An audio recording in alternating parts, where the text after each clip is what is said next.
Live for your home, that's what the father always told our protagonist. The meaning of that is that he didn't want him to desire anything and always be a shadow of his older brother. Our hero falls to the ground and the soldiers around say they never imagined that it was possible for one person against so many knights. A long-haired guy says it's expected from the brother of that person. Cheyenne leaks. The guy in front of him is Boris, who gives a twisted smile while Cheyenne asks for something. With daggers in hand, he wants to know if it was the Emperor. Seeing him activate the power, Boris says that mist is disgusting. He's an assassin from the mist group. Because of this, he will be eliminated for affiliating with the heretics. Shen wishes him good luck to try to get out of here alive, but Boris tells him that he has already placed a barrier of 9 stars in this place. The protagonist knows he has to get out of there urgently and find out who caused the incident with his brother, telling Boris that he will break any barrier he has raised when suddenly someone says enough Cyan. Chan is startled and doesn't know what to say, remembering his father's words. Live for your home and your brother. Eshel is the house itself. The success of the house depends on the success of Eshel. Cheyenne can't believe it. The guy behind it all turns out to be his brother after all. He falls to his knees as Eshel says he must be wondering why he's there. The brother approaches and Cheyenne asks what that means.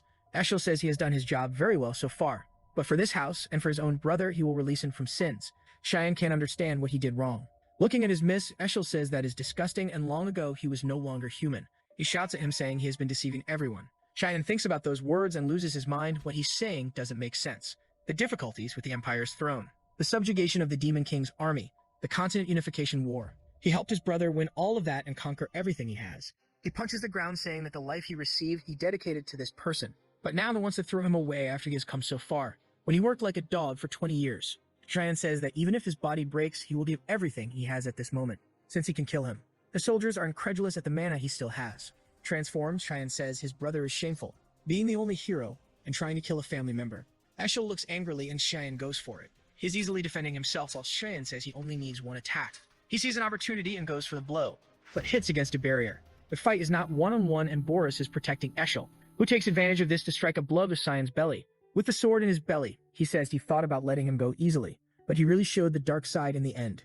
It really is a relief that he never trusted him for a second. He pulls out the sword, kicks Cheyenne, and leaves with the group. Fallen, Cheyenne thinks it's a ridiculous end. It makes no sense to die like this. From one moment to the next, he attacks Eshel again, tells him to die, and puts the dagger to his neck. But an explosion of light sweeps through his body. A voice calls for a young master, and a boy wakes up sweaty in bed. The maid asks how long he's going to sleep, and Shannon asks if it's Emily. Looking at her, he thinks it's been 20 years since they met, but she looks the same as the day he met her. He recognizes the room as the one he lived in when he was younger, and it hits him that he has returned to the time when he was a child. Emily tells him to stop messing up the bed and go to training, and Cheyenne wonders what training she's talking about. Stating that he's back in the Vert family duchy, he's sure it's the past. Maybe they are memories, but he remembers perfectly. This was on March 1st, 27 years ago, a year before he entered the academy. At the beginning of each month, there was an open training fight for the public. It was an important event even for his father. His opponent was a boy named Cransford, a brother who was also born from another mother, but was the same age as him. His mother, Marguerite, was the official wife of the Duke. Because of this, her son received much more attention. Shen, being the son of an illegitimate wife, was humiliated that day, and that's when his father told him to do nothing and give up. Emily asks why he doesn't give up, while Cheyenne now says he's just going to win quickly. But he hesitates when he realizes that a simple thin sword is extremely heavy for this body. Now he is sure it's not a dream or a memory, but he hadn't heard of magic like this, and wonders if he really went back in time. Krantz says it's incredible that he didn't run away, and when Cheyenne looks at his father, he tells him to start. The brother goes up asking where he's looking, and clearly he's confident it's going to be easy. But Cheyenne wonders why he's so slow. A step to the side and the brother cuts the wind. Krantz says he's a coward and comes to give another attack, but he takes a blow to the hand that makes him drop the sword. A kick to the shin and he writhes in pain, falling to the ground crying. The mother calls for the boy while the father seems interested. Seeing him on the ground, Cheyenne knows that if he puts the blade to his neck, it's over. But he remembers that in the past, this guy tormented him, and the bullying continued even at the academy. So now he has to end him so that he never thinks of doing something like that again. In this second life given to him, he will live for himself. The fight ended with Krantz being completely defeated. The Duke postponed the plans because he wanted to talk to Cyan, and even put one of the knights who worked for him to keep an eye on him. In the corridor, he sees Krantz's mother and is sure she's back from the infirmary. With a mischievous smile, Cheyenne asks if her son's okay. Duchess. She says he is shameless to say that after what he did to his brother. Cheyenne ignores her, saying it's normal for this to happen in training. The Duchess says that's why you don't talk to illegitimate children. Filthy mother, filthy child, and he should have stayed picking up trash from the streets. Cheyenne looks back thinking she crossed the line and wondering if he should kill her. But he smiles, remembering that he knows how to make her suffer gradually, and tells her he will enter the same academy as Krantz, and she asks what he means by that. He wants to know if she doesn't care about her son and his graduation. She frowns and goes to slap him, asking how he dares to say something like that. but the guard protects Cheyenne and apologizes to her. But the Duke calls the boys so they can't linger there. He stares at the Duchess and tells her they are leaving. She remains with a closed face but doesn't have much to say. And Cheyenne did this because he knows the Duke's order is absolute. And the night, there was order to protect him. In the room, his father tells him to come in. Cheyenne enters and introduces himself. While he thinks that the last time he met this guy like this was 15 years ago. Duke Wallace Verdit, who tells him to sit. People call him the protector of the continent. The one who with his magical power and military strategies stopped the demon's attack. Even if a whole army of the Demon King wanted to kill him, all he wanted was peace for this continent. But that's just how he was in Cheyenne's memories. Someone who dedicated his whole life to serving people and being an admirable man. The first thing Wallace says is that he noticed he saw the sword and dodged. Cheyenne is confused. But Wallace says that when Krantz attacked him, he saw the trajectory of the sword easily and turned aside to avoid it, and asks when he learned this kind of fencing. Cheyenne is impressed with how attentive he is and says he learned it on his own. Wallace says that as far as he knows, Cheyenne had no interest in fencing or he was hiding his skills. The explanation says he didn't want to stand out too much, while Wallace says it's amazing that he defeated Krantz even acting like that. But he stops and then asks why he hit his brother like that in the end. Cheyenne thinks, is he recognizing me as someone strong? And then says he wanted to prove something. Wallace asks what he wants to prove. Our hero says that even though he is a brother, he wanted to prove that he is better than Krantz. The father begins to laugh and says it's amazing to have such a direct and clear answer like that. He hopes that Cheyenne will one day become a strong ally of Eshel. The name Eshel scares our protagonist, who wonders why he would want to be an ally of that guy. In the end, his father's obsession with Eshel hasn't changed at all. He clenches his fists without saying anything. And Wallace says there's no reward ceremony, but he can ask for something. Cheyenne's plan is very obvious. He wants to end everything that Eshel wants to do, so he tells his father that he wants something special. The maid asks if he really wants to go to the front line of war. He says yes and is sure, but she wants to know if he's out of his mind. He has no idea how terrifying that place is. It's full of demons, monsters, and creatures. In the west of the Old Empire, there's a place known as the continent's front line, a battlefield where an endless war against the demon army has been going on for 100 years. Because of this reason, his father, who was hesitant at first, gave a condition. He would have to be qualified enough to go to that place, but Cheyenne didn't exactly know what he meant by that.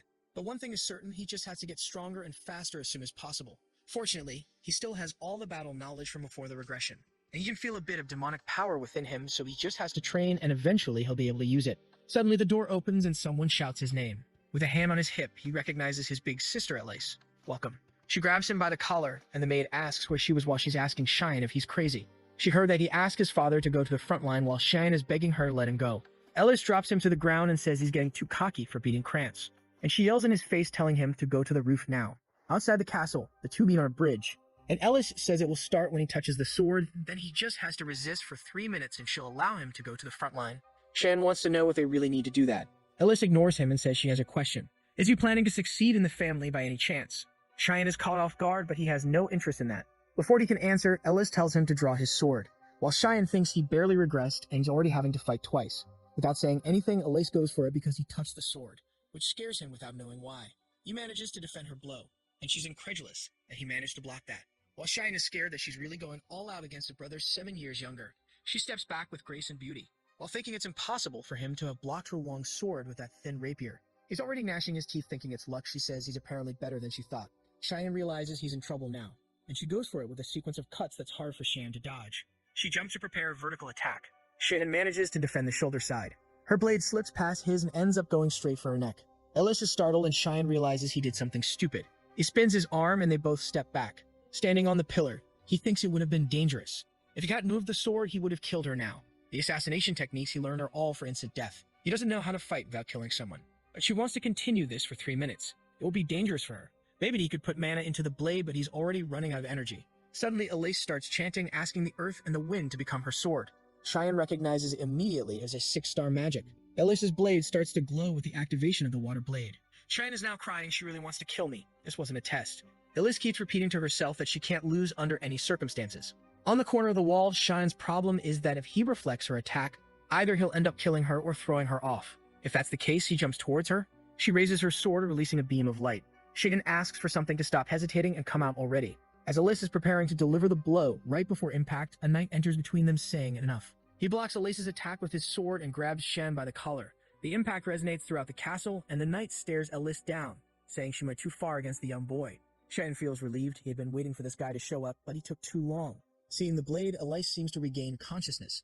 She then rushes and hugs Cheyenne, apologizing, saying she lost control. She cries on his shoulder, saying all she didn't want was for him to go to the front line because she'll be very worried. Embraced by her, Cheyenne thinks she truly is Nanin, a person who studied in one of the S-grade schools and was one of the most highly qualified swordsmen. Moreover, she had a beautiful face and was recognized as the daughter of a god. Everyone thought she would be the next continent's protector alongside Eshel. However, not long after joining the Knights of Light, she had a miserable end. He hugs her, saying he missed her, and at this time he will protect her. Elise asks the knight why he's here if he's the Duke's protector who left. The knight says he's here obeying the Duke's orders to protect the young master. Cheyenne thinks he sensed this guy's presence since he left the office. That's why he was angry he didn't show up.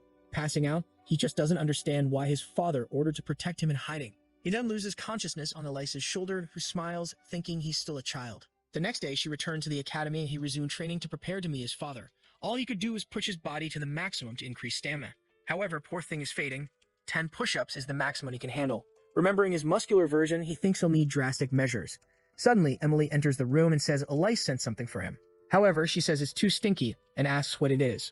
After Elise attacked him, Shan asked for hellhound blood as a gift of apology. Because of the terrible smell and disgusting appearance, everyone thinks it's poison, but in fact, it has the power to permanently increase the stamina of whoever drinks it. Pinching her nose, Emily asks if he's really going to drink that, and he says yes. Taking a big gulp, he says he's the only one who could eat Emily's food, so this is fine. Already remembering the purple mushroom soup she made and how much worse it was, he smacks the pot on the table and says it was delicious, exuding an aura. Calling for Emily, who wants to know what happened, he looks back with red eyes and says he's going for a walk because he wants to see the effect of the medicine and then leaves the castle. Standing aside, he says he's been wanting to come here for a long time. This was the place he came to when he wanted to be alone. Another day, a revelation from the God of Light came to Eshel, his brother, about an ancient temple that was in that place, and Cheyenne was skeptical about it. Leaning against the ground, he says no one knows about the revelation yet. The ground cracks and a red mist starts to emerge. While Cheyenne says what he's about to do, Eshel would never imagine. Looking at the underground passage, Shen wonders if it's time to go. Walking inside, he says it's different from before. This place served the God of Light until everything there was devastated. This happened during the Holy War 300 years ago. Cheyenne says a place like that is almost unbelievable. On the altar, he sees a shining sword and recognizes it as the owner of that temple. In the year 999, humans finally managed to drive out the demons from the Empire of Velhez. It was when they discovered artifacts called God's Treasures. One of the artifacts was the sacred sword Drandark, which led humans to war against the demons, the same sword that Eshel used to kill him in that tragic end. Staring at the sword, he imagines it to be related to his regression. He touches it hesitantly, but then lowers his head, saying he knew nothing would happen. He then kicks it in disgust and leaves, saying the sword made him feel like trash. The shadows appear beneath the light, and Cheyenne says he found what he was looking for. Looking at the ground, he says anyone would think that's the shadow of the sword. However, that's not just a shadow there. He touches the ground, saying wherever there's light, there's shadow. Stairs appear, leading to a door in the darkness. Shen opens the door hesitantly, and when he looks at the altar, he finally found what he wanted, the demonic blade Karim. He wields the dagger with an engraved crystal. Then he tells the blade it can wake up now. He continues cutting in all directions, already hesitant seeing that it seems to be sleeping. But it's quite thrilling to cut with the blade he used his whole life, really tasty. Suddenly, a shadow starts emerging from the ground, saying he was a very brave child. She asks Cheyenne if he doesn't know the meaning of taking that dagger, and he says it means it's his now. The shadow keeps growing, saying she can't believe he really woke up a demonic blade. With a macabre smile, she says it's too late. She swoops towards him, shouting that his body now belongs to her. But Cheyenne grabs her by the neck, which confuses her. The face emerges from the shadows, and Cheyenne says he didn't have much to do at that time. The blade asks how he can touch her, and he replies he already said, now she's his. With pink nails, she sends a slash he manages to dodge, stepping back. The blade takes advantage to get some distance. And boy, this is the strongest weapon I've ever seen a protagonist have around. It's really a danger to society. She asks who he is. Seeing the shadow leaving her body, she wants to know if he's the hare. Or at least she wants to know why he has the hare's energy. And he says yes, he's the hare. Now that he's the master, it's good for her to stay quiet and bow her head. Karim is seething with anger, saying he's just a kid.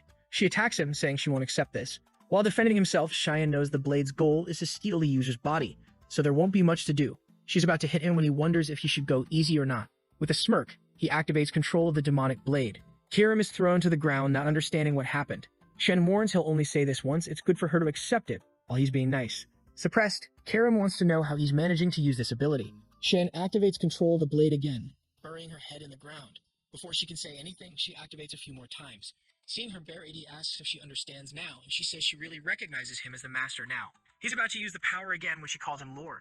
With that, Cheyenne completed the objective there, and wonders if he should return before they miss him. Karim in his hand says she's eager to feel the fresh air outside, and curious about his name, she asks him. Upon hearing his name, the blade asks if he really was chosen as the hare. Cheyenne says yes, but it was in the past life. Karim is confused about this past life thing, and he says he died once. She's even more confused, thinking he's crazy. As he approaches the sword, she says it's sleeping, and our protagonist warns the owner will appear in 20 years. Karen wants to know how he knows that while he already pulled the blade. Without hesitation, he cuts the handle. She's curious about why that. Cheyenne says he has no idea anymore, and it'll be an interesting future. In the morning, a carriage was leaving the Verde Castle. The promised date as Cheyenne had come very quickly. He introduces himself to his father, who says he wants to ask once more. Is he really determined to go to the front line? Cheyenne says yes, his heart is already there. The father then tells the knight to release the beast. The knight takes a scroll, and Cheyenne wonders if he'll use a summoning spell. He opens a scroll glowing with a red pentagram. A creature with flaming back starts to emerge. Cheyenne recognizes it as a hellhound. Seeing the creature, he assured his father, and the knights prepared this test well for him. Everyone's hands are ready to draw the sword, and he realizes everyone is being cautious with his life. The father warns that everything comes with responsibility, and he must prove his will by passing this test. Hearing the word test, the knight hesitates. He was confused when Cheyenne asked to train against him. Our protagonist said he had 3 days until the test and needed to prepare as best as possible, and he asked the knight for help in practicing combat techniques. The knight said if he wanted to train, he should ask Krantz or someone his age. Cheyenne plays dumb, saying he doesn't know why, but Krantz messes him up every time he sees him. In a difficult situation, the soldier realizes he's. The protagonist smiles when the knight says he'll grant this wish. However, he won't draw his sword, and all he'll do is defend himself. Cheyenne thanked him and asked for just one more thing. He wasn't to inform his father about anything that happened there, and that was an order. Yelkin hesitated, not understanding why he said that, when suddenly Cheyenne lunged towards him. Yelkin managed to defend the first attack. However, he was disbelieving at the strength of a 10-year-old kid. He realized Cheyenne's movements were very fast, vanishing in front of him. Cheyenne was already above him while he wondered where the kid went. He felt something and turned to block the attack. Cheyenne kept striking relentlessly, and after a few attacks he gave up, saying unfortunately he still couldn't beat him. But he told Yelkin it was a great job and thanked him for the help. Almost exhausted, Yelkin said he did a great job too. While he couldn't believe that Skinny Kid was so strong, if what he felt that day is correct, the Kurnigan Master will be able to pass any test given to him. The Hellhound faces Cheyenne and lunges for the attack. He seems calm seeing the creature coming to bite. A slash passes through Hellhound's eye, causing it to fall to the ground. Looking back, Cheyenne says with his current strength, he needs to finish this as quickly as possible. The Hellhound gets up and he knows he has to end it with this attack. He prepares and suddenly the slash has already passed through the Hellhound's head, completing the blow with a blade throw from the air. The present knights are all startled, while his father smiles. Seeing the carcass on the ground, Cheyenne says it's a waste he let so much blood be lost. But he knows if he starts drinking that, the guys will think he's crazy, so it's better to leave it be. Wallace then comes to congratulate him, saying it was incredible. Since that's the case, they'll meet again on the front lines. Cheyenne thanks his father, while Karen is calling for him. Asking if she's just a kitchen knife, our boy says no, she's a demonic blade. She then wonders why she's not being used. She can only regain her powers by consuming blood. Heading towards the Hellhound, she's begging just for a lick, but Cheyenne tells her not to worry. He'll use her as much as she wants. The northern battlefield is invaded by ogres. The bell tolls, and Wallace warns not to let any escape alive. The soldiers raise their swords, activating the Salvation Prison. A huge shining cross appears on the battlefield, and a magic circle appears at the feet of all the ogres. Ropes of light come out of the circles and bind them, and Wallace orders everyone to attack. With them immobilized, the soldiers seem to easily defeat them. One of the ogres screams as a soldier approaches. He grips the blade tightly, preparing for the attack, and with a single blow, he decapitates the monster. Nearby, Cheyenne and Emily watch the battle, and she's terrified. She asks him why he brought her to a place like this. Cheyenne thinks strangely he missed this place. Wallace asks him what he thinks about being on the front lines, and he says he's kind of nervous. The father warns he can return any time and that he could die in this place, so he better not let his guard down. Cheyenne smiles, saying he'll keep that in mind. On the front lines, death is common and 3 or 4 battles happen every day. Strategically, the knights try to prevent the advance of the demonic lines, and the tent where Cheyenne is the farthest from everything and the safest. The problem is, now that he's being watched, he can't find a chance to feed Karen. While he wonders if he'll have to wait until night, he asks Emily what she's doing under the covers. She's desperate, saying Duke warned that they could die at any moment. Cheyenne tells her to pack up and leave then. However, she screams it's impossible, he can't be without her. It's full of demonic monsters here, who will take care of him if she flees. Suddenly, she leaves the tent, saying she'll get something to eat, while Cheyenne wants to ask about the cloak he requested. But she just ignores him. He gets angry because this damn woman never obeys him. Sometime later, he placed a doll of himself in bed thinking maybe that's enough. When Emily asks if he's really going to exercise in this place, she says he's very diligent, and if Duke finds out, he'll be proud. Cheyenne ignores her and says he's leaving and she can sleep there peacefully. He looks back and warns to say he's sleeping if anyone asks anything. At this moment, they need as many soldiers on the front line as possible, so now he can move freely. He activates an ability that allows him to glide with the mists, and he advances to a dangerous area where he finds a group of hellhounds. However, he's excited because there's the perfect place to test Karen, who, when summoned, smells blood, and tells Cheyenne she can't take it anymore. She needs to cut through something. The hellhounds leap towards him, and Cheyenne tells her to feed as much as she wants. With that, he begins to kill the creatures, activating an ability called Furious Mist Storm. After finishing the hellhounds, he pulls the blood from their heads and drinks it. With a crazy look, he says that's what he wants, while Karen is excited. He tells her they'll keep hunting, and she says those creatures are too weak. But Cheyenne warns her not to worry since the night is young, and there's plenty of monsters. Kieran says she's excited. A carriage travels through a mountain, and inside it, a girl with white hair is transported. Inside, the person warns that place is very dangerous, and they should retreat. But the girl says not to treat her like a child. She's a princess of the empire, and it's her duty to assist the family. And if the woman says anything else, she'll take out her anger on her. The girl then warns that young Master Verdi is also on the front lines and is the same age as her. She asks if Duke had the courage to bring the youngest boy. The friend replies no, actually it was the boy who volunteered. Since they're the same age, they can be friends. But the princess says she's not interested and she's going to sleep. Her friend replies okay. But the princess now wants to know what the name is. The helper replies it's Cheyenne Verti. Under the moonlight, she ponders that name. Meanwhile, harpies are being cut down, and Wallace is giving orders to look after those who were injured. On the battlefield, dozens of harpies and griffins are dead as they're ready to return to base. He looks to the side and someone pulls a sword from atop a harpy. It was Shannon who participated in that battle. Wallace asks if he's adjusting well to the front lines. Shannon says yes, he's learning a lot every day, and his father warns that he thought you would want to go back home. But he's been here for a while now and he's very proud. These words leave Cheyenne incredulous, and his father leaves, saying there's something to talk about tomorrow morning. Cheyenne agrees while thinking it's the first time he's seen his father with a proud expression. That same night, Cheyenne went out to hunt once again. What he found was a deathworm that normally hides deep in the valleys. Karam told him he looked very tired because he wouldn't let her take over the body, but Cheyenne said she was being too obvious. She insisted, saying the worm's flesh regenerated much faster than he could hit. Despite not wanting to accept it, he knew that was true, and he's been in this place for over a month now, every day drinking the blood of countless demonic creatures, so why can't he do it yet? The worm attacks him once again, and he says there's no chance then. He warns he'll play by Karam's rules for a while now, which she's now happy about, saying it's time to go crazy. Activating the 9th assassination technique, the manifestation of the demonic blade. Numerous cuts appear around the worm while Cheyenne's face is black. He agonizes, and our hero says he'll cut it into pieces. Under the moonlight, he activates the ability, 8 fluttering petals, cutting through the worm with numerous slashes from top to bottom. The worm's mouth explodes, and our boy is demonic. Meanwhile, one of the knights touches the blood of a hellhound and says it hasn't been long since it died. It's Yelkin and Wallace examining the area and say it seems to be the work of the demonic tribe.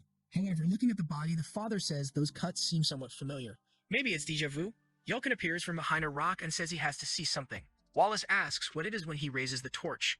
They see the death worm cut in half, which scares Wallace. He says he can't believe that organization is behind this. The manifestation of the demonic blade hands over his body to Karen, who can now use her maximum power. But if he gets distracted, his mind will also be completely consumed. The next day, he wakes up saying he's crazy for using that power just to kill a simple demonic beast. He gets out of bed saying he was lucky he drank so much blood. Otherwise, his body would have been destroyed. Something Karen says she understands. He looks like a 10-year-old boy, but doesn't speak or act like one. Not to mention it's the first time he's used her. But he seems too familiar. He even knew all the geography of the valley and fought as if he mastered the mist technique for over 30 years. Kieran remembers he said he died once, and now she's sure. He's a regressor, isn't he? Cheyenne says he had explained that very well already, and she just hadn't understood. The poor thing is baffled. She screams at him, saying how is she supposed to understand such a serious matter when he speaks so simply. Cheyenne says explaining is kind of boring. She says by watching the way he fights, it couldn't have been easy to defeat him. With the demonic blade, he must have lost to the bearer of the Drandark, which means he either lost a duel or was betrayed. Remembering the expression he made towards the holy sword, she's sure he was betrayed. She says if he's back and preparing for revenge, he better remember one thing. If she finds him lazy or weak for a second, she'll devour him on the spot. Shen punches her and tells her to shut up because he's the master. The poor thing falls to the ground all bruised, while he smiles, thinking she really has the same personality as before. He then leaves the tent and looking to the side, he realizes everything is chaotic. Amelia calls for him, and he asks if something happened. Scared, she says today they found the body of a demonic beast at the entrance to the valley. Shen hesitates, afraid they found the body of the deathworm. Amelia warns it's been a long time since they found such a high-level beast near the borders. Shen asks if there's anything else to say, and she gets scared. He asked again, did anyone say anything about me, any rumors? Suddenly, a knight appears behind calling his name. It's Yelkin who says the Duke wants to talk. Shen knows he's in trouble because yesterday when he was hunting, his father's group suddenly appeared. He had to abandon the hellhounds' bodies without being able to clean anything. All he didn't want was to attract attention before entering the academy, and so he presents himself in his father's tent. Sure, his father already knows everything. His father greets him while Shen hesitates about what he'll say. Wallace tells him to sit, and Shen frowns, wondering how he'll get out of this now. His father says he'll be direct and asks what he was doing last night. Sweating, Cheyenne lies, saying he went to bed early. Wallace seems to believe it for a second, but finds it very strange since the cut on the wolf was very similar to his blade. Is he jumping to conclusions by thinking that? Shannon asks if something is wrong. while Wallace finds it unbelievable that a young boy has done something like that. Shenton calls his father again, who asks if he heard about what happened last night, and he warns that they still need to investigate, but it seems to be something from the Mist organization. Hesitant, Shen asks, Mist. His father explains that it's an organization that has existed since ancient times, and they don't know its goal. But they have massacred countless nobles under the pretext of purification. Only that suddenly they disappeared.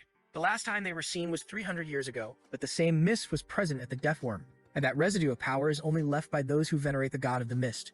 In his speculation, whoever killed the worm belongs to the mist. Cheyenne is impressed that he managed to track down an organization that disappeared 300 years ago with just that. Wallace says he doesn't know why they disappeared, but he tells him to be cautious and he will report it to the Empire.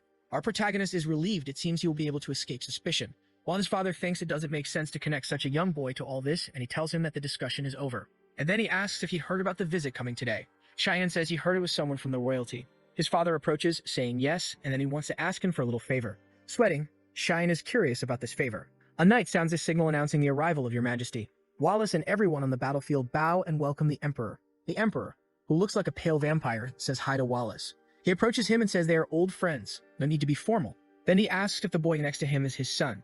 Cheyenne introduces himself and says he's the youngest of the Vert family. The Emperor tells Wallace it's amazing to see that his son is on the front line. Really, his kids are extraordinary. The favor the father asked Cheyenne for was to introduce himself as his son, because in his past life he always stayed hidden and nobody even knew he existed. The Emperor then says it was the perfect time for him to introduce himself as well. Asura descends from the carriage and she introduces herself as Erin Severus, the 5th princess of the Empire. Cheyenne remembers that she was known as the Unlucky Princess. One of the favors his father asked for was to escort the girl. He was confused because he wasn't very strong and wanted to know why his father asked for that. His father explained that it was just for him to keep her company since they would be entering the same academy and are the same age. Cheyenne remembers that in his past life he saw her at the academy while changing classes a few times. Wallace explained that it's always good to know someone from the royal family, and even though she won't be staying here for long, it's a good opportunity. Our protagonist thought he wasn't very interested, but he understood his father's intentions. He wanted him to have a relationship with her like his father has with the Emperor. However, Cheyenne says that his father chose the wrong person since that girl wouldn't serve his purpose. He sighs, saying he can't reveal the reason since only he knows the future.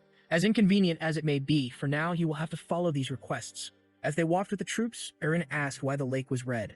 Cheyenne explained that it was the blood lake and there was no special reason for that color. The injured creatures jump into it to recover mana, and because of that, it has that color. Erin asks if it's red, then why are there a lot of monster remains, and Cheyenne says that's basically it. She then asks what's at the end of it. Cheyenne says there's a demon kingdom there, and she wants to know if there's a demon king there. Our boy warns that if the lake continues, she will find the king in flesh and bone. He's teasing her for asking such a silly question. Suddenly, they see a flash of light. A yellow smoke cuts through the sky, and Erin asks what that is. Cheyenne says a golden light means the entry of demonic creatures. She gets scared asking if they've already arrived, while Wallace orders everyone to protect the majesty and that they are going to the 3rd outpost. The Emperor says he's disappointed, and Wallace asks what he means by that. The Pale One then draws his sword and says he's not here just for a visit, it's because he was already bored and missing the battle. Wallace lowers his head, saying he understands, and the Emperor tells his group that they will assist the eradication team in getting rid of the creatures. Wallace calls Shan to go too, who responds immediately. Erin is confused and asks if he's really going to fight against the creatures. He says yes, he's here in the background, but he always fights on the front line. She says she wants to go with him too. He questions what she's doing, while she says they're the same age, so there's no problem. But Shine warns that the battlefield is not a playground. But she's insistent, saying it doesn't matter, she wants to go. He then calls Yulkin, who appears behind her and says he'll take her to the safest area possible. She turns around and Yulkin says, "Come with me, princess." Yelling at Cyan, she says he's insolent and for treating a princess of the Empire like that. Approaching, he warns that her dilly-dallying here will cause a lot of people to die on the front line. Will she take responsibility for that? She starts crying, after all, she's just a child. He then turns away and tells her to leave soon and stop being a spoiled brat. The three remain silent. In the battlefield, the soldiers are being absorbed by what seems like demonic slugs. Wallace raises his sword and tells them to return to formation. He points in a direction and says they should protect the Majesty and kill all those creatures. With a war cry, the soldiers enter the battle. Dion Severus had two wives, one named Anna, who had already died, and another known as Cassandra, who was the current ruler of the empire. The first wife bore two, and the second two more. But the fifth princess was born from a peasant woman, so everyone looked down on her. Still, she did not submit to anyone. As a descendant of the imperial family, she fulfilled all her obligations and studied more than anyone else. However, many were against her. With false accusations, they expelled her from the imperial palace and she was taken to an isolated place, thus receiving the title of Unlucky Princess.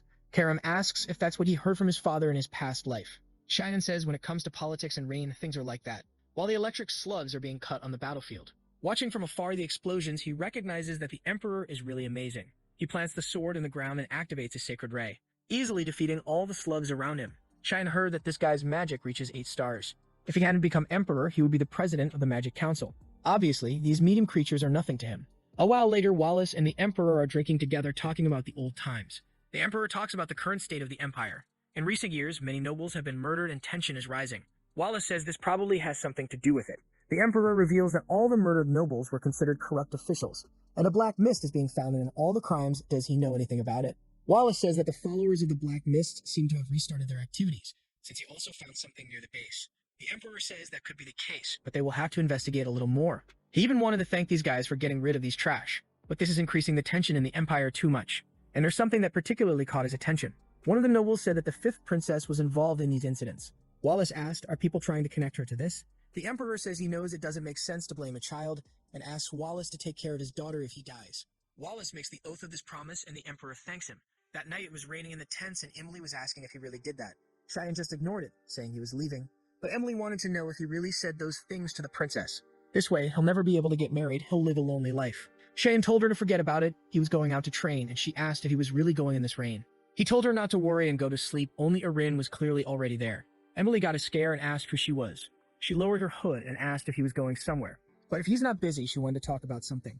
Seeing the princess, Emily's eyes even sparkled. Erin asked how long they had been there, and Cheyenne said it had been over a month. However, he wants to know her reason for being there. She hesitated without saying anything, and both asked Emily to leave him alone, who was already smiling mischievously. And she left, saying they should enjoy the tent. Cheyenne knows he's 40 and not at all interested in her. Erin apologizes for what happened that morning. Awkwardly, Cheyenne says he also acted wrong, and she laughs, saying she would have done the same. She says she knows he is recognized by those around him, unlike her. Cheyenne didn't imagine she had that kind of personality. She says she knows he goes to school and wants to be his friend. However, Cheyenne interrupts her, apologizes, and says unfortunately he can't help her. If she's here to get closer to him, it's better for her to leave. She lowers her head, saying she only said that so they could get closer, but he's very cruel. Does he think she's just a princess by title? Cheyenne says nothing. Crying, she says she understands now. From his perspective, he can't gain anything by getting close to her and apologizes for wasting his time. Maybe she made a mistake thinking they could have a conversation, but he's completely different from Lord Eshel. Hearing that name gives Cheyenne a fright. He turns and grabs her arm, but she tells him to let go and asks why he's acting like that. Cheyenne asks her how she knows about his older brother. She says she met him when she visited the academy last year, and he told her to continue being that strong princess. Knowing his brother's nature very well, he knows it doesn't make sense for him to be giving advice. This means his manipulation has already begun at this moment. Cheyenne then says he'll give her some advice, but suddenly the tent starts shaking. Emily enters suddenly and tells him to run, but a pillar is almost crushing them already. The explosion happens and Emily is thrown from the tent. From afar, everyone sees a giant ogre and recognizes it as the young master's tent. Emily is desperate, crying for the two, while the ogre raises its club. The emperor asks what he means by that, and at night informs that the tent where Princess Erin was has been attacked by a high-level creature. He then orders to bring all the troops from the battlefront. While wanting to know who she encountered in such a dangerous place, the giant ogre continues to destroy the entire back part of the base, and hidden there, Cheyenne can't believe there's an ogre in that part, a type of creature that only appears in the depths of the valley. He's wondering if maybe it's his fault when Emily calls for him. She's crying, saying she thought he was dead. Remembering the moment of impact, he managed to grab Erin and dodge the blow.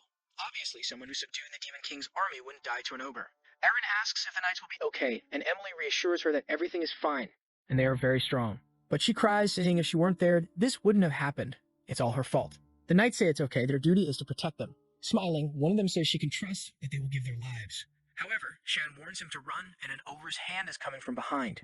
The poor guy is crushed and coughs up blood. Soon he's lifted by the giant ogre who is on the backs of the two. Cheyenne tells the princess to stay on his back, and the ogre seems to smell something. He recognizes it as he thought, and these monsters are there because of him. He's going to tell Emily to grab the princess and run, but before he finishes, she already grabbed her and ran off. The poor guy thinks the girl is fast even when it's time to run away. The ogre is coming to crush him, and he won't be able to use the demon blade so that no one suspects him. He's curious why these creatures are hunting him and what smell they're sensing. Karam says to him that he's been drinking the blood of many demon creatures, and now for the monsters, he has a terrible smell that attracts them. Cheyenne gets angry. The damn sage knew this and didn't tell him. She smiles, asking if he forgot that all she wants is his body. He grabs her and tightens his grip, turning her into the dagger who wants to know what he's doing. Chen realizes he won't have an option. He'll have to go all out against this beast. He throws himself, saying he doesn't care, and the ogre comes swinging. With one swift movement, he manages to tear the creature's arm off. Then he appears behind its neck and slices it as well. The boy's got swag, and with just 2 cuts, the beast is lying dead on the ground. He says now it's just a matter of killing the curious ones. In front of him, there's a bunch of creatures that make Karam say she's very excited for this festival. However, he gets a shock when a demonic dragon appears. The dragon roars to the skies and Karam tells him not to be afraid. It's still just a little one. Shayan immediately activates the manifestation of the demon blade. Pointing the dagger, he says it needs to devour him. Meanwhile, the army is facing the ogres that invaded the base. The Emperor and Wallace have just killed the last one, and he asks if there's any trace of the princess. Wallace apologizes, saying she was in his son's tent, and the Emperor says he must be worried about his son. He replies that no, he doesn't have to worry about that creature. The important thing is the princess. The Emperor is shocked. Wow, this father is cruel. Suddenly, someone informs them that they found Princess Erin and she comes to speak with her father. He asks if she's hurt and she says no, but he needs to hurry to save him. Young Master Cheyenne is in danger because of her. He tells her to calm down and explain properly. Wallace asks Emily if she's Cheyenne's maid and she confirms. He then tells her to explain quickly what happened. Trembling, Emily explains that Cheyenne drew the attention of the creatures so the princess could escape. Wallace doesn't say anything, and one of the knights says he remembers the location. If they have the command, they can go there to rescue him. The Emperor yells at Wallace, wanting to know why he hasn't ordered them to go already. But Wallace says they won't go. The Emperor and Erin are shocked, asking what he's talking about. Wallace says the recovery of His Highness is the priority. If this place falls, the entire demonic beasts will invade the Empire. They first need to rebuild the base because that's how they'll prevent further losses. Emily then asks what they'll do with the young master. Wallace says the boy has already fulfilled his obligation by evacuating the princess. And that's how things work in the Vert House. The Emperor and Erin observe him saying that. Well, she thinks again it's all her fault. Suddenly, they hear a roar in the sky, and when Erin looks up, the dragon is passing by. However, she's incredulous when she sees our boy holding onto its tail and being carried away. In this world, dragons are the closest creature to the gods, besides being considered the most evolved living existence. Normally, it's an honor to meet such a noble creature, so why is it flying so close to these people? Erin screams for him, and the Emperor asks Wallace what his son is doing there. Wallace is silent, and the Emperor keeps asking why he's not doing anything. While up there, Cheyenne doesn't know what he's doing. He just wanted to drink a bit of blood, but now things have gotten complicated. As soon as the dragon appeared, he challenged it. He saw a bunch of weak monsters attack him and sent them flying to the front. He used the Furious Mist ability and cut through the entire battlefield. He approached the dragon and realized it really wasn't an adult yet, but the dragon prepared an attack and the boy got scared. The explosion happened and a laser cut through the battlefield. He managed to dodge, and by the dragon's head, he told it it's just a baby. So how does it have the courage to spit on him when they meet? He sent a slash that hit the dragon right in the eye. He was floating midair, and the dragon took advantage to attack him head-on. When he was about to be pierced, he smirked and activated the mist blade, using the 8 fluttering peels to cut the dragon from various directions. The beast fell and exploded the entire ground, and he felt that it really was impossible to kill the dragon. His shoulders were already done. But now that on the ground, it's time for the final blow. The dragon flaps its wings to create distance, and Cheyenne knows it's going to use the laser again. However, when he looked, the dragon was fleeing in fear, flapping its wings. Cheyenne jumped towards it, shouting, "You won't escape, you coward." And that's how he ended up hanging onto the beast. The problem is that when he glanced down, everyone could see him. So how will he explain this? Kieran asks why he's acting like a statue, and he asks if she doesn't see everyone down there. Karen was angry, saying that she'll have to use her now that she's invoked her. But Cheyenne says that if he does anything demonic, he'll be stopped. She shouts, "So what will you do, kid?" He says he's thinking and tells her to shut up. Down below, Wallace begins to conjure a light magic. Cheyenne recognizes instantly that it's an 8-star attack. He can't believe his father would attack his own son like this. And that's exactly what he does as he raises his sword to the heavens. Cheyenne is desperate, wondering what kind of father he has. But the dragon descends toward the swords and starts dodging everything. He says it's good work by the dragon, congratulating his friend and telling him not to take it. The problem is another one appears behind him. Coming almost in his face, he already knows he can't dodge this one. It hits his leg where he was clinging and Cheyenne is thrown. As he falls, he's sad thinking he lost his lunchbox. Karen is telling him to protect himself. He falls headfirst. Our guy says he can't use any mist technique. She comes at him, telling him to stop being cautious or he'll die like this. He tells her to shut up, he's thinking. In the end, he really won't die, and she can't believe he's going to do this. Until he has an idea. Down below is the Red River. He says he has no choice but there. Someone from afar observes the dragon fleeing and says it's rare to see such a sight. The guy behind him says it's just a kid who must have gotten lost from the group. The silver-haired guy points in a direction and asks if there are demons there. But the friend responds that there, in fact, is the human region. He looks at the horizon and gets curious, saying that dragons shouldn't be defeated by humans. Staying silent for a second, the guy with glasses asks if anything happened. He points, saying he feels a strange energy coming from that direction, almost familiar. The friend responds that they can go check it out. However, he's forbidden from annihilating absolutely everything out of boredom. He spreads his wings and says it's okay, he won't cause any trouble. And he flies off saying he'll be right back. Meanwhile, Shine is emerging from the blood lake. He throws himself onto the rock, cursing up to the 10th generation. And he asks Karen if she's alive. Karen, all slimy, tells him not to talk to her. She's contemplating how to kill him. He says he'll give her a little wash when they get back, and she says okay then. But she tells him to wake up to reality. They're in the demon realm. Cheyenne tells her not to worry, it's very rare to find a high-level demon in this place. Someone behind him says he knew he would find something interesting. Cheyenne is startled. This is a voice I'll never forget. The demon behind him asks if he's a human, and Cheyenne knows he's the demon king Valkyrian. He remembers that in the past, this guy said the same thing, that Cheyenne was as if evil had gathered in one person. Valkyrian asks why he's not answering. Is he not human by any chance? In an instant, he's on his back, asking if he really wants a fight. Cheyenne is startled and turns, but Valkyrian easily dodges. But he managed to cut a tiny strand of hair. Leaving him impressed, he says that indeed races have endless possibilities. Karen asks him who he is, and the protagonist replies that he's the Demon King. She says if he's the Demon King, he has no chance of winning. He knows it's impossible. The best option would be to escape from there. However, his hand is trembling and he wonders if he can do that. But he's surprised when Valkyrian tells him to relax. He thinks he came here to fight a kid, for God's sake, and lies on the ground saying, "Do you really think I'm going to hit a child?" Cheyenne is all confused there, wondering why this guy is lying down. Valkyrian says he will ask one more time if he's a human. Cheyenne says yes, and Valkyrian wants to know how he ended up there. Our protagonist explains that he was carried by the sea, and the guy says it seems to be his first time in the realm, right? However, he senses strange energy and asks Cheyenne what he is. He says he's just a normal human. Valkyrian says he says that, but it seems like he knows who he is. Our guy says it doesn't make sense. It's the first time they've met. Valkyrian stretches his arms, saying it might be because it's the first time he's seen a human too. He then asks why he came here while wondering why this guy is so calm. Valkyrian says he felt a strange energy while he was walking around. He says that as the Demon King, he needs to keep an eye on the lands he rules. Valkyrian then gets up and tells Cheyenne to repeat what he said. Cheyenne says, "You're the Demon King who keeps an eye on the lands he rules." He points to his face and says he's not surprised. Now he's sure he's been seen somewhere. What kind of kid reacts like this? Cheyenne knows that the invasion of the demon realm is about to begin, but this guy is completely different from what he knew. What happened to change his attitude so much? So he asks him as the Demon King what he wants to do. Valkyrian smiles, saying he's quite reckless to ask something like that to the Demon King. And then he says it's obvious, right? As long as his subordinates are alive and eating, there's nothing else he can do. But everything changes if someone wants to change that. In that case, he'll end them all. That's his simple obligation as the Demon King. For a moment, Cheyenne felt the same demonic aura from the guy who attacked the Empire the first time. Somehow, he has to prevent that from happening. He then asks Valkyrian if he wants to make a deal and asks what it is. Cheyenne says that in the future, something will happen to him, an incident that will put all his subordinates at risk. Valkyrian asks him to explain properly the nonsense he's talking about. He explains that he doesn't know exactly how it will happen, but it will be an incident that will become the catalyst to start the war against humanity. Valkyrian crosses his arms, asking if he really thinks he, the Demon King, would attack his land. And Cheyenne says that's why he wants to make a deal so that no matter what happens, at least he won't start a war. Valkyrian says he has no idea what he's talking about, but if he accepts it, what does he do for it? The protagonist says that no matter what happens, he will help the Demon King. Approaching him, Valkyrian says he seems to know something. He's sweating, and Valkyrian asks him his name. After introducing himself, Valkyrian says he will keep that promise as the King of Demons. He flies off, saying it's good for him to keep his as well since this is a deal. And he smiles, saying it's now sealed. After contacting the Demon King, some knights found Cheyenne. Seeing him emerging from the Red Lake, they said it was a miracle. He was still alive.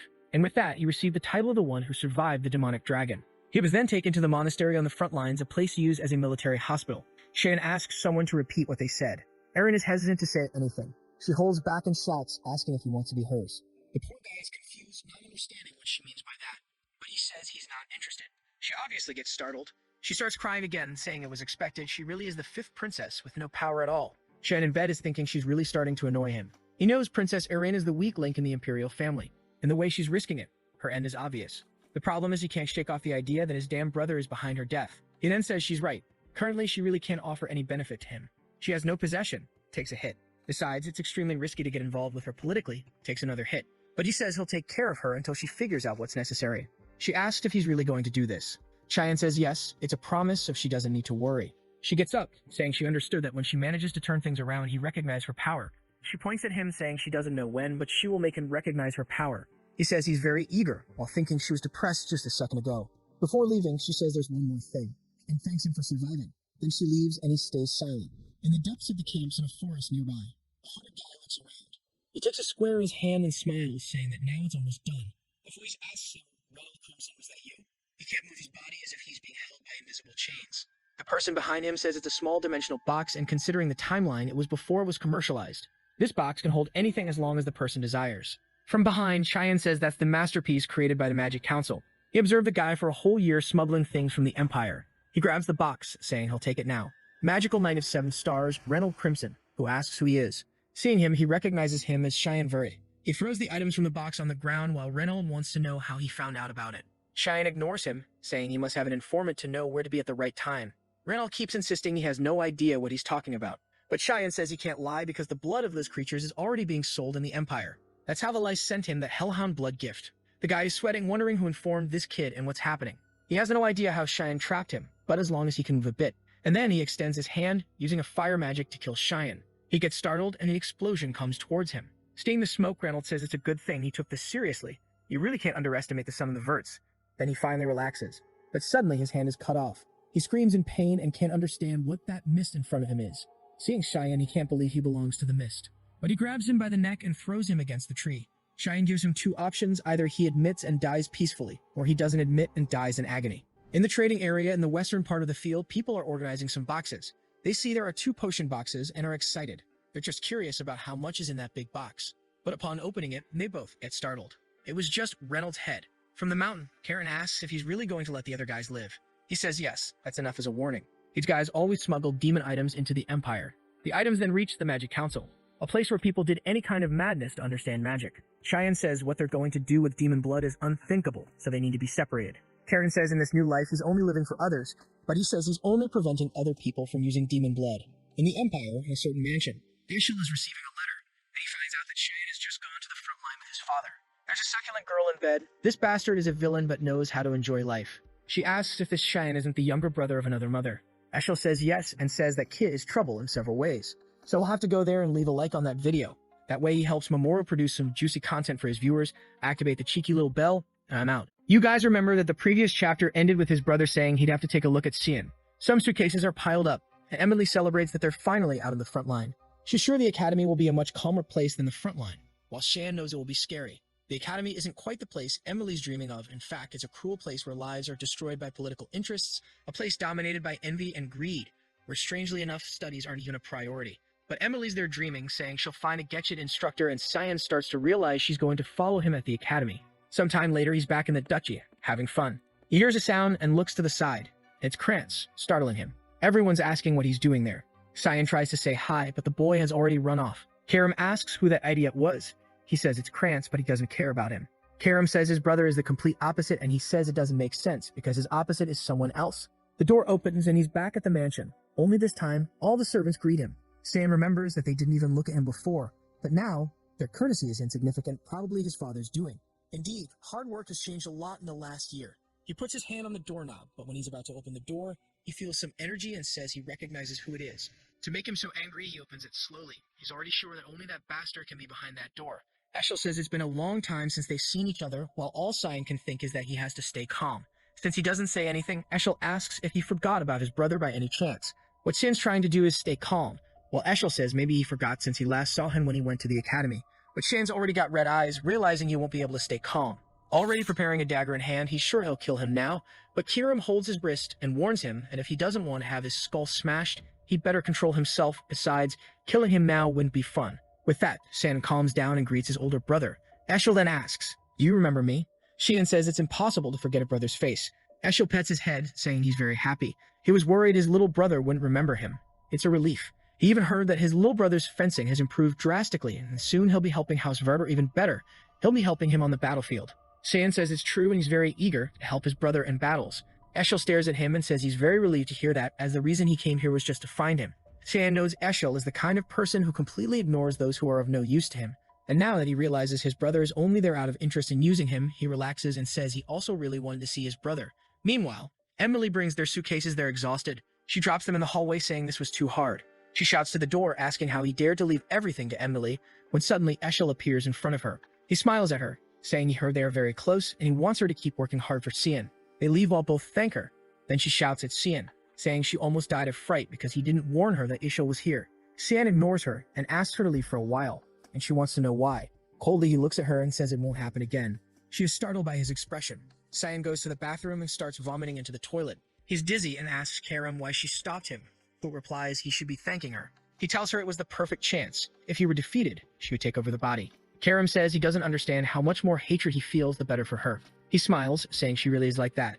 Meanwhile, a guy approaches Eshel's door and asks to come in. Eshel tells him to enter, and the guy informs him that he confirmed the location of the second young lady, Eshel asks where, and the guy confirms she's residing on the northern continent in the land of the elves there in Pruina.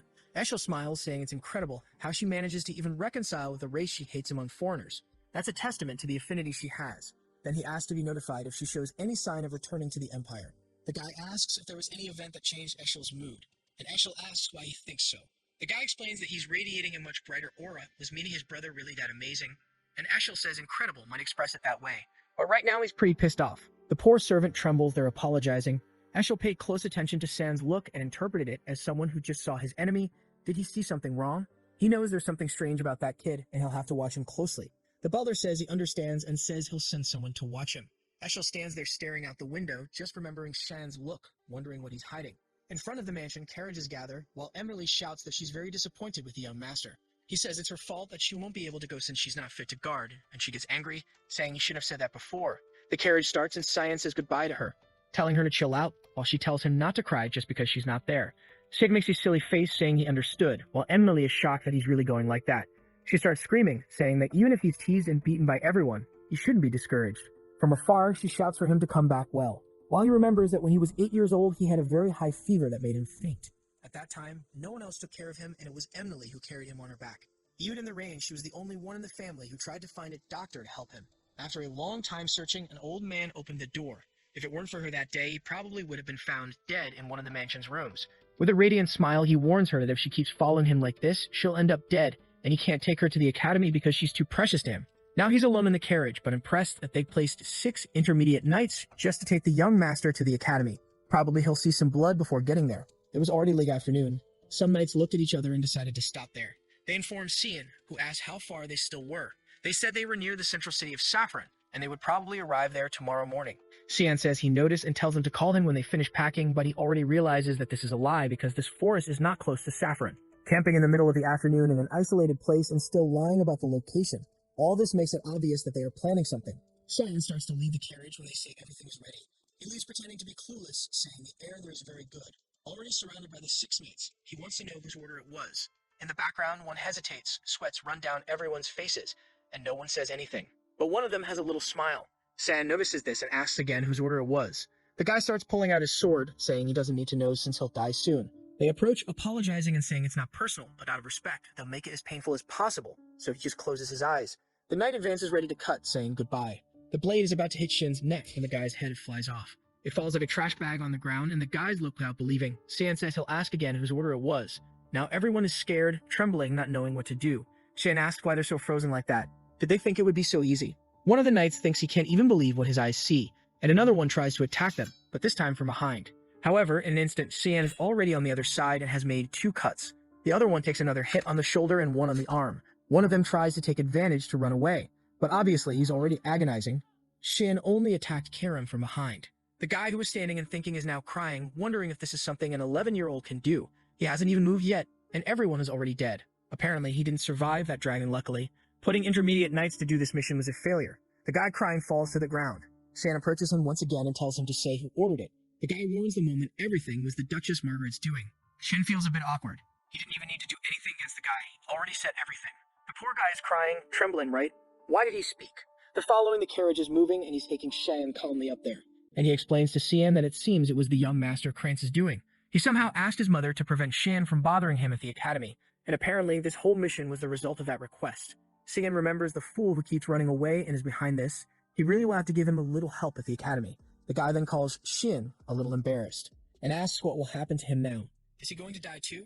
Shan says he doesn't seem very attached to his life. The guy says he knows they were trying to kill him, so it doesn't make sense that he wouldn't die. Shan tells him to at least drive this carriage properly, so he can have some use alive. The guy understands what he meant and thanks Cian, who says they seem to have arrived, right, in the central city of Saffron.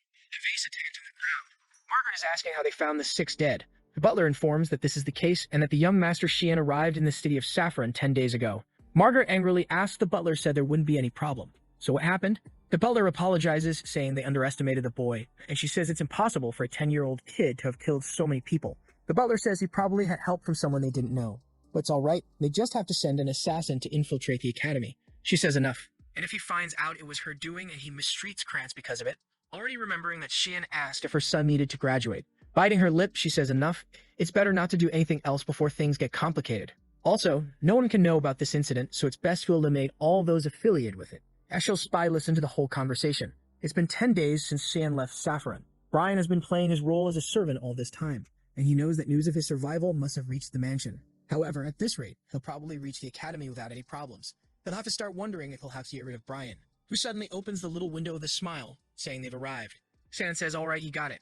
That city brings memories to him. It can't be said they were good memories, but this academy changed him a lot. He presents the coat of arms of House Vert at the reception. A bit excited, the girl says she'll register him. Yes, everything's fine. They'll receive his room too, and everything will be fine. Shan notices that she acted somewhat strangely. Is there a problem? Then she hands him a letter with a golden key. He startles and asks if she gave him the right one. Ryan lets the suitcases fall to the ground and startles. When he wonders if this is the place he'll stay, the royal dormitory, the best there is. But Shane remembers that in his past life, this didn't happen to anyone. This means that someone's influence is there. He asks Brian if that was the last suitcase. Brian affirms, saying he brought everything. Shane puts his hand on his coat, saying that now they're at the academy and he's finished bringing the suitcases. Brian's job is done. Brian's sweating, saying, "Hey, wait a minute, kid." With that, they throw a bag of coins into his hand. He startles and asks what it is. Shan says it should be enough for him to start over wherever he's going. He advises him not to return to the mansion or he'll die. Brian stands still for a moment without saying anything. Suddenly, he kneels and says that he, Brian Kendrick, the official knight of the old, would like to serve young Master Shan until the end of his life. Shan asks if he really is a knight. Brian says yes, but he's not very good, so he's more of an assistant, really. However, his father once said that for a knight so talented knight, if he found someone he could trust, he shouldn't hesitate. Shan says it's nonsense. Brian is confused, asking what he means by that. Shan asks if he's not afraid of being betrayed later. Brian says that even if that happened, he wouldn't mind, and Shan warns him not to do anything like that. Leaving through the door, he says it's a hassle. It's an entrance ceremony, so they'll go straight to the exam. Brian, sweating a bit, says it's okay. The academy's dean and a girl talk about how there are many talented people this year. All the students are gathered in a room. In the middle of the room is a girl surrounded by an aura. It's a Rin Savelru. Magical grade of 2 stars, a physique grade B, and a light element of 52%. Another guy named Setcha Harkin is a 3-star mage with a physique grade A and an earth element of 71%. Scratching his beard, the old man says these kids were incredible, but this boy is invert. Magical grade 1 star and a physique grade S, darkness element 92%. The academy instructor at Sirika Negriti says that even the girl named Elise Vert, who is considered the daughter of God, had a water element of 88%. The old man says it's interesting how the person everyone thought had an untouchable talent was surpassed by his brother. He is the chancellor of the academy, Kundal Quizzle. However, Sirika says his element is darkness, and the director says that due to the nature of darkness, some people really don't manifest it and waste any talent. But he tells her that she received a royal dormitory. She says she heard about it from the other instructors, and he says it was an order from the emperor. It seems Xian saved Princess Erin, who was with him on the front line of some demon beasts. The emperor seems to have even been thinking about marriage. The 5th princess, who was excluded from the throne line, and the Verdi family, which has always been the cradle of talented warriors. The instructor asks what she thinks will happen, and Sirika replies that if this happens, it will accelerate the revolt happening in the empire and maybe more blood will be shed. The director says for now they can do nothing but observe whether this child will become a hero or a disaster. Walking down the hall, Xian is thinking about the 92% because in his last life it was 80%. Was it because of the blood of the demon beasts he drank? Walking down the hall, he sees someone. It was Krantz, who startles, saying Xian looks odd. The chubby one behind him asks if this is a boy who's been treating him like a slave. The chubby one looks at him and asks if it's true that he doesn't even know who his mother is. And Xian recognizes this boy as the son of a Marcus Popper Penneron. In his past life, he also stood by Krantz tormenting him. So it's very good to have found them together like this. The chubby one tells Krantz to get out of the way. That boy there needs to be crushed. Krantz is sweating, saying it's better not to do that. And he takes a punch and is thrown against the wall. While Krantz is already screaming in despair, Xian still asks Krantz if he doesn't want to talk about some things. Hesitantly, he says yes. The boy is sweating more than a marathon runner when Xian puts his hand on his shoulder. He warns that he doesn't mind him planning these things, but if he finds out one more thing, he won't be able to graduate with all 4 limbs. With that, Krantz falls to the ground desolate and Xian leaves, saying this academy is going to be a lot of fun. In one of the rooms, Sirika is thinking about Xian, saying she'll have to pay a lot of attention to this boy. She walks towards and touches a book, wondering why it's not there. Behind her, Xian asks if she's looking for this as she startles. But she turns all friendly, asking how the student is there. It's a restricted area. However, she thinks it's strange because she couldn't sense his presence. She approaches, asking if he's the boy called Xian, isn't he? Can he return this book? It's research material. He says yes, of course, he'll give it back to her. But it seems like he hands her a sheet when she thanks him. He immediately senses some aura coming. One of the books in the place starts flying, and he asks if she wasn't looking for that. Instructor Sirika, or actually, the current leader of the Miss Assassins. Obviously, she wants to know how he found out. Xian remembers that in his past life he thought of her as an ordinary instructor. She would ask how his life was in the academy and he wouldn't say anything. He attended counseling sessions with her. When she talked about his growth potential, he thought he didn't care about that, because to him it seemed like a joke. But one day, Surika said she was interested in him. It was interesting to see someone with an 84% familiarity with darkness, but Shan replied that it's an element that doesn't always materialize. But Surika told him that it's just that humanity still doesn't understand darkness properly. Unlike others, she believes his growth potential is infinite. That stirred Shan's emotions, and Surika said she wished him all the best for his future, while he thought maybe she could guide him, or at least that's what he thought at the time since he was just deceived. The girl behind those glasses is very different from the academy instructor, since she's the leader of the Mist Assassins Association, hiding within the academy where most of the continent's nobles gather. Suddenly she says, "All right." She wants to hear the details in her laboratory, so let's go. San startles, she seems calmer than he expected. Looking at the laboratory, he says it looks the same as always. He's about to have coffee when he says apparently she put poison, while he thinks it makes sense now why she was so calm. She says he doesn't need to worry, it's just enough to melt a few organs. But Shan is confident. After eating so many gamonias with Emily's cooking, he can digest anything. So he asks for something stronger next time, and she says it's time for them to talk for real. He wants to know how he knows her identity. Furthermore, he knows the exact location of the commands that are passed in the books nobody picks up at the academy. Does he want to reveal it to her before she finds out he's also part of the Mist? And Cyan says he doesn't need to prove anything else to her. She stares at him, saying he's feeling too high and mighty just because he's familiar with the element. Cyan tells her that on the way here, everyone was saying he should bring more than just a knight, because a lot of nobles have been dying recently. When does she start the purification process? She gives a little smile, saying the purification process. She activates her aura, saying she has no idea what he's talking about. Cyan says he'll make it clearer then he's talking about the murders. Surika says he'll regret these threats, and he asks if she's threatening a student. Suddenly, she kicks the table and throws everything at him. Karam seems scared, asking if that's how she's going to act, and punches the table. She's already behind him with a dagger in her hand while he says he's already approved his identity. She goes for it, saying that as the leader of the association, she can't not know one of the Mists. She tries to make a cut, but Shan dodges. She goes for it again, saying he won't escape. Shan pulls Karam, thinking he won't have anything to do, and defends her attack. He says that since she doesn't believe him, he'll have to show her. And he starts attacking her, causing her to defend and retreat. Sweating, she asks if this blade is what she's thinking, the weapon that can only be wielded by those who have been chosen. Kiram's demonic blade. Shan asks if she finally recognizes him, especially since the Mist must be working right now to find her. Surika wants to know how he knows this. San tells her that the hair she's been searching for is right here in front of her, in a certain street in ruin. In an isolated house, someone uses magic to open a padlock. It was Surika with Xian, who says he doesn't seem very impressed with the hideout of the Mist being right here. That one is the way to the altar he wants so badly, so he can go alone. Xian walks through the tunnels. That's a subspace created by the powers of the god of the Mist, and because of that, it's much longer than it seems.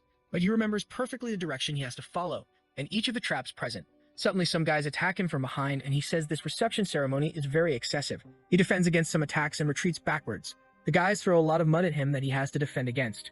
But one of them almost dies and has to defend himself too. Cyan is impressed that the guy managed to dodge that in such a short moment. And the guy is thinking it's amazing and activates a secret technique, which makes several clones of him attack from all directions. But Shan also has his technique. The guys seem to recognize and don't understand how a kid can do that. Cyan uses the wave of murderous intent. It's a technique exclusive to those who have been assassins for a long time. It allows you to instill deep fear in everyone around you. The guys can't even breathe and all fall unconscious. Shan knows they won't get up for a while, but it's impressive that there's still one standing. Is he some kind of executive? He then activates another ability, and the guy goes for it. He manages to defend against the attack, but the guy nullified his ability. The mask is thrown to the ground, and she says she can't hold back any more Cyanvert. He stands there confused, not understanding. It's Lady Sirika again, saying she wants him to show his true power. He uses another technique, the savage attack, and sends her flying backward. She says he seems interesting. How can he use two assassination abilities so easily? She wanted to see his potential, but the boy is already running. Saiyan knows she has something called a desire for combat. When she's consumed by that desire, she'll keep fighting until one of them dies. He who has experienced this has to run. But she's excited, telling him to come back soon because that's what he wants too. She attacks him again, and he manages to defend himself. She says this is a subspace in which no one will notice anything. He doesn't need to hold back. Shan realizes he won't be able to get out of there, and he really will have to use all the techniques. There's a risk she'll end up dead, but there's no other way. But suddenly he feels something and collapses to the ground with a stone. Karam says she knew things would end up like this and tells him to rest for a bit. Surika asks who she is, and Karam appears, saying she didn't want to get involved. But she already knows who she is, doesn't she? Surika bows, saying she recognizes the demonic blade Karam. Karam is the one who's angry, asking how she dares to attack her master. Surika says all this was just a process to confirm his identity. Karam says she should have just contacted God instead of doing all this, but if she wanted to do it this way, now she'll consider it a challenge. Surika says it's better to worry about the heir first, right? Karim is startled when she sees the boy lying there unconscious, bloodied. Serica explains that the way Karim is materializing is very bad because she's draining all of Shan's life energy. Karim grabs him by the collar angrily, asking how he can be so weak after drinking so much blood. Serica then says that, however, she, as a leader of the Mist, would never refuse a battle. If she truly wants to be an opponent, she cannot refuse. Karim is surprised, saying that girl is very strange. Suddenly, Shan asks her why she materialized. Karim says he doesn't need to worry, she'll just crush that reckless girl. Now it's messed up because Serica is also excited, saying it will be an honor for her. Karim tells her not to beg later, and she replies that she's looking forward to going that far. Suddenly, a voice in the hall says that's enough, and they recognize it as Lord Air's voice. A portal begins to open, and everyone becomes apprehensive. The voice tells her to send the hair to the altar now, and she just agrees. Cyan is excited, saying they'll finally meet. The god of darkness, Hair. Some think that the god of the mist is an evil person, for whom murder is as common as eating. Someone who justifies their actions under the pretense of doing it for the world. However, he says that the death of those people was a good thing, as by paying with their lives, they became righteous people. Most people thought this was insane logic, and that this god was an idiot. Someone who had an interest in protecting those without power. Sam passes through the portal and finds himself face to face with a staircase. From the throne, the god asks if he knows who he is. Shan says it's obvious he's Air, the god of the black mist. The god asks if he is Cyan Vert and wants to know what right he has to consider himself as Hair. Shan questions him, asking if he can't feel that the power of the mist is already present in him. The god says there are paths to becoming a Hair. The first is by delivering the mist stone to the person, and the other is for the mist stone itself to find the Hair. Since he doesn't know Shan, it must be the second case. He knows that the stone that was on the altar disappeared a year ago. The strange thing is that not only did he awaken the Quarren, but he also seems to be using it very well, and his eyes don't seem suitable for his age. With this, the god concludes that he belongs to a timeline he doesn't know. Cyan is somewhat curious and says he thought the god knew everything. The god says that if he was looking for an omnipotent being, he came to the wrong place. He was long disqualified from the status of god. Shan already kind of knew that. However, the god is now wondering why it's strangely too easy for him. Shan asks what he means by that, and the god explains he was sitting here quietly. Now the hair has appeared. Why did Cyan do all this work for him? Moreover, he brought a rather unpleasant item. To think he would be dissatisfied with the demonic blade and try to take the power of the sacred spear for himself. Cyan smiles, saying he has no interest in that. If this thing never sees the light of day, it will remain nothing but a piece of trash. The god begins to rise, saying he has some very strange habits. However, procedures have to be taken, and as the rules say, raising his arm, he says that now he will be the absolute creator, the Hair who will succeed his power, and he asks if Shin wants that. He remembers that in his past life at this moment, he replied that he would live for his older brother. Obviously, it was foolishness, but at that time, they didn't seem to care much about his answer. When he was gone, the place fell apart, and he wondered if they didn't want something from him. And the god said there are things more important than a foolish conviction. Now Shan thinks that maybe he already knew everything that would happen. He approaches, saying he has no more interest or belief. The god is somewhat confused, and Shan says he will use his power in the most selfish way he can, all for himself. The god says that right and wrong are determined by oneself, and wants to know if he won't regret this decision. It's good for him to answer carefully, or he'll kill him now. Shan says he doesn't care about the results his actions will bring. He won't listen to orders and commands from anyone, as following his own path is the only thing he wants. The god says he seems to have something in mind and asks what it is, but Shan says he won't tell. The god says all he has to do is purify the names given to him, then the rest doesn't matter. However, he appears behind Kirim and says it's time to have a little chat with his daughter. He starts pulling her cheeks, saying she's changed a lot. Does she like her master so much? He's trying to give her kisses, saying he's very happy with his daughter's growth, while she's telling him to get out. The god is trying to give her all the love of the flesh while she's calling for help from Cian, who's pretending not to see anything. Then he approaches to give her a kiss, and a pentagram appears. Magic starts to be conjured, and she wants to know what's happening. Suddenly, she takes on physical form. Looking at her hands, she doesn't understand what's happening. Why does she feel like she really has a body now? And Cian realizes he hasn't consumed any of his mana. Kirim wants to know what the hell he did. He says he didn't do anything. He just gave her a little bit of his power. She's shaking his face there while our protagonist is thinking father and son are indeed identical. The next day in the dorms, Brian went to ask Shin what that was. He said it was nothing special. Don't think too much about it. Brian said it is, young master. He doesn't think they can ignore this situation, both staring at each other, they're sparking. Karim is questioning why Serica came to visit the young master so early. This way, everyone will be talking about a relationship between instructor and student. Serica says it's nothing special, she just came to deliver a book to a very studious boy. Angry, Karim says that as a leader, she should behave better. While Serica wants to know why she's so eager to get involved in what others are doing. The protag is there like that, doesn't know what to do, better not get involved. He leaves the room saying he's going for a walk. The two are killing each other and Brian is there sweating, not knowing what to do. The city seems to be bustling while Shan observes everything from a pillar. Finally, he manages to relax a bit, but suddenly he smells blood. Someone is thrown to the ground. It gets up there spitting blood all twisted. Some guys there say they should try to do that thing there. It's very terrible, so it's going to be fun. The blonde guy makes a mana ball in his hand. Showing it to her, he tells her to take a look. He pulls her mouth and says he brought something delicious. When a friend brings something delicious, she has to eat it. Or horribly, he closes her mouth desperately. But suddenly someone tells him to stop. One of the students was about to hit a boy with an orb, when Aaron told him not to do that and that it was shameful for a noble to act like that. The blonde guy turned around and warned that he was the son of Duke Rumil, Barrett Rumil, and for she was. She introduced herself as the princess of the Empire, Erin Sevelru. The guy smiled, saying it's her, and wondering who she was. The famous fifth company of the Empire, Miss Erin. He comes face to face, saying it's an honor to meet her. Erin says she's not here to meet him, and that he better explain this situation. He's in front of her. The guy says it's okay. The best thing is to ask the kid. Looks at him and says he speaks up. He's kind of scared. Grabs him by the collar and asks if he's okay. Obviously, he says he's very fine, nothing happened. Erin says it doesn't make sense for him to clearly hide and not be okay with his appearance. And the kid looks to the side, saying he's fine. She should leave now, they were just kidding. Barrett starts laughing, asking if she heard that, isn't it? Apparently, he should be insulted by her. Erin says whatever, she's taking this kid with her. But the guy grabs her wrists and says she's not understanding. She wants to know what he's doing. The blonde guy says the kid already told her to leave. And Erin starts threatening him, saying he's holding the arm of an Empire princess. The blonde guy laughs that it doesn't matter since she's the useless fifth princess. But Shan was nearby and heard everything. And suddenly the guy took an aster from him and turned into a b-boy. Erin blushes when she sees Shan, who's more curious about Reshmus being that kid in front of him. Two people exchange blows in the Empire of Garum Fort Klein. Shan fought against someone. She was the most powerful swordswoman in his town, Reshmus clan. Oh my heavens, I thought it was a boy. This here is the reverse surprise. You think it's a buddy or a big buddy? She originally belonged to the UCF Empire, but for some reason she joined Gurren's reign after graduating from the academy, and even changed her nationality. San defends himself from the thrown attack. He's surprised when she jumps cutting. He disappears and appears behind her. He gives her a hit in the warrior's spine that falls crushed to the ground. I thought they were training, but in fact he killed her as an order from the Empire. The order was to kill her in a covert way, but she found him and they had a sort of official duel. For him, there was no particular reason. He just saw her as an amazing person, as she reached the peak of swordsmanship without any backing, and didn't want to kill such a talented person without giving her a chance to fight. Friends are calling for Barrett, while Reshmus is there somewhat shocked.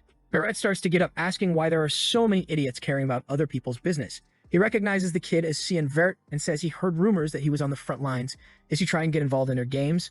Cyan thinks those games are not fun at all. Injecting mana orbs into people's bodies can cause their mana to collapse and the person to never use magic again. Cyan asks if that's the game where you keep putting mana orbs in your mouth. He starts making one of darkness and says he'll join too. But Barrett starts sweating, when Cyan already created a Genki Dama above him, asking what he's doing. Why isn't his mouth open yet? Oh, there he goes, trying to put the big ball in the blondie's mouth. Back in the dorms, Reshmus is beaten on the bed. Erin says they've taken care of the bruises and she just needs to rest for a while, and she thanks them, saying she can't repay them. For some reason, Erin feels proud, saying that their dear Xian dealt with everything, so she doesn't need to worry. Cyan thinks about all of Reshmus' bruises and finds it incredible that she hasn't fainted after so many fractures. She really deserves the title of the strongest swordsman. Suddenly, Reshmus asks if he knows her. Embarrassed, she says she noticed he's been looking at her a lot. Cyan says he thought she was someone he knew, but forget it, and apologizes for making her uncomfortable. Erin is just watching what he says and observing the other one, who's now saying it's okay, then a little embarrassed. Suddenly, she asks Reshmus where she's staying and if those guys come to do harm to her again. She says she's in the common dorms, and Erin asks if she has any nobility. She says no, she only got in because of special admission and instructor Valtane. He promised to help her when she was in the academy, but as soon as she arrived, he was expelled. Shan then understands she lost the person who was supporting her, and says what she's been going through is minimal. Maybe soon she'll be kicked out of there. Erin gets a little sad about this situation, and Cyan tells Erin to accept her as an attendant. And this way, she can even learn swordsmanship from the girl. Erin is shocked, asking why are you calling the boy a girl, dude? Can't you see it's a boy? Shan says that person is a girl. Erin's world collapses at that moment. From the back, Reshmus apologizes, saying she didn't mean to deceive anyone. It's just that since she was young, she prefers to wear short hair, so people sometimes get confused. In the demon's work, it was the boy who was a girl. Now here it's the girl who's still a boy but inverted. Erin apologizes, crying, saying she couldn't understand and doesn't even know how Cyan noticed. Reshmus says it's okay. She apologizes. Erin then asks what she thinks of Shan's suggestion, since it sounds good to her. If she joins, she won't suffer from others anymore. That way, she can focus on her studies and still live a comfortable life. Reshmus asks what she could do for Erin. Erin says she's been feeling very lonely lately and she needs someone around. Reshmus then thanks her and says from now on she'll be her attendant and will never bring shame. Erin turns around, saying she should thank Cyan. Where's San? The boy's already gone. He knows from now on she can handle the rest. Now he knows why Reshmus left the UCF Empire, and she probably wouldn't have lost mana control if it weren't for that bad Barrett. Now the person who was already the most powerful swordsman on the continent will have her mana intact. Probably will be someone difficult even for him to defeat. But that doesn't matter, because his attention is now on something else. that thing Sirica personally delivered to him this morning. Her order. My first chance to help the association with a like on this video, guys. And you guys remember that the last chapter ended with our boy saying he was more interested in what he had received. With the card in hand, he thinks that this is going to be quite difficult for a first challenge. However, he remembers that when she handed it over, she said she believed in his potential. The problem is, if the missions are already starting off this hard, he doesn't even want to think about what he'll have to do in a few days. Suddenly, though, he hears something nearby and an explosion out of nowhere. Shin wonders if the monster has invaded the academy. However, what appears is a 3-meter-tall musclehead asking if he is Cyan Verde. A bit embarrassed, our guy just questions if the man knows who he is, and he answers yes. The man claims to have the level of a magic 1, but physical level of S, and he knows very well that Cyan Verde is the youngest in the Verde house. Man, this guy's name is Seth Shaharkin, and he's 11 years old. I'm just like San, not understanding how an 11-year-old kid has so much muscle and is so tall. Seth starts flexing his biceps, talking about what he's heard about Shan's exploits. From killing creatures to surviving an encounter with a dragon. He also heard that the boy received an evaluation of a rank S physique, something even he himself couldn't achieve. And that's why he wants to challenge him to a fight. That's when Cyan seems to recognize this guy, all because of the mark on his chest. It represented Spain, which was his San Empire, and this guy apparently is his prince. This country is located in a desert to the east, and in his past life, Spain's entire army revolved around one single person, a prince who on his own made it impossible for any army to conquer Spain. That was a nation that carried the pride of never being conquered. However, the prince suddenly declined. He ignored his health so much and focused so much on training that he ended up dying from a random cold. Wow, what an epic story. What Cyan never imagined was encountering the prince of this city here. He's certain this didn't happen in his past life, and now it's going to be trouble. However, he decides to respond by asking if the guy wants to fight now. Seth says yes, claiming it's the only way to determine who is the strongest man. The boy should know he won't accept a no for an answer. However, that's exactly what Cyan replies, and Seth asks why. The protagonist explains that fights like this must be approved by the academy. First, they'd have to go to the office and send in a formal request. Seth immediately wants to know where this office is so they can go there now. As soon as Cyan tells him, the guy runs off, saying he'll be back soon. Our boy thinks the guy is all muscle. Really, after all, the office is in the opposite direction, but he doesn't need to mention that. Not to mention there's no such thing as a training request, but he'll let the guy figure that out on his own. Oh, poor thing, completely fooled. The scene then shifts to the city. Hooded man tells Lord Zickerman that the product is ready. The man tells him not to stand there and to notify all the clients immediately. Zickerman Albus was one of the 3 richest men on the continent. Publicly, he's known as a philanthropist, generous with his donations. But in reality, he's trash who forces relationships between species. This is because he wants to create new mixed races to sell in the black market. Shan is already watching while hearing the man say that today the best product he ever imagined will be born. Now Shan's target is confirmed, and it looks like this will be easier than he thought. However, as he picks up Karam, she says she's sensing a complex energy. He's confused, and she says the target seems to be hiding something. Zickerman then stops in front of the cell and says he finally has some peace and quiet. He tells his money factory to sleep well, but that's when he notices a strange black mist around him. Someone behind him strikes. The first headless one falls to the ground, and the knight asks who's there. Desperate, Zickerman yells for someone to kill whoever it is. But Shin rushes toward the man and lands a blow that makes him drop his sword. Another strike behind the knee, and Karam is already at his neck. Before the man can say anything, he's already taken down. This one doesn't hesitate. Zickerman starts screaming, asking where the rest of the knights are. Shin simply says he'll find out soon enough when he joins them. Although he had hired a lot of people, they were useless. Dragging himself on the floor, Zickerman asks if he wants money. But Shen just cuts his hand and says he already has enough of that. The fool falls to the ground and Cyan calls him by his name. He says he will be punished for the inhumane things he's done and for his participation in the slave market. That alone is reason enough for him to die. But since he's feeling generous, he'll give him a minute to repent for it all and free himself from the pain. Zickerman, however, crying, says it doesn't matter since he'll be killed anyway. He tries to explain that all they're doing is earning a living. The real culprits are the people interested in buying the goods. Shin simply says his minute has passed and he didn't even repent. He activates the 8 stanzas of the Black Mist and starts a sequence of attacks on the back. Now that the main part was complete, he could take a look around. As he approaches Masera, he asks Karam if this is the place, and she says yes.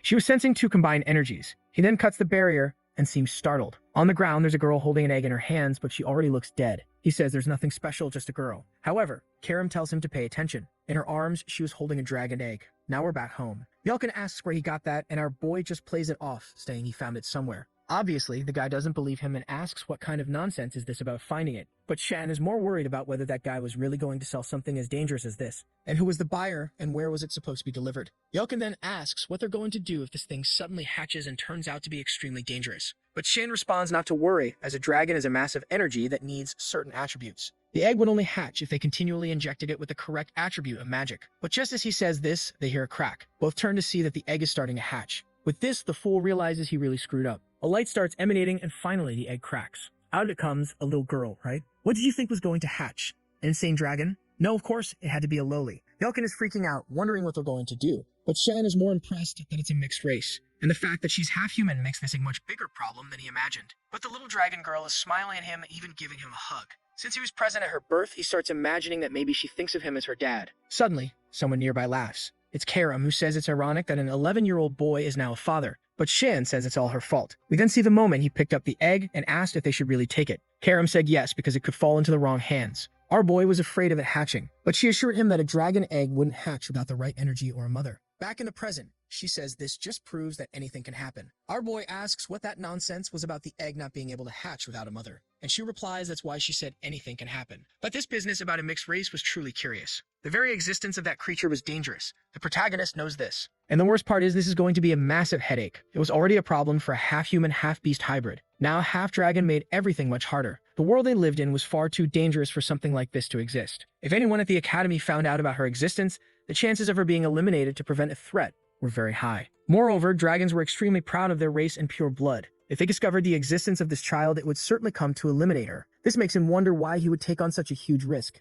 If she was destined to live such a hard life, maybe it would be better to end it. Salin smiles and says she agrees that maybe this is the best solution for the child. He places his hand on her neck, and Salin says that's the right path as it would be a life of misery anyway. And Shan keeps repeating to himself that it would be better to end her life right there. But she starts to open her eyes, and as soon as he touches her neck, she calls him Dada. Shan was staring at her as if he was going to kill her. But when he hesitates for a second, she snuggles up and says it's love. The poor guy realizes he's screwed as he notices how warm she is. He picks her up by her little arms and lifts her, saying that apparently, now they'll have to figure out a solution for this. He tells Karam they're going to take care of her, but Karam isn't too thrilled about this. The scene then shifts back to the Verdi household castle. Kranz's mother is there, wondering what she's going to do. She couldn't let that damn Cian roam free and be a danger to her son. That's when Eshel shows up and calls for his mother. He says that if something is bothering her, she just has to tell him. But she leaves, saying she's fine and nothing is troubling her. However, as soon as she closes the door, he tells Kellen to report the information. The man says they found the bodies of some knights dead in the forest, and the only survivor went to the capital with Cian. He's certain that the person who ordered the attack was Duchess Margaret.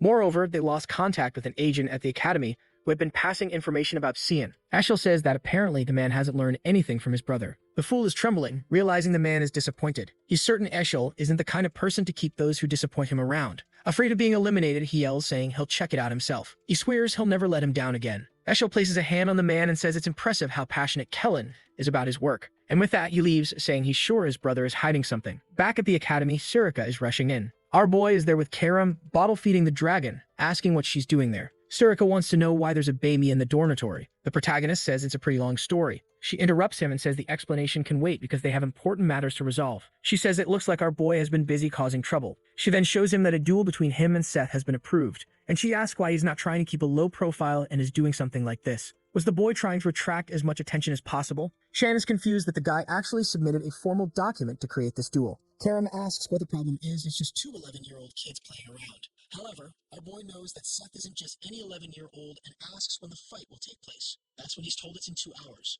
And there he is thinking that this was way too soon. Seth welcomes him, saying he's been waiting for this moment. However, our boy doesn't seem too excited. Seth says he wanted a free-for-all fight, but they only allow fencing and magic, and he asks if Xian, by any chance, will be using magic. As soon as our boy says no, Seth says he truly doesn't disappoint. He jumps in for a slash, saying he wants to see what Xian can do with the sword. The protagonist, however, seems calm. He's just thinking about how fast this guy is considering his size. But attacks that rely purely on physical strength are easy to avoid. With a simple sword movement, Seth's attack is deflected to the ground. Shan starts to move, saying that an opponent like this is defeated with sophistication and precision. However, the prince says he won't give him any chances. A swords clash and Seth feels the pressure in his arm. Shen was able to use a good amount of his strength to counterattack. And how is he blocking such a big sword with just a rapier? Suddenly, Seth is behind him and goes for a hit to the back of his neck. But out of nowhere, Cyan sheathes his sword and grabs the fool by the legs. The poor guy is confused, wondering if this bastard has eyes on the back of his head. But when he's about to hit the ground, he manages to place his hand down and barely saves himself. He uses the momentum to almost land a kick on Xian. Seth is impressed that the guy found the counterattack in that situation. The audience is wide-eyed, wondering if these two are even human. Seth is just smiling. He starts laughing, saying that he really was defeated with the sword. But now he's going to put everything on the line and do whatever it takes to win. Shan says he's looking forward to it, but he's thinking this is going to be exhausting. However, Seth insists, saying he hopes Shin will also come in with everything he's got. His aura begins to expand, shattering the ground beneath him. He calls out Shin's name and says now it's begun. A bearded man in the audience says they finally started using magic. Students competing in both fencing and magic showed they had a good spirit. Surika, standing next to him, says it's clear Xian was the winner in fencing. They know Seth has an A-class physique, while Cheyenne is S-class. The fencing match was determined from the start. However, physical aptitude is just a basic element when it comes to high-level magic. And as far as he knows, Seth has level 3 magic, a highest among freshmen. He wants to see how Cian will respond to this. Sirica, however, is fuming, wondering why this bastard is drawing so much attention. Suddenly, a hand starts emerging from the ground. It's Seth's death grip. He prepares a punch and Cian realizes it's time to use magic. He easily dodges the first attack. However, he seems to trip over something in Seth's movement, who warns him he won't escape. A sequence of attacks continues coming his way, but he easily avoids them. Seth then activates Desert Fang. A mound of sand erupts from the ground and suddenly it seems Cian is surrounded. He knows Seth has at least 3-star magic. The poor guy took a Gara Classic, but as soon as the smoke cleared, there he was, perfectly fine. One of the things he realized is that Seth would easily use level 4 magic. The problem is that defeating him would put him in a complicated situation. Seth then asks how long Cian plans to keep dodging attacks.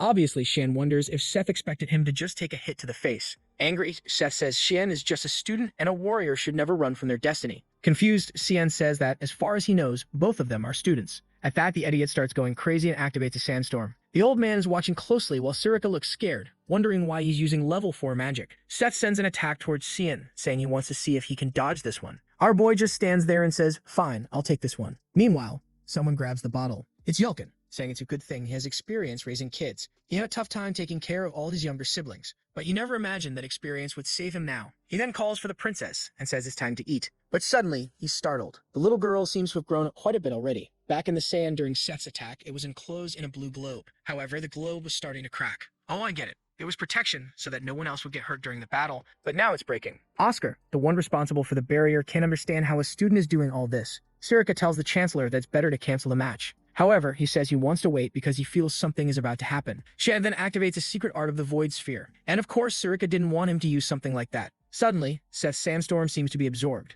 The professor laughs, saying the boy is quite impressive. Meanwhile, Sirica wants to kill him for letting everyone see this. Seth's attack keeps getting absorbed and the sphere continues to grow. Until, after a while, Cian closes his hand. The fool is left confused, not understanding what just happened. And the people in the audience wonder where all that power disappeared to. No one has any idea what that black energy sphere in the middle of the arena was. Shin asks Seth if he still wants to continue. But the poor guy is exhausted. He falls to his knees, saying he can't believe he lost. He lost in fencing and lost in magic. At that moment, he was pure depression. Poor Cian starts feeling bad for crushing the guy's spirit. But then Seth punches the ground and says it's fine. He was getting tired of beating weaklings anyway. Now his motivation to keep training is restored. He then extends his hand and says he's looking forward to training with him again. And next time, Cian will have to accept the challenge. Shannon, of course, says no. He's not interested at all. The scene shifts to Cian talking about how dragons develop faster than other creatures. But overnight, it seems like the child had turned 6 years old. The girl is already welcoming Daddy. Shan knows that at this rate, she'll soon be his age. He tries to explain that he just took his eyes off her for a second, and suddenly this happened.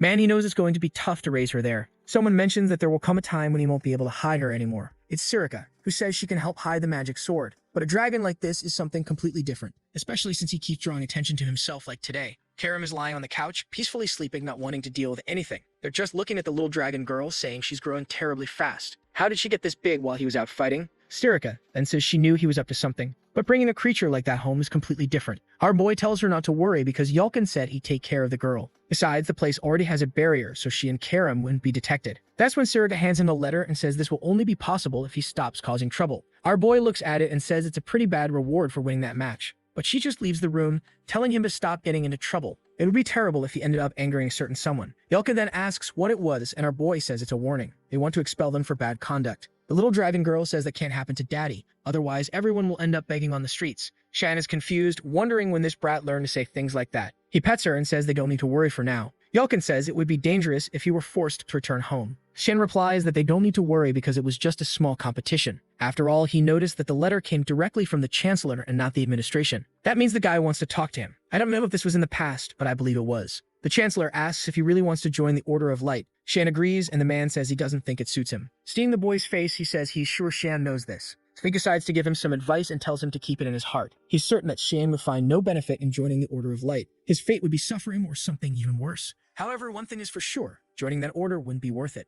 because that's what life is like for a puppet. That was the conversation he had with the old man in his past life when he was called there once, which makes him wonder what curse the old man will throw at him this time. Yulkin then comments that the child might deserve to have a name. They can't keep calling her just Little One. Shan just responds with Nana. Yulkin was about to tell him to think a bit more, but the girl says it's perfect. She likes the name Nana because it's the same backward and forward. And besides, now she's Nanavert. She's spinning around Cian, who wonders how she knows his last name. The scene then shifts to the Chancellor's office. He's thoughtful and impatient because of Cian's verdict. He already knew the boy had great potential, but he saw him absorb a rank 4 magic attack all by himself. Someone with that much power is something to be feared. But the strangest part is that Cian didn't even seem to be trying, which makes him wonder what this boy is truly capable of. Shan knows that Candle was the teacher of Emperor Dione and Princess Diana. He's one of the few 9-star mages on this continent, and after Princess Diana's death, he decided to dedicate himself to cultivating new talents at the Royal Academy. But what confuses Cian is that he always saw this man as a pacifist. So why in his past life did he suddenly get involved in the Empire's throne affairs? He stops for a second and is sure of it. That guy was as treacherous as ever. Knocking on the wall, he notices it has a barrier. Not just a barrier, but a 9-star one, even though he knew Sam was coming. It seemed the man wanted to test him, and Shan was ready to pass that test. Candle was smiling, curious to see how the boy would deal with the barrier. "All right, fine," Shan mutters as he crashes through the window. He lands in front of him and calls out to the Chancellor, introducing himself as Cian Verdict, a first-year student. The old man notices that the boy did the obvious, but he has to admit defeat. He then asks if Shan received the warning about the competition. Shan says yes, he got the Chancellor's notice, but he became certain of some things as soon as he saw the barrier. That so-called warning was just an excuse to test him. Candle says that's correct and that his method was quite common, but undeniably effective. With that aside, he says he won't resign the warning unless Shan convinces him. Shan then asks if he can pose a question. He inquires whether the old man values the Empire's prosperity or his family's honor more. Candle remains silent. He says it's a bold question, but neither is Shan's concern. Shan then asks if, hypothetically, Emperor Dione and the third princess showed ambition for the throne. Would Candle stand idly by and not support either side? The old man replies that such boldness is not only audacity, but also recklessness. Meanwhile, Shan recalls that in his past life, this man told him he'd become a puppet. But at this moment, Candle was no different. Shan remembers that in his past life, the Chancellor played an important role in helping Prince Luenel ascend to the throne, a prince known for his violent nature and for killing all his siblings. The day the Chancellor questioned those deaths, he was imprisoned for treason. Now Candle slams his hand on the table and says it doesn't make sense. He asks Shan if he truly believes that the peace built over the past 100 years could crumble so easily. He thought the boy was talented, but apparently he's just an ignorant child. Shan ignores the insult and says that both Candle's daughter and the second princess have already died from illness. Furthermore, the third and fourth princes are forces that cannot be ignored. And Empress Cassandra's faction is beginning to hunger for power. They would stop at nothing to seize control of the empire. After all, the peace in this land is barely holding together. And when it all collapses, it will also mean the end of the academy. Candle is stunned that an 11-year-old knows the entire current political landscape. He then asks what Shan's intention was in saying all this. Shan says he's there to propose a deal that will help Candle. Peace for his family and peace for the academy. And all he asks in return is for Candle to remove the warning. The old man laughs, making Shan feel like a fool. Candle summons a magic circle and asks what power Shan plans to use to resolve this. He signals downward with his finger, saying Shan will be crushed along with his arrogance. Chains of judgment then appear and pull Shan upward. Shan immediately realizes the Chancellor wants to test him again. Candle says that while Shan may be powerful, escaping such a skill won't be easy. He remarks that the boy is getting too full of himself. However, Shan asks for permission to show what he's capable of. At that moment, the old man is startled. Shan activates an adaptation of the Void Sphere. The chains seem to be getting swallowed up. The old man is in disbelief that a level 1 skill is consuming his magic. The energy keeps being absorbed and the sphere continues to grow. Meanwhile, the old man wonders about the limits of this boy's potential. Finally, the attack dissipates along with the chains. Shan asks if he's proven enough. Candle immediately agrees to remove the warning, but says he doubts that's all Cian wants. Our boy says it is because all he wants is for there to be no problems at the academy. The old man asks if he's sure, and Cian says yes. The truth is, Shan really doesn't want to see the academy collapse again. Meanwhile, in the city at sunset, someone mentions they bought a lot of sweets,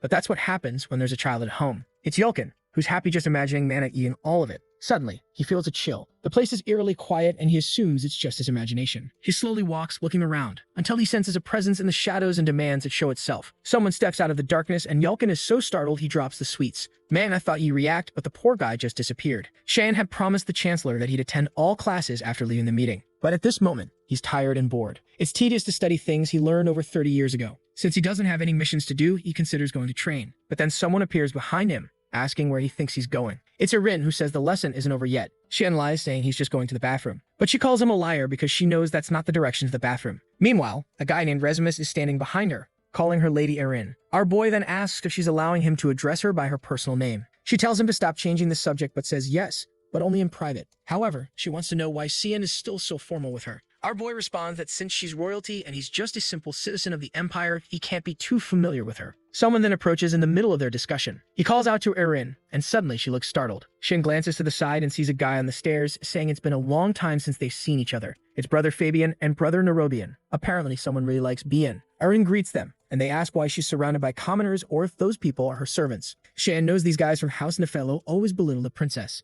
Then they ask if he's the so-called boy San Vert. Our boy simply says it's a pleasure to meet them and introduces himself as the young Mist of House Verdi. The guys reply that he doesn't need to introduce himself because they saw the duel, and it was incredible. Surely he'd be invited to the next social gathering. They say they should talk more and shouldn't remain strangers. Shan notices that Erin is being completely ignored. The guys place their hands on his shoulder and tell him this is an opportunity few people get. Erin just stands there silent, until Nairobian puts his hand on her shoulder and says that obviously someone like her shouldn't get any ideas. The so-called princess should know her place. As the guys leave, Rezimus asks if they really are princes. Erin confirms they are and remarks, as the saying goes, blood is thicker than water. But Shan says he doesn't think that's what's happening in this situation. To them, it's clear she's worse than a stranger. Water or blood are insignificant when it comes to power. That's what she needs to understand. The fact that they act so coldly toward her shows that they have some fear or apprehension. He tells her not to be shaken by it, but the poor girl is already blushing. Our boy leaves while she stands there, blushing for his words of encouragement. Back at home, Nana is messing up the bed. But Shan finds it odd that neither Karam nor Yelkin is around.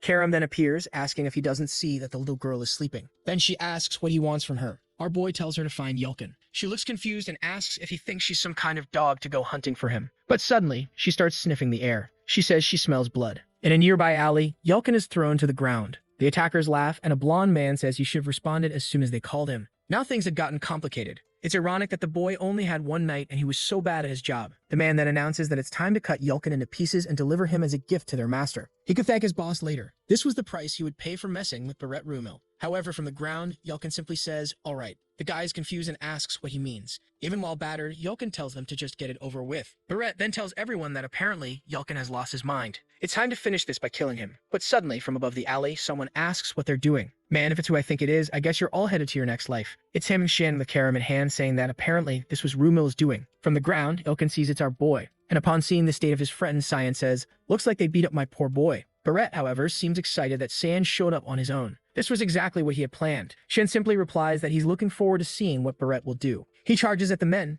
activating the 8th stance of the violent barrage. It's a tap to one guy's neck, a flick to another's forehead. Everyone in the alley starts getting thrown around. Barrett can't believe that all the men he hired couldn't beat this kid. What kind of monster is this, he wonders. He starts cursing Cian Vert and says he'll kill him. But before he can use a spell, he takes a knee to the stomach and is thrown far away. The poor guy hits the wall and San says Barrett hasn't changed one bit. He asks if tormenting the weak is really so fun for him. Barrett, however, says what he does in his free time is none of Shan's business. And he asks, what are you going to do, kill me? Shan remembers that in his past life, this guy, the eldest son of House Rumil, became the strongest figure in the kingdom of Garan. He was an infamous figure who beat his own servants to death and burned small animals just for entertainment. Until one day, his madness crossed the line. He mercilessly killed a classmate and claimed he was just practicing magic. This exposed him, and the Purge Squad gave Shan a mission to eliminate him. But that day, Shan would never forget what he saw upon arriving at that mansion. In the man's basement was a pile of servant corpses. Naturally, Cian tortured him to give him a painful death. But even while suffering, the man kept smiling and telling Shan to just end it. That was because he was already bored with his own games. Now Cian realizes that killing that guy in the past wasn't a punishment for a monster like him. After all, he had already done everything he wanted. It was an entirely inadequate price considering the lives he had affected. With this, Cian grabs Barrett by the mouth and summons a mana orb. Barrett asks what he's doing, and warns that Cian won't get away with this because he's the future of the kingdom of Garan. But Shan just grabs Barrett by the throat and says he sure loves to talk a lot. He warns that Barrett's biggest mistake wasn't insulting him. He could say whatever he wanted behind his back, but what he should never have done was hurt one of Shan's servants. Barrett starts writhing in pain on the ground. A strange purple aura begins emanating from him, and someone is observing everything from above. Oh, it's Exel's informant, who says he urgently needs to report this. Surely this would interfere with his plans. But then Sirika places a knife to his neck and says she found the one tailing her boy. Our boy approaches Yelkin, who apologizes, saying he brought shame to his lord. Seeing him beaten up, Cyan thinks it's pitiful to see the poor guy in such a state. He then asks why Yelkin, as his servant, involved himself in a fight he knew he couldn't win. Was that his idea of loyalty? Shan says he understands what Yelkin wanted to achieve, but the best choice in this case was to flee. He didn't need Yelkin to risk his life in the name of loyalty, so he shouldn't do anything so reckless again. Poor Yelkin, broken and defeated, simply apologizes. Our boy then says the leader can show themselves. Suddenly, a group of Purge Squad members appears, asking if it was that obvious. Shan says it's obvious when so many people show up together. Then Sirika appears, saying she brought a big present. She throws Kellen to the ground, and Shan immediately recognizes him as the one who had been following him recently. She seems impressed that Shan already had information about him. He says he kind of already had an idea. She responds that, as always, he's highly capable. Not only is he far stronger than any other assassin of the Mist, but he's also able to negotiate directly with the Chancellor. In addition, he has the mental fortitude to wield the magic sword. He truly deserves the title of successor, but the problem is he keeps causing trouble. Shan just replies that he took note of all that, but he warns that he will always refuse to be just a victim. Whoever harms those close to him will be crushed. Sirika interprets this as him saying help protect those around him and says she understands. She then says she's leaving and trusts the successor's decisions. But before that, she reminds him not to forget to deal with that person. Kellen then asks what Sian plans to do with him and if he's going to kill him. But Shan says he's learned that death is too easy. Desperate, Kellen says that if Shan thinks he's going to talk, he can forget it. But Shan replies that he already knows Kellen is the right-hand man of Eshel. The poor guy is left wondering how this brat already has that information. But Shan remembers Kellen very well from his past life, always by his brother's side, and the envy he felt when they were close during the wars. However, considering everything, Kellen really is a problem. Perhaps the best option would be to kill him now. The problem is that doing so would send certain information to his brother, which means it's time to use this guy to execute his plan. Kellen, desperate, asks what Shan is doing. Shan activates a psychic clone creation. A cloud of mist begins to pour into Kellen's mouth and eyes. The scene then changes completely to a castle. A man rushes in and attacking Erin. She manages to parry and says he'll have to do better than that. But the man appears behind her and places a sword at her neck, announcing his victory. Erin tells him to stop calling her Your Highness and admits she really can't beat him. He apologizes to Your Highness, and she tells him to learn to just say, Erin. But then they hear a heavy strike nearby, and Erin says someone is training hard. It's Yelkin, taking a punch to the stomach, a kick to the back of the knee, and being thrown far away. Shan is impressed that, considering he's just a regular worker, Yelkin can take quite a beating. Moreover, he has good stamina, so maybe in the future, he could be useful. Shan asks if Yelkin is okay, and spitting blood, he says he's perfectly fine.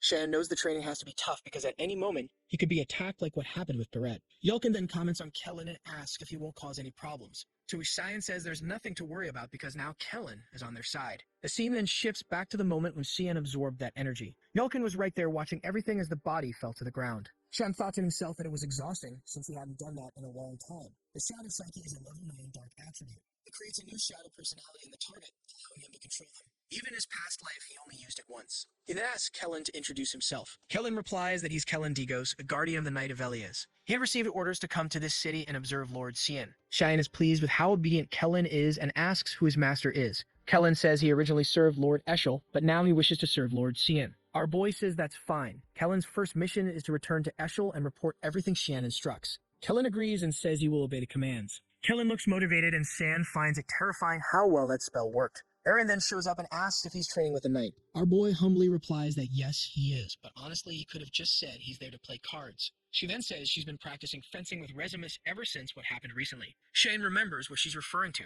Everyone found out that Barrett Rumil was found beaten up in front of the infirmary. But the worst part wasn't that he couldn't talk about what happened. It was that he could no longer use magic. What Cyan finds strange is Resimus' reaction. He thought Resimus would be happy about what happened. Suddenly, Nana comes flying through the sky, yelling for our boy. Or rather, she's literally flying. Both of them look up and Shan asks what's going on, considering he left Karam in charge. Of course the lazy one was sleeping, wasn't she? Aaron grabs Nana, wanting to know where this crazy kid came from. Meanwhile, Nana keeps shouting that she found her dad. Aaron is confused by this whole dad thing, but Nana is clearly pointing at Cyan. Now the girl is stunned, wanting to know since when and with whom this happened. While Cyan the fool has no idea how he's going to explain himself. Some time passes and he's already explained everything. Aaron feels relieved to discover that she's not his biological daughter. Still, she didn't expect the boy to have such a soft side. On the other hand, Yelkin is worried because they'd be expelled from the academy if this was discovered. But Aaron tells him not to worry. She would never tell anyone. Shine is impressed by her promise. Man, you should have made her promise before explaining everything, right? Aaron looks up and reassures him, saying not to worry. After all, it's not like she has any other friends besides them. Way to ruin the positive vibe, Aaron. Shane asks why she made the promise, and she says it's because she feels sorry for the girl. Someone who is neither dragon nor human wouldn't be accepted anywhere. She was lucky enough to find him. But with that said, Aaron declares that she'll have to visit his dorm a few times. Not to see him, of course. She wants to visit Nana.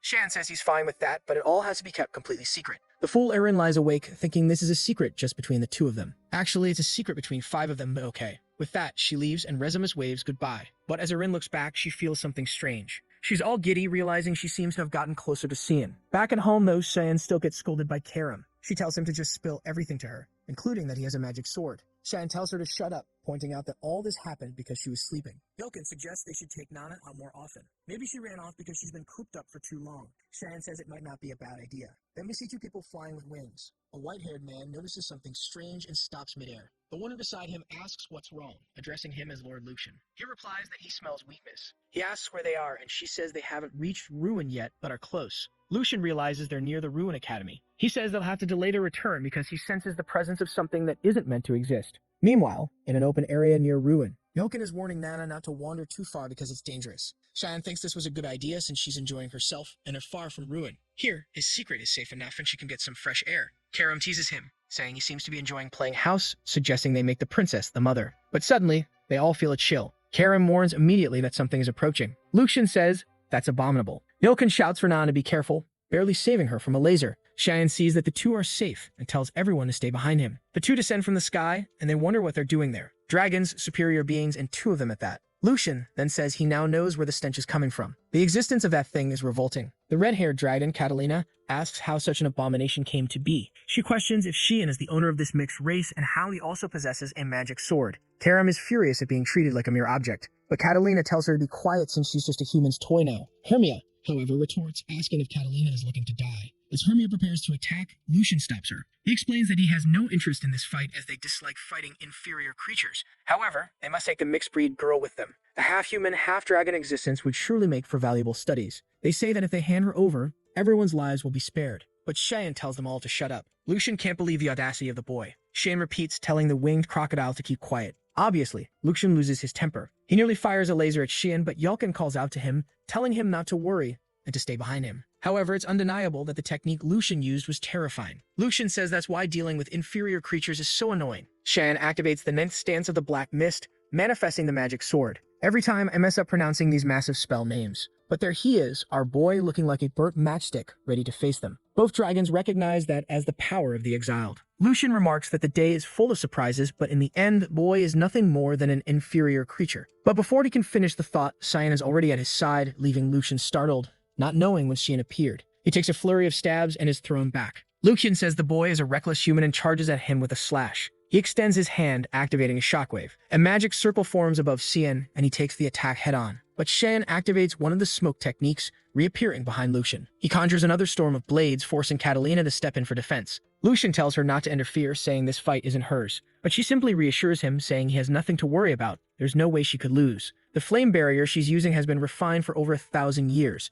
so it's impossible for a human who doesn't even live 100 years to break through. Until Sagan activates the 8 petals. Are we back at Manhwa? He delivers 8 slashes to the barrier, shattering it completely. Catalina is left wondering how that's possible. Before she can recover, Xian delivers a clean slash through her. Did she disintegrate? Did she actually die? Man, is Xian pissed off. Lucian, confused, asks what Xian is. Someone with mere powers of the mist shouldn't be this strong. He demands an answer, but when Xian doesn't reply, Lucian says that, in that case, he'll treat him as a serious opponent. Xian notices that Lucian is activating the polymorph ability. From the magic circle, the dragon begins to emerge. The man is reverting from his human form to his natural one. Sharp eyes, massive wings, the beast is here. Lucian lets out a deafening roar in Xian's face, but Xian leaps towards him, saying he knows this is the moment when Lucian is most vulnerable. He's already above the dragon's wings, and Lucian wonders what he's thinking. Noticing Xian's position, Lucian realizes the boy knows about the vulnerabilities of the polymorph ability. Xian strikes directly in the middle of Lucian's forehead. Lucian calls him reckless, but is already thinking about escaping. But Xian smirks and says it's too late. He activates the technique Giant Tree Root directly into Lucian's head.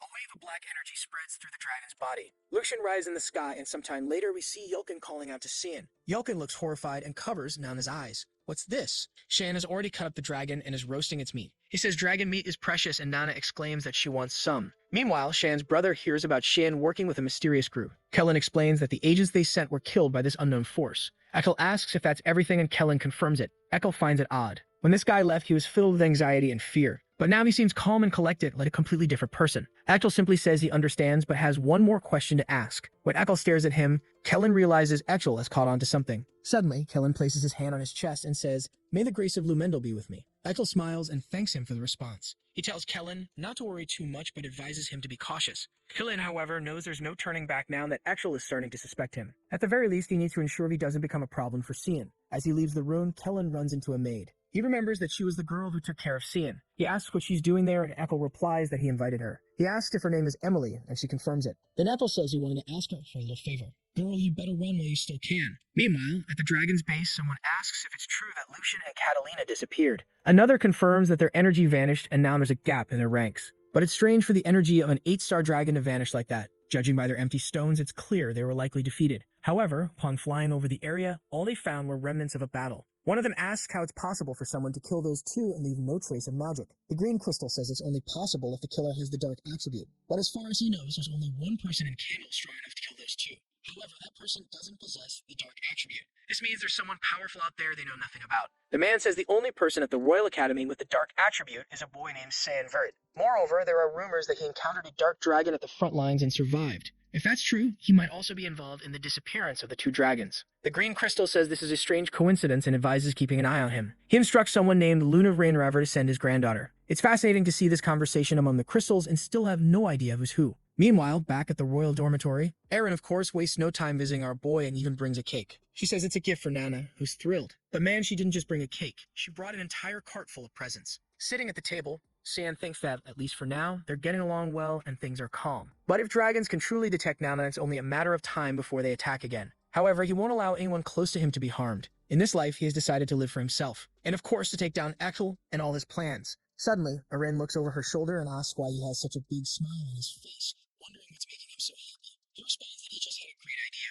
The scene shifts to the garden of House Verde. Someone says it's the first time they've seen him since graduation. It's Prince Luvinol Sevelos, who comments on how great Echel looks. The fool replies that it's all thanks to his majesty. The prince then tells him to stop wasting time on the outskirts. He's heard that Ellie is moving across the continent. Echel smiles and says he's very concerned about what she's doing. But the prince asks if he isn't worried that she might be a threat to him. Echel, irritated, asks if the prince isn't lacking discretion. But Sevelos says there's no need for discretion between the two of them. He then asks if Shein isn't his brother, explaining that his father is interested in the boy and is even considering marrying him off to Erin. He doesn't understand why Echel would care about this, considering that girl is useless. Echel, however, tells him not to be so quick to judge. She might gain some influence and interest, becoming useful. The prince replies that he likes how productive their conversations always are. Their relationship is quite peculiar, huh? Might as well end with a kiss. The prince even offers Echel a glass of wine. But Echel notices that the prince's knight seems to be someone new he's never heard of. The prince explains that it's a gem he found while passing through the slums. Echel examines the man and remarks that even among gems, this one appears to be of the highest quality. The man introduces himself as Boris Lehelm and offers his services.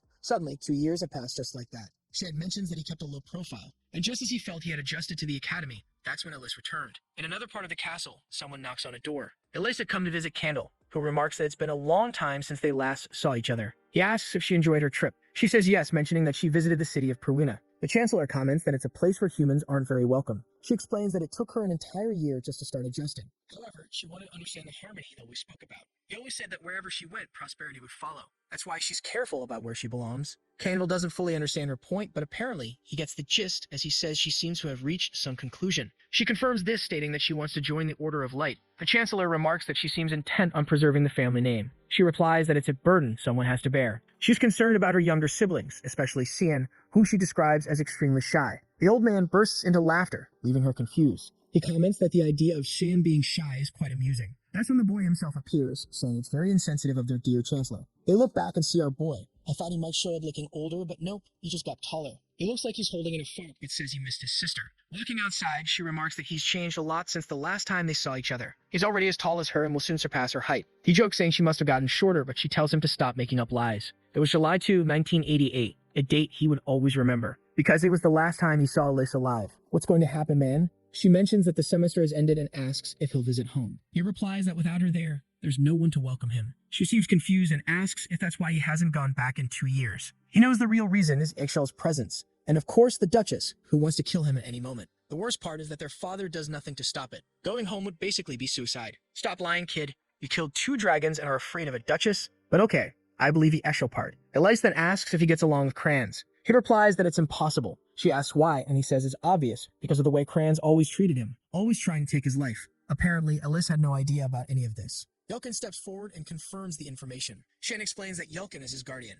Poor Elise just now realizes this, thinking he was just some random lunatic following them around because he was so weak. Sometime later, she finally understands what happened. She mentions that while all this was going on, she was in Perwina, completely unaware. Shan tells her not to worry as the problem was created by the Duchess and Crans. They are the true villains. But Elise's expression changes. He asks her what's wrong, and she suddenly snaps out of it. Shan then asks Elise if she's told anyone else about this, and she says it's all in the past. Crans never showed any remorse. Suddenly, Elise pulls him into a hug. She cries, saying he doesn't have to carry such a heavy burden alone. Whenever he needs, he can count on her. Shan says that from now on, he will protect her. But suddenly, she says she can't stay any longer because something has come up and she needs to handle it. However, she tells him to take care of himself while she's away. At this moment, Yelkin feels something strange. Elise gives him a tight hug, thanking him for taking care of her brother. Yelkin was about to protest, saying he doesn't take care of his troublemaker, but Shan quickly tells him to stay quiet. Some time passes, and it seems like Elise is leaving. Even though Cyan is smiling, he knows it's been a long time since he's seen her this serious. The scene shifts to the past, where Cyan is taking hits from a sword. It's Crayons asking if he's already tired and calling him a motherless bastard, ordering him to get up. Shannon, frustrated, says there's no need for him to say such things since he's already won. But he takes another hit to the face, and Crayons tells him to shut up. The beatdown continues until someone appears and tells Crayons to stop. It's Elise who demands to know what he thinks he's doing and orders him to apologize to Cyan immediately. Shan knows from the look on her face that this is going to cause chaos at home.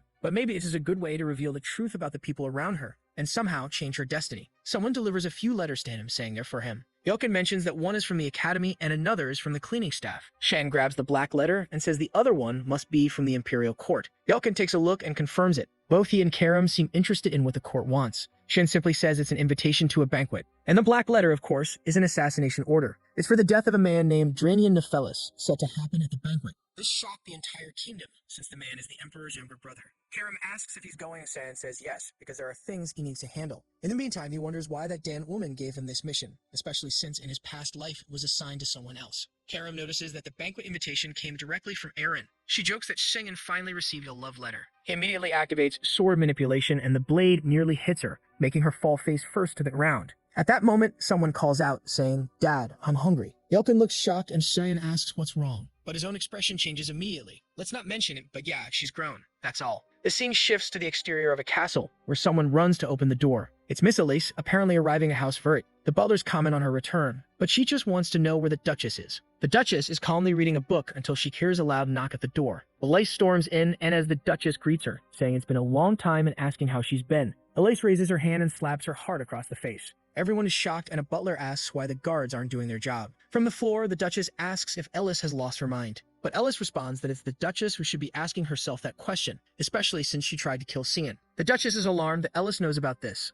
Of course, she denies it, claiming she'd never do such a thing, and asks if Ellis has any evidence. Ellis says that by asking for evidence, the Duchess made everything perfectly clear. As the Duchess orders the guards to act, she continues screaming, asking what they're waiting for, and commanding them to restrain Elise. The guards leap toward Elise, apologizing as they do. Well, this isn't going to go well for them, is it? Elise dodges the first one and knees him in the neck. She activates a spiritual magic called Undine and takes them all down. The Duchess trembles as she watches all the guards fall in the blink of an eye. She tells Elise not to come any closer and asks why she's doing this. Elise simply responds that Shan's guardian already confessed everything. He admitted to receiving orders to kill the boy 2 years ago. The Duchess claims it's ridiculous for Elise to act based on the words of a mere servant, but Elise tells her to shut up, saying she will have to face the consequences because everything will be reported to their father. Her time is up. With that, she walks out. The Duchess, however, thinks to herself that the foolish girl still doesn't understand anything. Uke Williers had no interest in anything except that one child. She immediately sends word to him, saying she knows about the assassination attempt and asks what the problem is. Surprised, Ellis tells her father that one of his children almost died.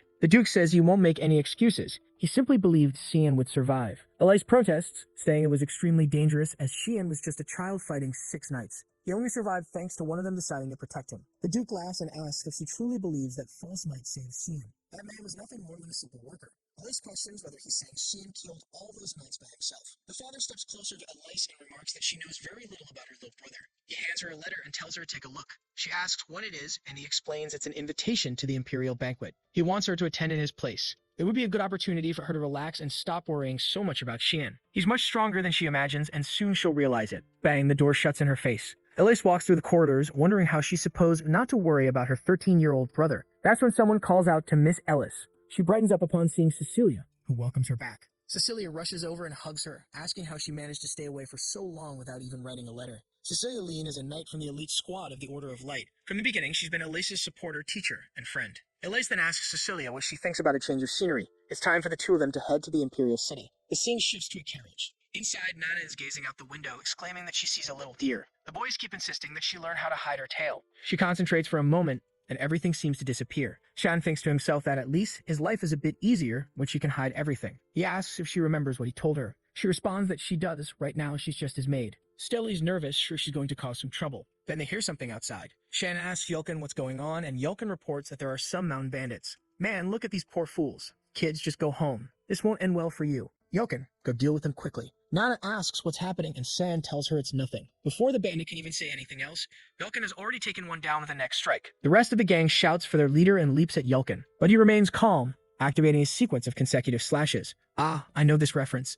Is he about to go bald? He sheaths his sword, and all the bandits are dead. Now he's a force to be reckoned with. With that, Cyan tells him to get back in the carriage, and Yulkin announces that they're leaving. Elsewhere, someone slams a sheet onto a desk, saying it's the list of all the banquet guests. Surika thanks her and is asked if the plans shouldn't be postponed. Surika responds that no, they need to go through with this because the man must die. The woman is curious about why there's such urgency to kill Dranian Nephelis. Surika explains that he's a vile predator who uses his power to target married women. The sooner he dies, the better. And to top it off, he's her fiancé. What a plot twist. Surika then notices someone unusual on the guest list, a person with such a fragile body that they rarely attend any classes, but an extremely rare genius with proficiency in 20% of all attributes. Luna River, the granddaughter of the master of Guren's Academy of Magic. Surika knows Luna has been hidden from the world like a precious gem. So why is she exposing herself at this banquet? Her aide explains that it was Master Regents himself who sent her. Surika isn't pleased, unsure of his plans. What she knows for sure is that something is bound to happen at this banquet. Of course, right? Especially since she's planning to kill her fiancé. Well, not her. She's sending our boy. The scene shifts to the city as the group arrives. Accidentally, Nana bumps into someone. The man starts scolding her, asking what she thinks she's doing, until she apologizes and asks what's wrong. Man, if you knew her age, you wouldn't be smiling like that. He takes off running. Nana remarks how nice everyone in this city is, while Cyan just wants her to stay away from that creep. But it's clear Nana's problem is that she doesn't suspect anyone. Then Yulkin points out her eyes, asking Cyan to take a look. Cyan immediately notices trouble. Her pupils have turned black, and she says she's hungry. When that happens, she starts emitting an aura that makes her easy to locate.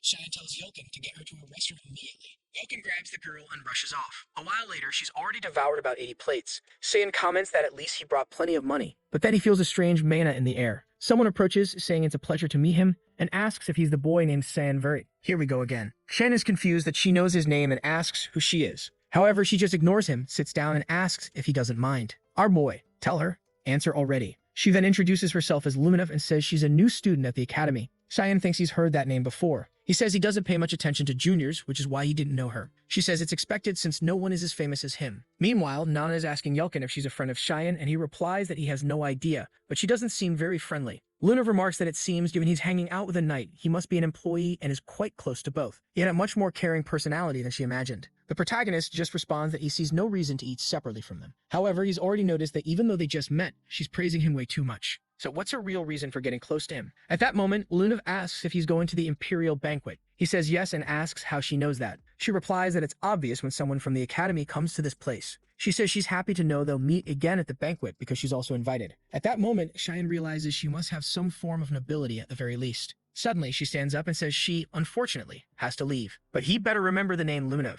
And with that, she departs, asking him not to forget. That's when Cheyenne seems to remember this crazy girl. She's the granddaughter of the Grandmaster of the Magic Academy, which makes him wonder if that man sent her there. He remembers that in his past life, Luminov died extremely young while still a student in that place. Some said it was because her body was very delicate, but others were sure it was due to the experiments she endured at the Magic Academy. The problem now is that he's getting involved with a lot of people he didn't know in his past life, which means things are going to change even more in the future. And it also makes him wonder why it seems like so many people are involved in this banquet. Sometime later, Rin is fixing her hair. She looks at Resimus and asks how she looks. Kay gives her a thumbs up, saying she looks amazing and the best version of herself yet. That's because she wants her to make up her mind already since she's tried on a dozen dresses. But she grabs another one, saying she's still not satisfied. Resimus then says she's sure Cheyenne would already like this one. She turns around asking what her dress has to do with Cheyenne. Resimus just replies that it's obvious since she was the one who sent the invitation. The poor girl is blushing, not knowing what to say, until the maid arrives with a gift from Prince Lunel. Rin seems a bit confused since it's not like her brother to do something like that. Meanwhile, Resimus is praising it, saying Cheyenne will surely think it's wonderful. Time passes, and we finally reach the much-talked-about banquet. Full of nobles walking around, and our boy is leaning against the wall with his hands in his pockets looking cool. He looks to the side and says that if Kellen is here,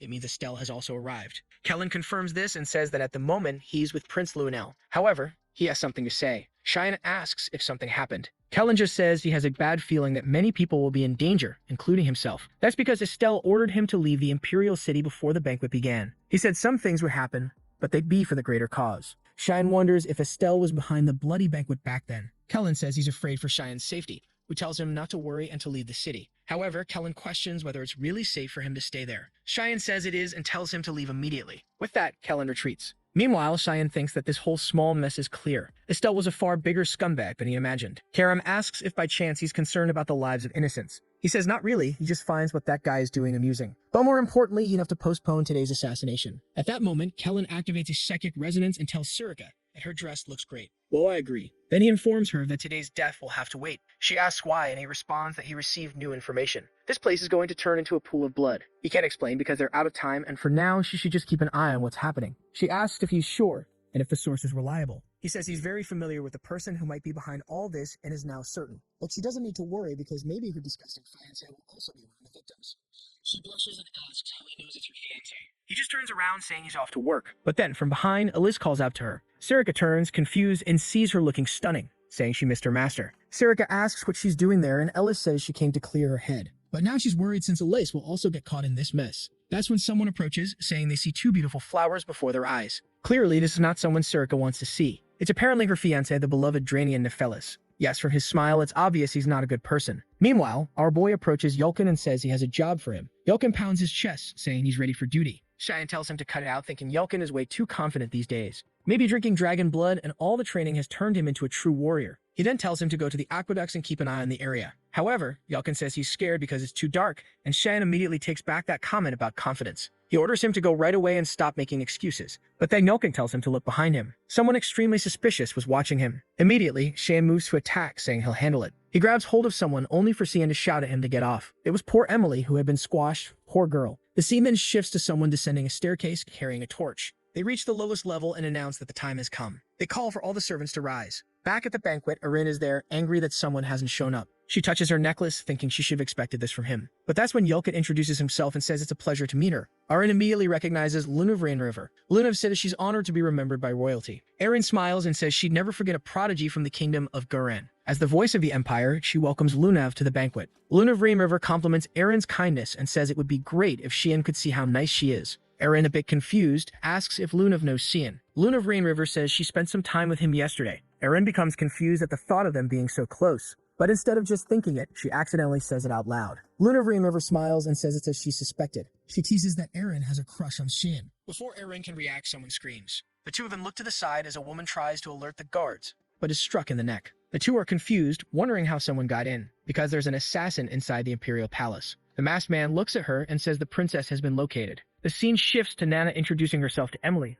who is shocked. She falls to her knees, devastated to see that the new maid is younger and prettier. She asks Shan if she's being replaced, and Cyan says no. But he's more curious to know why Ishil brought her there. Emily says she thinks Ishil wants her as his maid because he even asked her to work for him. Obviously, Cyan doesn't like hearing that. We then see the moment Eshil asked her to be his maid. He says she seems so lonely ever since Sin went to the academy. But back in the present, Emily says she refused because she has to wait for her lord. She asks if he's sure, and she confirms, but Eshil isn't giving up. After all, he brought her to this place. At that, Cyan tells Jokum to protect Nana and Emily because things are about to get dangerous. He recalls that in his past life, she wasn't in this place. The fact that he sent Kellen already proves he's been watching him for a long time. But he won't allow his brother to hurt his people. There's chaos outside. Suddenly, Emily shows a ribbon and says Ishil sent it as a gift for his brother. She panics because she forgot to deliver it. But Nana notices something strange. Something red is seeping from the crystal inside. It seems to have a specific smell. In another part of the castle, someone sheaths a sword. It's Eshil speaking to the prince, saying everything has begun. The prince smiles back, saying the day they've been working toward has finally arrived. Eshil praises the knights the prince sent and says the recipients must have also received their gifts. The prince smiles again and says with all of this, the empire will rise from its decline. The honest brother agrees, saying it's time to show everyone. Who does the empire truly need? Back at the banquet, someone is telling everyone to run this way. It's Erin urging them to evacuate and let the guards handle it. Lunav tells her to run as well, but Erin says she needs to get everyone out first. Her friend says she'll join her and Erin thanks her. Meanwhile, the masked man is slashing through all the guards. One hears a scream, and when he looks to the side, he sees more enemies arriving. Another knight is killed, and the man doesn't know what to do, until someone calls for the commander. They warn that the area is full of mandrakes, which are high-level creatures. The problem is that this type of monster should only exist on the front lines. So what is it doing here? As he despairs without a solution, one of the creatures is completely blown apart. It's Sirika, looking stunning and strong, telling them to evacuate. The poor commander asks if she's an instructor from the academy, without noticing that someone is approaching from behind him. But from behind his back, Eris arrives and slices the threat in half. She tells him to run and leave it to her. Now that's true bro power, folks. The general tells all the knights to run and help those who are evacuating. However, the mandrakes keep attacking and the two prepare themselves.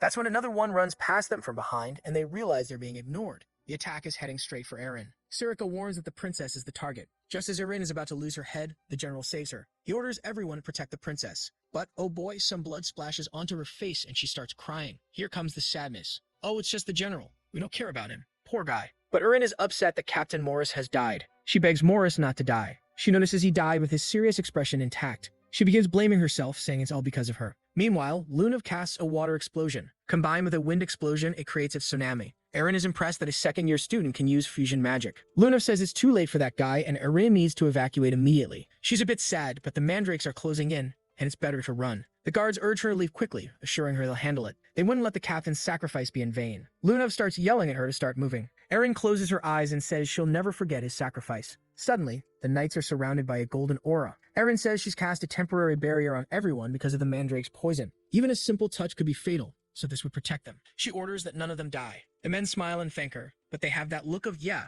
we're gonna die. But off they go, charging at the mandrakes. Slash here, slash there. Then one of them gets impaled in the chest. Everyone is thrown aside. Ellis tells them all to get out of the way and unleashes a freezing attack. She runs toward Eren, telling her she needs to leave now. However, Eren has no idea who this woman is, and Elise introduces herself as Ellis of House Vert. The mandrakes roar, but Sirica leaps in, slashing through everything. The problem is that no one at the academy can know she's a dagger user. If they do, they'll start associating her with the Mist Group. Unfortunately, given the destruction around her, it's not the time to worry about that. She uses an attack that our boy has used before, 8 pedal strikes. The mandrakes finally stop moving. But what the knight doesn't see is an assassin right behind him. Oh wait, there's no assassin anymore. He's been sliced in half. Sirica tells them to stop letting their guard down because there are many enemies around. She only hopes Elise can evacuate everyone safely. But what she wants to know is what this terrifying sensation she's feeling is. One of the corridors, Owen is more concerned about the fact that Elise is Sheen's sister. When she starts to realize she has no idea where he is either. That's when the wall explodes and a creature appears in front of them. Ellis finds it strange that the monsters are showing up exactly where they are. The problem is that a crawler is a high-level night monster. Eren activates a chain trap while Lunav uses a fire lance. The creature's feet are caught, forcing it to defend against the lance. Ellis is impressed that the two girls are far from weak. She decides she needs to show these Academy juniors that she's strong too. The creature roars and sends a blue attack their way. Lunav activates a protective barrier and Ellis appears behind it. But of course, before attacking, she delivers an epic line. She declares that as a knight of House Vert, she'll make this creature regret everything. She activates a water blade and chops off the creature's arm. Back in the hall, Sirica has cleared the area. Finally, it seems she's killed the last of them. She approaches to remove a mask, thinking these assassins seem like monsters, but something was off. And then she's startled. These assassins are actually puppets. A long forbidden spell allows someone to control the bodies of the dead, and to control so many requires an incredibly powerful person who has prepared for a long time. Something on this scale was certainly not done by just one person. Maybe someone is trying to start a war. Some of the assassins are killed, and someone asks if these are the last of them. A man collapses with his sword on the ground, and 2 knights approach from behind, asking if His Majesty is all right. He tells them not to worry, as at least he has them by his side. One of them, Eshel, offers help and says he'll assist His Majesty. Meanwhile, the blonde guy is just observing. The vile blonde says not to worry because the knights will handle the rest. The king need not concern himself, they'll keep an eye on him. The crawler is finally killed, and Elise wonders where all these monsters are coming from. But suddenly, they're surrounded by a bunch of assassins again. Back at the moment, Emily hands over Eshel's gift to Cian. Yelkin comments that he finds this very strange. After all, Eshel has never sent Shan a gift. He's always noticed that his boss harbors a sort of resentment toward his brother. Something that seems much deeper than simple sibling rivalry. But then Conan warns them that they need to run. Something extremely dangerous is coming their way. Emily, confused, asks why the girl's eyes are like that. And then suddenly, the wall behind them explodes. He turns and tells her to hide. Another high-level creature has appeared in that place. In another part of the castle, the rest of the guests are panicking and trying to escape. Among them is Sirica's cowardly husband, terrified of dying. He managed to be one of the first to flee, but right at the exit, a group of assassins was waiting. He cannot die there, no matter what, because he's eagerly anticipating spending quality time with his future wife. He asks the man beside him if the back door is truly safe, to which the man confirms it is. But just as he's about to seek further reassurance, something pierces through his head. The man is separated from his senses in an instant. The crowd screams in terror as the man's body collapses like discarded garbage. Everyone assumes this is the end for them. That's when a blue drop appears and Ellis activates a water explosion. She calls out to Luna to cast a freezing spell, creating ice spikes that pierce all the assassins. The knights stand there, dumbfounded, unsure of who these 2 women are. Elise confidently steps forward and introduces herself as Ellis of House Vert. This girl loves announcing her name. One of the knights spots Erin and celebrates her survival. Meanwhile, Lunav struggles to get up, assuring everyone she'll recover soon. She warns that the next attack will start any moment and that they need to escape. The knights step forward, vowing to protect the princess.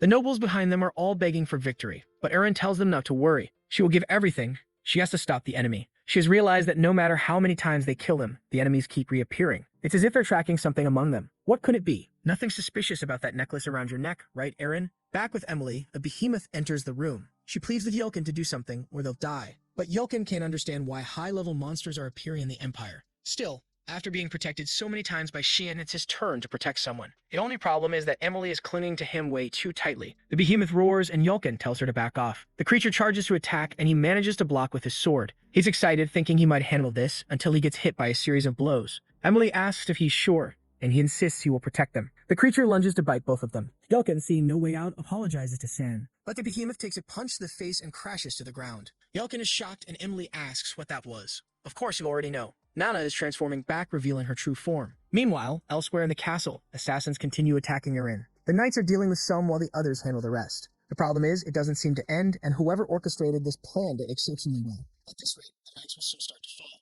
Erin realizes she needs to find another solution. That's when one of the knights gets slashed across the face and their mask falls to the ground. Ellis realizes they are fighting puppets or undead controlled by magic. She starts thinking about the most efficient way to deal with dark magic. The first thing that comes to mind is the holy magic of Lumendo's light. She knows there's only one way to do this. She calls out to Erin and asks her to bless her sword with light magic. Erin hesitates, explaining that this would remove the knight's protection. The knights tell her not to worry, they'll hold the line for as long as they can. For as long as they can probably means they'll die the second she lifts the magic, but oh well. Now Elisa's sword glows brightly with the blessing. Combining elements like she did with Lunav was challenging, but combining magic with a spiritual art is much easier. It takes time, but she finally prepares to give it her all with this strike. Meanwhile, I wonder where Shane is. He'd better be doing something really important. And there he is, cutting down puppets and mandrakes. Our dear Shan knows this is all tied to Eshel somehow. He's convinced Boris has started working under Eshel's influence. Karen comments that he never thought humans with this level of necromancy still existed. Shan explains that the person who enjoys this kind of magic also has another favorite method, using stones from fortified creatures to create new monsters. Karen mentions feeling that magic emanating from a certain direction. Shan notes that the place is a bloody mess, but before resolving it, he needs a change of clothes. Meanwhile, Elise is channeling immense power. Lunav recognizes it as the spirit of Miriam. She's baffled as to how Ellis summoned it. Magic and spiritual power are extremely unstable. She warns that Ellis needs to stop or her body won't withstand it. Miriam places her hand on Elise's head and asks why she's in such a hurry. She remarks it's a pity for a child blessed by Pruin to face such a cruel fate. She prepares her arms and declares she's extremely irritated. With a single gesture, she creates an explosion, forcing everyone to back away. Erin is awestruck by the sheer power in such a simple movement. The problem is, as assassins are killed, others are reanimated. Erin pleads with Ellis to stop before she ends up dying alone. But Ellis knows she must finish this before things get worse. She resolves to make the most of the spiritual invocation. She prepares an attack using all the power of the Spirit King. But suddenly, someone grabs her arm. The goddess pauses for a moment, leaving Elise confused. No one knew who that person was. Who could this mysterious figure be? Elise wonders who this entirely different kind of puppet might be, and she has no idea what this black mist surrounding them is. The problem is that she can't move or even pull her hand away. Shan stands still while his aura envelops her. The goddess then tells her it's time to say goodbye. It seems her journey will end today. Shan releases Elisa's arm and she collapses to the ground, trying to understand what kind of mist this is. As the goddess fades away, she tells Elise to remember she's always welcome in Pruina. Erin is still confused, and Lunav comments that the figure blocked Elise's spirit manifestation. The assassins begin advancing again. Poor Elise now unable to defend herself. But don't worry, there's a cool-headed guy around to take care of everything. Now Erin realizes the man in front of them isn't an enemy. Cyan continues cutting down enemies until he pauses for a second. As he suspected, the creatures seem to be following the scent of something coming from the princess. He asks Karam if she senses anything unusual in the area. Karam mentions sensing something magical from Lunav. Shan asks for something else, and Karam finally says there's a magical creature's energy emanating from the princess's necklace. He tells her he'll need her help as he moves forward. Shan slams the ground, creating a spatial distortion. A domain of mist begins spreading outward. The puppets start disintegrating into smoke, and the knights are alarmed as the space around them shifts. As the creatures attempt to advance, they become trapped in the ground and seem to die. Elise notices the mist is consuming the puppets. In a matter of moments, the entire area falls silent, as if nothing had happened. Erin is puzzled at how someone can handle so many creatures at once. That's when she notices Lunav on the ground. Just as she considers helping her, Shan appears behind her. Everyone turns to address the princess, but she already has a knife to her neck. Erin feels a strange familiarity with this mysterious figure. He strikes the necklace, risky even its location on her neck. Everyone screams for the princess, but suddenly he vanishes. He reappears beside Lunav, and Erin panics. She orders him to step back and casts a light ray. The attack hits him directly, but he merely turns into mist. Shan then leaves a message telling everyone not to worry because he has noble intentions. He assures them that the creatures won't follow anyone anymore since the jewel has been destroyed. He instructs everyone to head to the front entrance, which is already cleared, and then approaches Erin, asking if she's unharmed. She's more focused on figuring out who that person was, but reassures him that she's fine. She then asks about Ellis and Lunav. Both are getting up, and Ellis suggests they hurry to the entrance. She decides to figure out who the stranger was later. For now, the priority is saving the girls. However, Lunav, with her magical sensitivity, seems to recognize Mr. Sheehan. Back with Nana, the behemoth lies defeated on the floor. Emily is trembling, questioning whether Nana could truly be a maid. Yelkin admits he has no idea since Nana has never done anything like this before. Not only has she killed the creature, but she was also devouring it. In Shan's past life, rumors surrounded the banquet's true purpose. Many believe it was orchestrated by Princess Erin, desperate to inherit the throne. But now Shan understands that the necklace given to her by Eshel was part of a grand scheme. Together with the prince, Eshel eliminated the creatures and became hailed as heroes of the empire. In the end, they were the ones who benefited the most from this incident. Karam asks if Shan is suggesting those two planned everything. Sacrificing so many lives for something like this makes her think humans are worse than demons. Shan responds that this is only the beginning. He adds that he's not much different, having participated in numerous massacres in his past life. Karam then asks if he's leaving already. He says yes, as Nana must be waiting for him. The Imperial Knights should be able to handle the rest. Karam mentions something that's been bothering her. Our boy asks what it is. She says the smell from the princess's necklace matches the one Emily brought. Back in the room, Nana comments on a delicious scent coming from Emily. Emily panics, insisting she isn't as good as she seems. Meanwhile, Yoken can't understand why Nana has suddenly turned into a monster. Worse, she's trying to kill Emily for some unknown reason. He needs to stop her somehow, but he can't bring himself to raise his sword against her. Nana leaps, shouting that she can't control herself. Yoken closes his eyes, unable to find a solution. A solution? Cyan steps in and takes a hit to the back. Karam sneaks behind Emily, and Syan tells her to resolve the situation quickly. Karam removes the necklace and throws it to the ground. Before Emily can react, Karam crushes it underfoot. Karam commands Nana to wake up and return to reality, reminding her that her lord is there. Slowly, Nana reverts, confused about what just happened. She sees the destruction on the boy's back and asks if she caused it. Shan reassures her, saying it's fine, it doesn't hurt, and it wasn't her fault. However, she collapses to the ground in tears, crying that she didn't want to do this. Yelkin and Emily are at a loss for words, while Shan simply tells them they should leave since the place is in chaos. Meanwhile, Prince Sevelis is wondering what's going on. The hallways were supposed to be swarming with monsters, but there's no sign of them. The king comments that the creatures have vanished, and Sevelis celebrates, saying they're incredibly lucky. However, Eshel has already noticed that something is off. That's when they hear someone call in for their father. It's Erin and her group emerging safely. From Eshel's clenched jaw, it's clear he's not pleased. Erin embraces her father, expressing her relief that he's safe. She then notices her brother Lunel standing nearby. The king explains that it's thanks to Lunel and Eshel that they were able to stay safe. Sevelis comments that it's good to know Erin didn't die. Erin responds that she feels the same way. Though she has many questions for him, she knows this isn't the time. The knights approach to protect Erin and pay their respects to the king, who thanks them for safeguarding his daughter. Erin glances over and notices Eshel whispering something to Sevelis. She knows they're planning something. Suddenly, Sevelis turns and places his sword against Lunev's neck. He declares that he's certain who's behind all this. It must be the granddaughter of the Grandmaster of the Academy of Sorcery. He announces that from now on, she's under arrest. Elise is baffled, unable to understand what the prince is thinking, while Eshel remains silent. The king and Erin orders Sevelis to lower his sword, demanding to know what he's doing. But the prince argues that the situation is clear. The kingdom of Garen orchestrated this to bring down Usith. He claims Luna was sent to create chaos and assassinate the Marquis. Luna questions what evidence he has to support such accusations. Eshel suddenly mentions sensing strange magic near their location yesterday. The king asks if this is true and demands an explanation. Sevelis states they invited her in good faith but have always kept an eye on her. And with the evidence they have, it was only a matter of time before the truth came to light. The king acknowledges this and tells them to handle it. Sevelis assures him that they will. Poor Lunev realizes she's fallen into a trap. She wonders if this was part of her grandfather's plan. Lunev and the others from the Garan Academy are arrested. Meanwhile, Resimus, who had been separated from the group during the battle, is with the noble knights. The next day, a funeral is held in the capital for all those who died in the massacre. Although Shan significantly reduced the death toll compared to his past life, the day is still remembered as the Bloody Banquet. Sometime later, Elise is applying bandages to Shan. Shan tells her she doesn't need to, but she insists, saying it's the least she can do. She expresses relief that he managed to escape the monsters, which were incredibly dangerous. She also mentions that if it hadn't been for that man, she wouldn't have survived either. But she's curious about who he was. She remarks that the man was strangely the exact same size as Shan.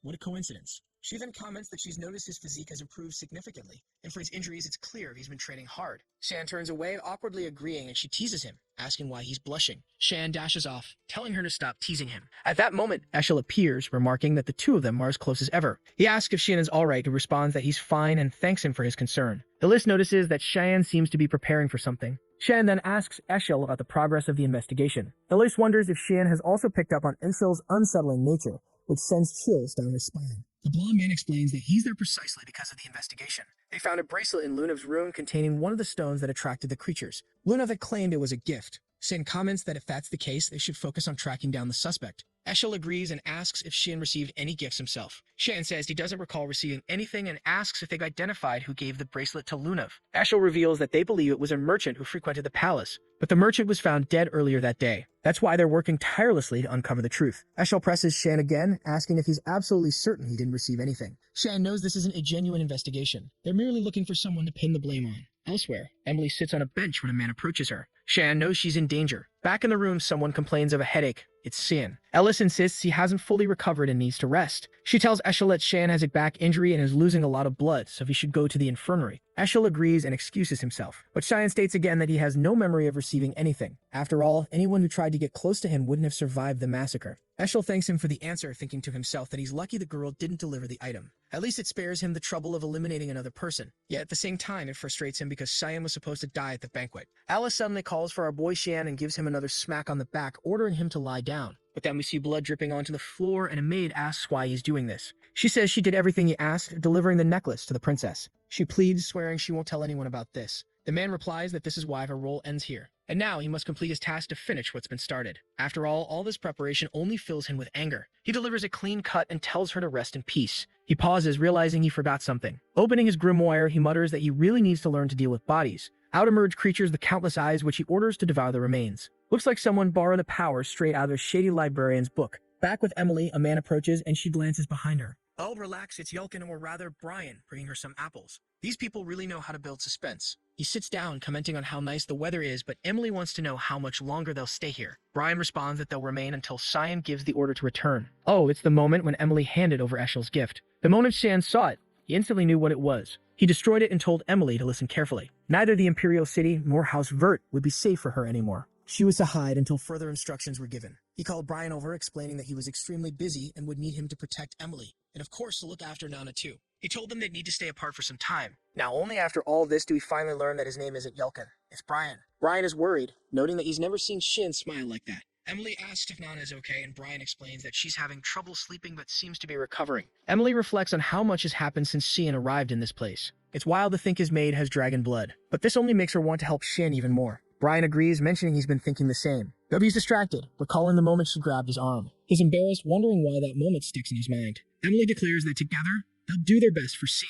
Brian blushes and smiles, agreeing. The scene shifts to Sevelis questioning his father. He demands to know what he means by this decision. Sevelis insists the evidence is undeniable, and they can't let the suspects slip away. The king, however, calmly tells him to relax, explaining the decision is already made. Sevelis accuses him of being weak, saying he'll never maintain dominance over the continent with this approach. Almost taking a blow to the head, the king sternly orders him to be silent. The king acknowledges Sevelis' ambitions of continental dominance as noble in theory, but he reminds him that the Yusuf Empire borders not just the kingdom of Garen, but also the demon world Espana and Proina. Starting a war with Garan would leave them vulnerable on all fronts. Even if, by some miracle, they conquered the continent, the cost in lives would be astronomical. As emperor, he refuses to choose such a monstrous path. Sevelis, however, persists, claiming clear evidence exists. The king asks if he's referring to the obscuring stone, which catches Sevelis off guard since he didn't expect the king to know about it. The king remarks that his expression says it all. Since childhood, Sevelis has never known how to stop when he doesn't get his way. Sevelis, trembling, denies knowing anything. The king orders him to be quiet, questioning how he's fallen so low. He declares that at this moment, Erin is far more qualified for the throne than Sevelis. Finally, he commands Sevelis to leave his presence immediately.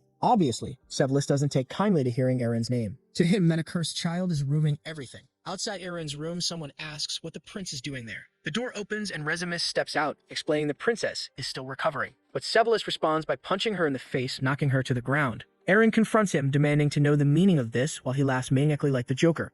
Staring him down, she calmly asks if he's here to see her or if there's something else he wants to hear from her. Sevelis is suddenly startled. Her aura is different. She doesn't seem like the same person he knew. Erin then declares that maybe he wants to hear that she, Erin Sevelis, received nothing from her brother. The prince trembles, realizing she knows everything. The scene shifts to the king asking Erin if she's certain she knows nothing about the matter. She confirms. The king explains that the necklace she carried wasn't an ordinary jewel. The stone within it, though rare, originates from a clan of dark magic users. It's something used to attract and control creatures. He'd received word from the Imperial City that someone secretly purchased this item. The known suspects are the merchant Gilbert and the maid Marilda. However, both are now dead or missing. The king found it odd that both the merchant Gilbert and the maid Marilda had frequent meetings with Sevelis. He asks Erin again if she's certain she didn't receive anything from her brother. Fiddling with her fingers, she responds calmly, no.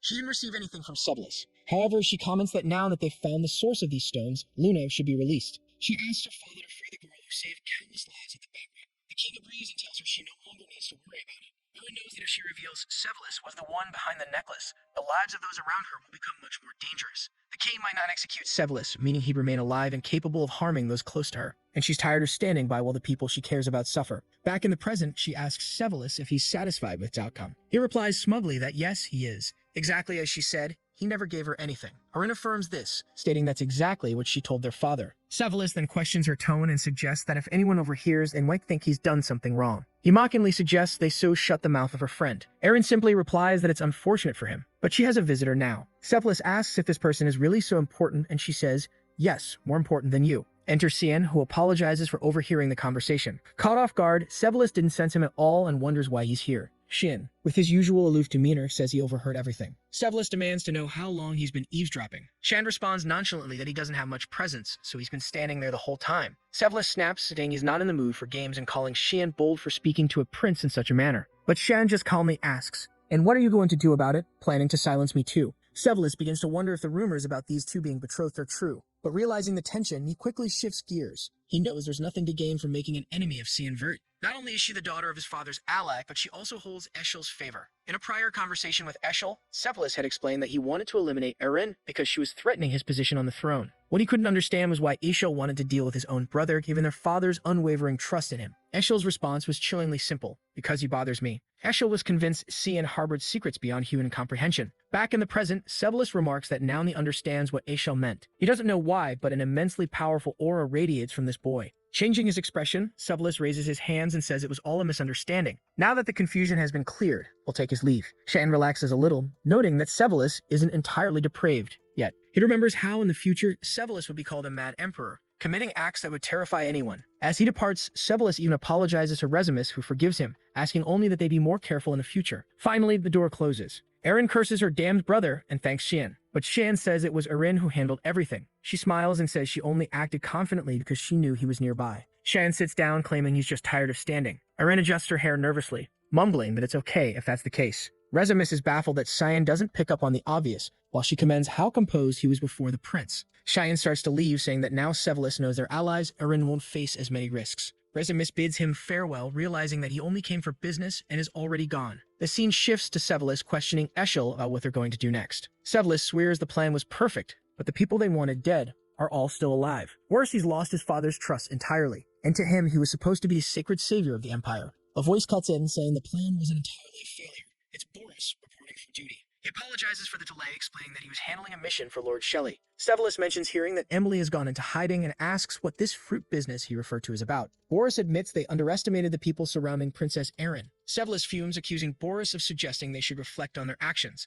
Boris apologizes and clarifies, showing a crystal. He explains that it contains the magic used by Erin's allies. Most of it is ordinary, but then a dark mist begins emanating from the crystal. Boris declares this to be an extremely rare and potentially dangerous magic. Some might even call it dark magic. It's the power of a cursed magical blade. Severus is stunned to learn that one of Erin's allies wields something so blasphemous. Meanwhile, we cut to a comical scene of Yelkin staring at a blue creature on a plate. He asked Emily what kind of gratin she said she was making. What's stranger is that Shan and Nana are eating it calmly. Emily cheerfully tells them to take it slow. Yelkin, however, wonders if the food is actually moving. Shan remarks that he's had enough and is full. He apologizes, explaining he has to leave before Eshel discovers this place. He only came to check on the three of them, but the danger is still too great. Shan explains that he's placed people to keep an eye on the house's surroundings, making it the safest place for now. He chuckles, but Emily asks him to promise he'll come back. He reassures her not to worry and instructs Brian to look after the two of them while he's away. Brian, unenthusiastic about the odd food they've been eating, mutters that he'll take good care of them. Outside the house, Surika appears and sarcastically comments about his free time for strolls. She demands an explanation. The bloody banquet, her fiance's death. How did Cyan know all of this would happen? She warns him to be careful with his answers, as she might end up becoming his enemy. She asked again, who exactly is Cian Verde? Shin simply replies, why does it matter? The Marquis was already a target. Surika retorts that it matters a great deal, as he could be a spy for another organization. Shane asks what she plans to do if that's the case. She unsheaths her sword, declaring the answer is obvious. She lunges at him, but Karam intercepts the attack. Surika demands to know if Karam will really stand in her way. Karam reminds her of the last time they fought, warning that she won't let anyone touch her master. The two immediately reignite their rivalry, both vowing to defeat the other. Karam conjures a red energy sphere, saying she'll show Surika something interesting. Surika, excited, readies herself, saying she's prepared. Karam unleashes the unyielding black mist, which seems to chase Surika. Surika dismisses it as useless, boasting that she can dodge anything, but the sheer explosion rattles her confidence. She realizes that being hit by it would mean instant death. She admits it's better for Karam to remain in her sword form, as otherwise she could be far deadlier. Karam grins, declaring the warm-up is over, and it's time to get serious. Surika grins back, ready for an all-out fight. Before things escalate further, Xian activates sword manipulation, slamming Karam into the ground. Karam whines, asking to continue her fun, but Cheyenne commands both of them to stop. He reminds them that their commotion undermines the point of his hiding. Surika admits he's right and advises him to relocate. Cheyenne tells him to clean up and closes the door, leaving the two standing there with dumbfounded expressions. Inside, Cheyenne announces a change of plans, instructing everyone to prepare to leave. That's when a voice greets him. It's Lunav. She comments that it seems his family has grown since the last time. Shen, surprised she bypassed the mist barrier, asks how she found them. Lunav explains it's just a simple talent of hers and assures him no one else knows she's there. She asks about the commotion outside, but Shan dismisses it, asking why she's there. Lunav responds that she came to thank him. Shan shrugs, saying he didn't do anything deserving thanks. But Lunav insists she knows everything since the day he entered her. Everyone looks confused, trying to decipher her words. She clarifies she's talking about the aura that entered her when she was unconscious. She demonstrates her ability to summon fire and water, combine them, and modify them. She can even use a form of magic to locate specific people. She proudly asks if he doesn't think this gift from her grandfather is amazing. Shane dryly responds that it seems more like a curse, pointing out her injured body. Luna blushes and accuses him of being the one who entered. Shane ignores her and tells everyone to prepare to leave, saying he'll have a chat with her. Emily eagerly asks where they're going, and Siam replies it's Ruin Academy. Emily beams with excitement, saying she can now take care of him daily. Ryan, however, looks disappointed, already dreading the food he'll have to endure. Later, Luna reflects on her childhood in cold, dark places being the subject of painful experiments. She endured it all, believing it was her duty as Rain River's granddaughter. She asks Shen if he feels a similar sense of duty. He bluntly says no. Curious, she questions why he saved everyone but didn't want anyone to know. Shen explains it would only cause more headaches, which she probably understands. Luna pauses, saying she does. She then reveals that when their auras connected, she discovered his magical attribute. At first, she thought it was darkness, but now she isn't sure. She confesses that during their brief contact at the restaurant, she gathered information about him. Shan is surprised, not realizing she could deduce someone's magical attribute through touch. She asserts that on the day she collapsed, he implanted his magic into her. She demands to know what it is, certain it's not of this world. Shan acknowledges her curiosity and asks if she plans to report it to her grandfather. Luna dispels her magic, saying no, it would only bring more trouble. Shan smirks, asking if she's rebelling against Rain River. Lunav cryptically says he probably understands the reasons. She suddenly hugs him, thanking him for freeing her from a long-standing burden. Shin explains that her body is like a cauldron of flames, filled with magical attributes constantly clashing and mixing. However, someone had placed a sort of cap on her magic. The intention was to prevent her from losing any magic entirely, but it was also causing her power to heat up excessively. What overflowed from this cauldron was slowly extinguishing the flame of her life. All Cyan did was create a hole in that cap. He explains it was because he didn't want her to live as someone else's puppet. Still, he tells her there's no need to thank him. If she has nothing else to say, she can leave and keep their secret. But of course, she shouldn't overexert herself. It would be dangerous. Luna simply thinks to herself how adorable Cyan is. As she suspected, Cyan is a genuinely good person. Meanwhile, at the Garen Magic Academy headquarters, her grandfather slams the table, demanding to know what they're saying. The butler informs him that Luna has been exonerated and released. He asks if they should file a petition against the kingdom of Yusif. The grandfather replies with a resounding no, saying that's not the issue. Instead, he wants to know how she had the audacity to stop anywhere else before returning to him. He declares they must find a like this video that helps. And you guys remember how last chapter ended with that old dude saying it was time to find Luna. Meanwhile, our boy was on the carriage ride back home. He wanted to know why Emily was so excited, and she said it was because she could finally go back to serving him again. She thought it was kind of weird though, right? Especially since she heard that servants weren't allowed at the academy. He explained that the headmaster would probably make an exception for him. But we already saw the headmaster and he made it clear. No way in hell. Our boy tried to argue, saying he'd make sure no one even noticed her, and all he really wanted was to bring Emily with him. The headmaster asked for a good reason, and he said he promised not to skip class if she could come. The old man slammed the table and snapped at the brat like, "That's the bare minimum, kid. And what's this about wanting to bring 2 maids? That's even worse." All he wanted to know was whether this had anything to do with the blood banquet. He figured Cian wouldn't ask for something this bold unless it was serious. Just by looking at the kid's reaction, the old man was already sure, and Xian said he'd tell the truth, but only if he got permission. The headmaster had already given up on trying to control him and basically said he knew the kid was going to do whatever he wanted and bring those girls regardless of what he said. So our boy finally admitted that it was hard to explain. The only thing he could say for sure was that he wasn't behind the blood banquet. The headmaster asked if he was really sure, and our guy said he honestly didn't get it. Like, why would someone as honest and humble as him do something like that? The headmaster just said, fine, and told him to get back to class already. So yeah, the talk kind of worked out. What he didn't expect, though, was how that guy would feel once he found out the whole blood banquet mess was actually because of his own grandson. But honestly, it probably wasn't just Lunel's doing. That guy's not smart enough to plan something like this all on his own. Of course, that bastard Eshel had to be behind most of the plotting. And Boris, he was the one who carried it all out. That's always how they operated. Right then, he saw that buffed-up dude from earlier busting out 1,287 push-ups like it was nothing. He already knows something's coming, and right then the bastard stands up saying the time has come for him and Cyan to fight it out once and for all, to see who's really the strongest. The door slams shut, and our boy walks into his room. Seriously, that bastard does train every single day, always pushing for it. But Shan's not in the mood for any of that right now. Then suddenly, he trips over a hand on the floor. He looks down, and damn, it's his own servant lying there looking dead. He jumps back in shock, and that's when Emily shows up. He wants to know what happened to the guy. Eating her totally normal but horrifying food, she says she has no idea. He ate that delicious little cookie and passed right out. Maybe Shan wants one too.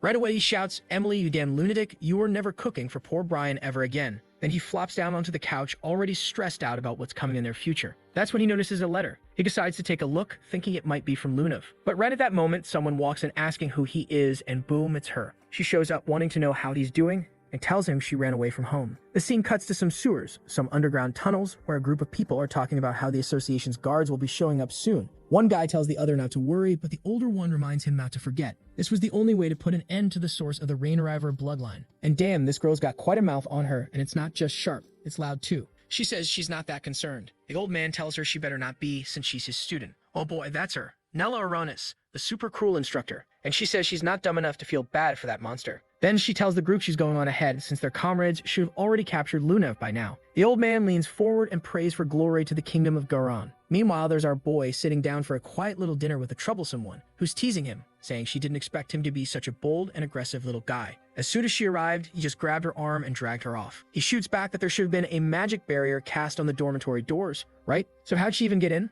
Lunav explains that it was simple. She analyzed the barrier with her mana and disabled it. He's thinking to himself, that's not simple at all. That's insanely powerful. Magic is crazy complicated. You can't just glance at a barrier and break it like that. Then Lunav asks if he read the letter. He says no. She walked in right before he could. She replies that she came in person because she couldn't wait for his answer. And right away, Shan wants to know, was it Ridgens who got her into this situation? She doesn't answer. He pushes again, asking if that guy was the one who told her to reach out to him. That's when she lowers her head and says yes. At first, that was the only reason, but not anymore. Even so, she knows that in the end, it's up to him to decide whether to trust her or not. Cian says, I don't trust people that easily. So what are your intentions? Lunav says there have been some strange things going on at the association. 2 dragons they were in contact with vanished without a trace somewhere near the Lewin region. The people who used to smuggle certain items around the world found dead. She thinks Xian is involved in all of this. At first it was just a weird hunch, but now she's certain. Xian had no idea the association was in contact with dragons. And since there's no more hiding it, he says fine. He just wants to know what she plans to do now. Out of nowhere, she says she's going to die soon. He may have helped her. But even so, she knows her own body way too well. Unfortunately, it had already reached the point where there's no fixing it. Still, thanks to him, she got 3 extra years of life. Shan says none of this makes sense. Why is she so calm? Why isn't the thought of dying so soon getting to her? She just smiles and says it's okay, as long as she can feel something. Shan's losing it. He stands up and says none of this is his problem anyway. She should get back to her room and he's already on his way out. She asks why and he just says he doesn't want to get involved in that kind of situation. She just waves goodbye and says she'll see him later. And just like that, he's gone. Even Karim asks if it's really okay to leave the girl there like that. But Shan's certain it's the best thing to do. The Garan Association had been keeping an eye on them for a while now. And sure enough, Lunav says she thought her escape plan had been solid. Turns out they showed up way earlier than she expected. That blonde guy calls out to her right away, telling her it's time to go. Mr. Ridgens is looking for her. She doesn't react and the guy asks what's wrong. She looks at him and says that usually it's Victor who comes to get her. So who is he supposed to be? He says Victor's busy today and that's why he came instead. They're from the 6th security branch. But Lunav isn't having it. She calls him out, saying she was lying. There's no Victor. Then boom, she uses a wind skill and bolts, trying to figure out who these extremists are that came to snatch her up in broad daylight. But before she can get away, someone hits her straight in the face with a sleep spell. Instantly, she collapses. Someone mutters that they didn't think it'd be that easy. The bald guy says they were discovered quickly,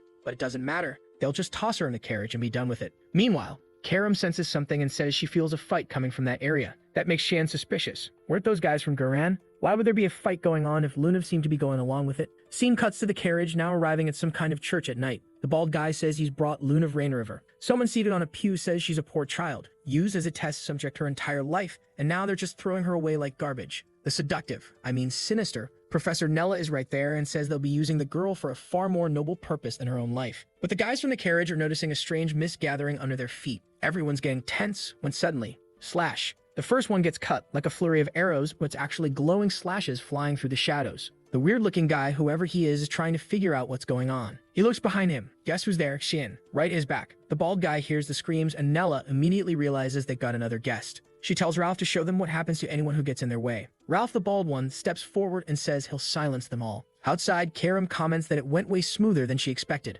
But Shan says, nah, this won't be quick. There are much stronger people inside that cathedral. Then Ralph shows up from a distance and says Shan's not bad for a kid, but is he really alone? Shan answers that he is. Not like that guy seems to be, though. Right then, the bald guy launches an attack. Sia notices his energy is similar to Lunab's, but even more unstable. Ralph declares he doesn't need anyone's help to beat a child. Meanwhile, Nella shows up and asks if Ralph's finished, but her expression changes right away. There he is, her guy lying on the ground face first, completely wrecked. Shen just asks if the last one has arrived, but first, he wants to know why they're trying to take Lunav. That crazy professor says you won't charm any girls interrogating them like that, but Shen's already focused. He noticed her first attack had a unique blend of elements. This woman probably had something similar to Luna's abilities. Then comes a lightning bolt wrapped in flames, but he dodges it just in time. The important thing is he's found the perfect person to interrogate. She's trying to figure out how this deflected all her attacks with just a dagger.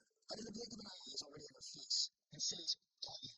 But that sly little thing used an aerial jump and put some distance between them. Realizing the kid was dangerous, she knew she couldn't leave him alive. She immediately tried to fire off a charge blast at his back, but Karam, watching closely, saw it and said she'd gotten distracted. That's when Karam grabbed her by the shoulder. The spell still tried to activate, but it missed. The blast tore through the ground, the church, everything, and Cian realized she had a ton of mana. Now she was immobilized, but still saying she wouldn't reveal anything. Karam told her to stop struggling. No human could break through a heart-bound restriction like that. Then Cyan stepped closer and told her to just spill it already. Who gave the order to kidnap Lunav? And how many of you are still up there? Nella just laughed and said he was a funny kid, because he'd be finding all that out real soon. They were all coming for him, and they'd meet again, in hell. She was putting on that whole dramatic act, but Karam was right there calmly pointing out that this was just the reaction caused by a heart restriction. Shin already knew what that meant. An artifact that kept the user's mana sealed in the heart. That's why she couldn't transfer mana through her body. Now he was sure Lunav had something similar going on. While the woman was trying to figure out how they figured all that out without her saying a word, Shay made a comment. This twisted organization running these experiments,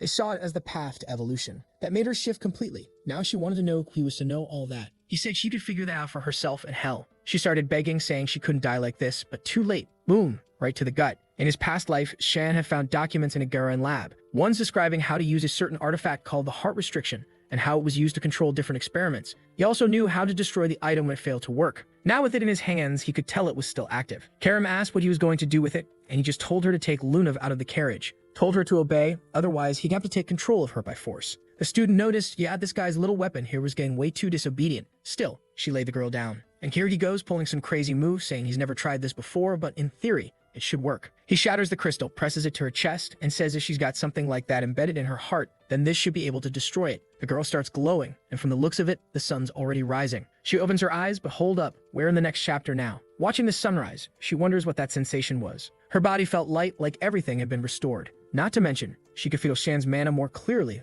than ever before. Over on the balcony, looking cool as ever, Karam wants to know what he's planning to do. He says he figured he might be able to use her again for a future plan, so it'd be a waste to just kill her like that. But Karam calls that what it is, charity. And what if she betrays him later? Shan laughs, saying it's funny hearing that coming from her. She says yeah, she knows his body's going to be hers eventually, which is why she wants him to take better care of it. He tells her to quit the act and says they should just get going already. There's nothing good left there. Elsewhere, Selma slams her hand on the table, saying she doesn't remember anything after being kidnapped. But how did she end up there? Lunav insists she's telling the truth. She doesn't know what happened, but the guy ain't having it. Slams the table again and says there's no way he's buying that. The kingdom's in chaos because of that blood banquet, and she's just sitting there all calm. The butler steps in and apologizes to Mr. Regents, saying it was his fault. He should have summoned her earlier. But Regents tells him no, it's not his fault. It's hers for acting on her own. He's trying his best, and his damn granddaughter just keeps making everything worse. And just when he thought he was going easy on the butler, nope, he lights his own arm on fire, saying he knew all along the man had betrayed them. And from the looks of it, the guy had been trying to hurt his granddaughter too. The poor butler tries to beg, saying it's all a misunderstanding, that he just wants to explain. But Regent simply responds that just hearing him talk is sickening, that ignites the guy's body in flames and blows him up. Yeah, this guy is not right in the head. Started out all calm and proper, then stood up and just blew the man to pieces. Lunav stands there, hand over her mouth in shock, while Regents coldly says that man was one of the people who ordered her kidnapping. And now he wants to know, what has she learned about Cian Verde? Luna realizes he's asking that even though he already knows the answer. Still, she decides to stick to her line. She says she didn't learn anything special. He steps closer, asking what exactly she means by nothing special. She says she was late, ended up meeting with him, tried to talk, but yeah, just like she said, she didn't learn anything unusual. Then he puts his hand on her shoulder, cue the dread, and says that's not the answer she was supposed to give. She better tell them right now what that boy is hiding. He's a virgin. Regins is sure something's not right, or someone is helping him. Luna stares him down and says the boy only has a guardian knight and a useless maid. There's nothing linking him to the accident, so why is Regins so obsessed? He slaps the table and demands to know why she's asking questions now. She shouldn't be questioning him. She's a Rain River, born to obey. And in this house, she only does what he says. Then he turns away and tells her to disappear if she doesn't have a proper answer, but at the same time, she's not allowed to leave the castle. Looking at the chart of old man on the floor, Luna can only think she's had enough of this. Enough of this family. Back at Leuven Academy, the musclehead is still passed out by the door. Our boy's just trying to get back to his room. But nope, that guy's always there. So he decides to wander off and stretch his legs. That's when he hears a group talking about how classes were canceled. He looks over, not really understanding what the conversation's about. Turns out the word going around is that a professor, Nella Aronis, has disappeared. And right on cue, Sarika shows up asking if he was the one who killed the magic instructor. Poor guy stammers, no, it wasn't me. I don't even know her. Who is that? She tells him of course he doesn't. He never goes to class. But Nella was a highly skilled mage from the kingdom of Garan. There were rumors that she was against Regins of Rain River, which is why everyone had their eyes on her. But no one expected her to go as far as kidnapping Lunav. They were planning to intervene, but she took care of everything herself before they could act. And now it hits Shin. Yep, he did kill that woman. Sarika tells him to relax. She's the only one who knows. So she's giving him an assignment outside the academy, just so he can lay low for a while. He asks who's going to replace that professor. She says for now, they'll have to take turns covering her classes. They'll need a powerful mage to fill that position. The job opening is already being posted. Scene shifts to an open field. Someone says they love that view. An older guy asks what he's doing all the way out here. The man replies that there's a job he wants, and he heard the position just became available. Wait a minute. Hold up. It's been so long I nearly forgot. But isn't this the guy who slashed our boy back in the very beginning? That's right. It's Boris. Now I remember. Meanwhile, Emily's face is on the floor, saying she's bored out of her mind. But here comes Karam, walking in all smug, telling her to get up. That spot belongs to her. Emily fires back, no way. This dorm belongs to Master. I'm staying right here. Nothing here is yours. When Sian walks in, he finds Emily with 2 giant lumps on her head, clearly been beaten up. He just calls out to Karam to hurry up. They've got a mission. Emily wants to come too, of course, but nope. Sian tells her no, he's got something even more important for her. She's got to make sure Nana doesn't go hungry. Emily's about to say that it's not important at all. Clearly, he's just trying to avoid her. But too late, he's already gone. That's when she suddenly remembers, if that girl goes hungry, she'll transform. Right as she opens the door, boom, one of those horrifying cupcakes smacks her right in the face. Good thing she actually likes that kind of stuff. Emily tells the boy not to worry. She'll take care of everything. Our boy shows up again and says, yep, he believes in her.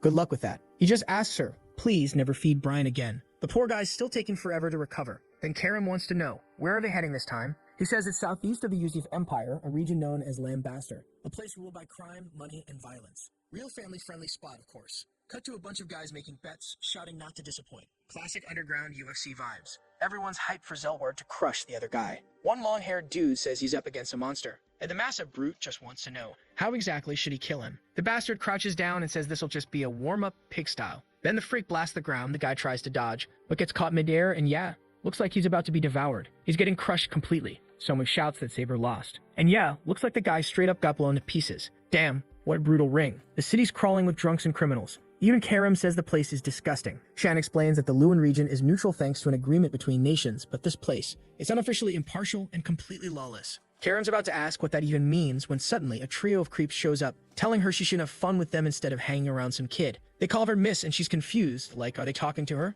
The deranged one, not remotely subtle, says she won't be able to handle it because they're too hard. He also tells the kid to get lost. And Shan, hearing this mess of nonsense, doesn't even blink, keeps it humble and just beats the crap out of all 3, leaves them laid out on the ground. Honestly, I thought he'd just start killing folks. He tosses a bag of money on the table. Best room you've got. The girl at the counter wants to know how old this kid is to be dragging women around like that, but he just tells her to hand over the room key and quit whining. She's all flustered and just welcomes them in. Up in a room, looking out the window, he notices a certain crowd starting to gather, which means it's time for him to make his move too. He heads downstairs and asks someone if she's Lisa. The girl confirms and welcomes him, asking how she can help. He says he's interested in using the cage. She says she understands, but new customers don't have access. He stares her down, asking if she's sure, because he knows full well these scumbags are selling drugs in there. Then he asks what happened to all the other customers. Is he the only newbie? She glares at him, and he can feel the killing intent.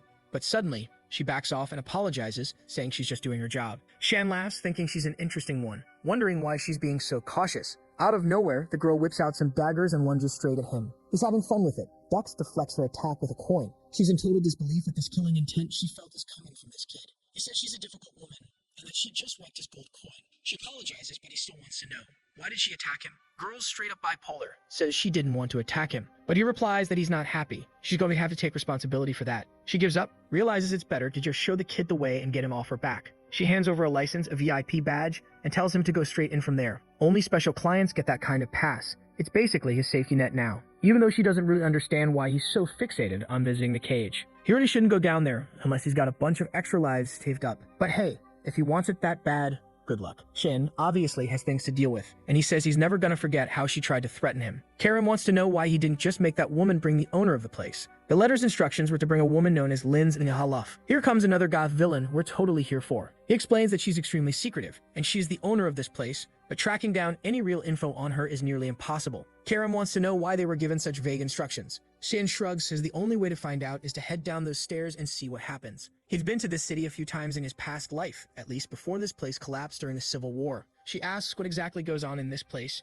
and he just says she'll find out soon enough when she sees how things really work in the cage. Cut to a guy with a cigarette asking if he really got beat up by a kid. It's that creep who hit on Karim earlier. He says, yeah, it was some weird little kid came out of nowhere and wrecked everyone. The long-haired dude finds it strange. Why would a child be interested in the cage? The blonde says he has no clue. They did what they could to survive, and now they're just passing on whatever info they got. Then one of them stands up and asks if that boy is the son of some noble family. The bruised-up guy says he's not sure, but it felt like it. He begs Lord Gunther for help. Says he can't even show his face in public anymore because everyone's laughing at him. Gunther stands up and says this is getting interesting. Hell, look into what this kid's deal is. Scene cuts to the cage, and someone's catching a knee to the face while the crowd goes wild. Damn, looks like it's Buff Girl Hour. From afar, Karim finally gets it. This is why the city's such a mess. Xian confirms it, says the place is always busy, because betting on fights is just one of those things people love. And that's exactly why they're here. Getting to Linz and Howloff won't be easy, so they'll have to make her come to them. Karim's confused when suddenly someone yells at the kid, saying this ain't a place for children. Shin just smirks, says the timing's perfect,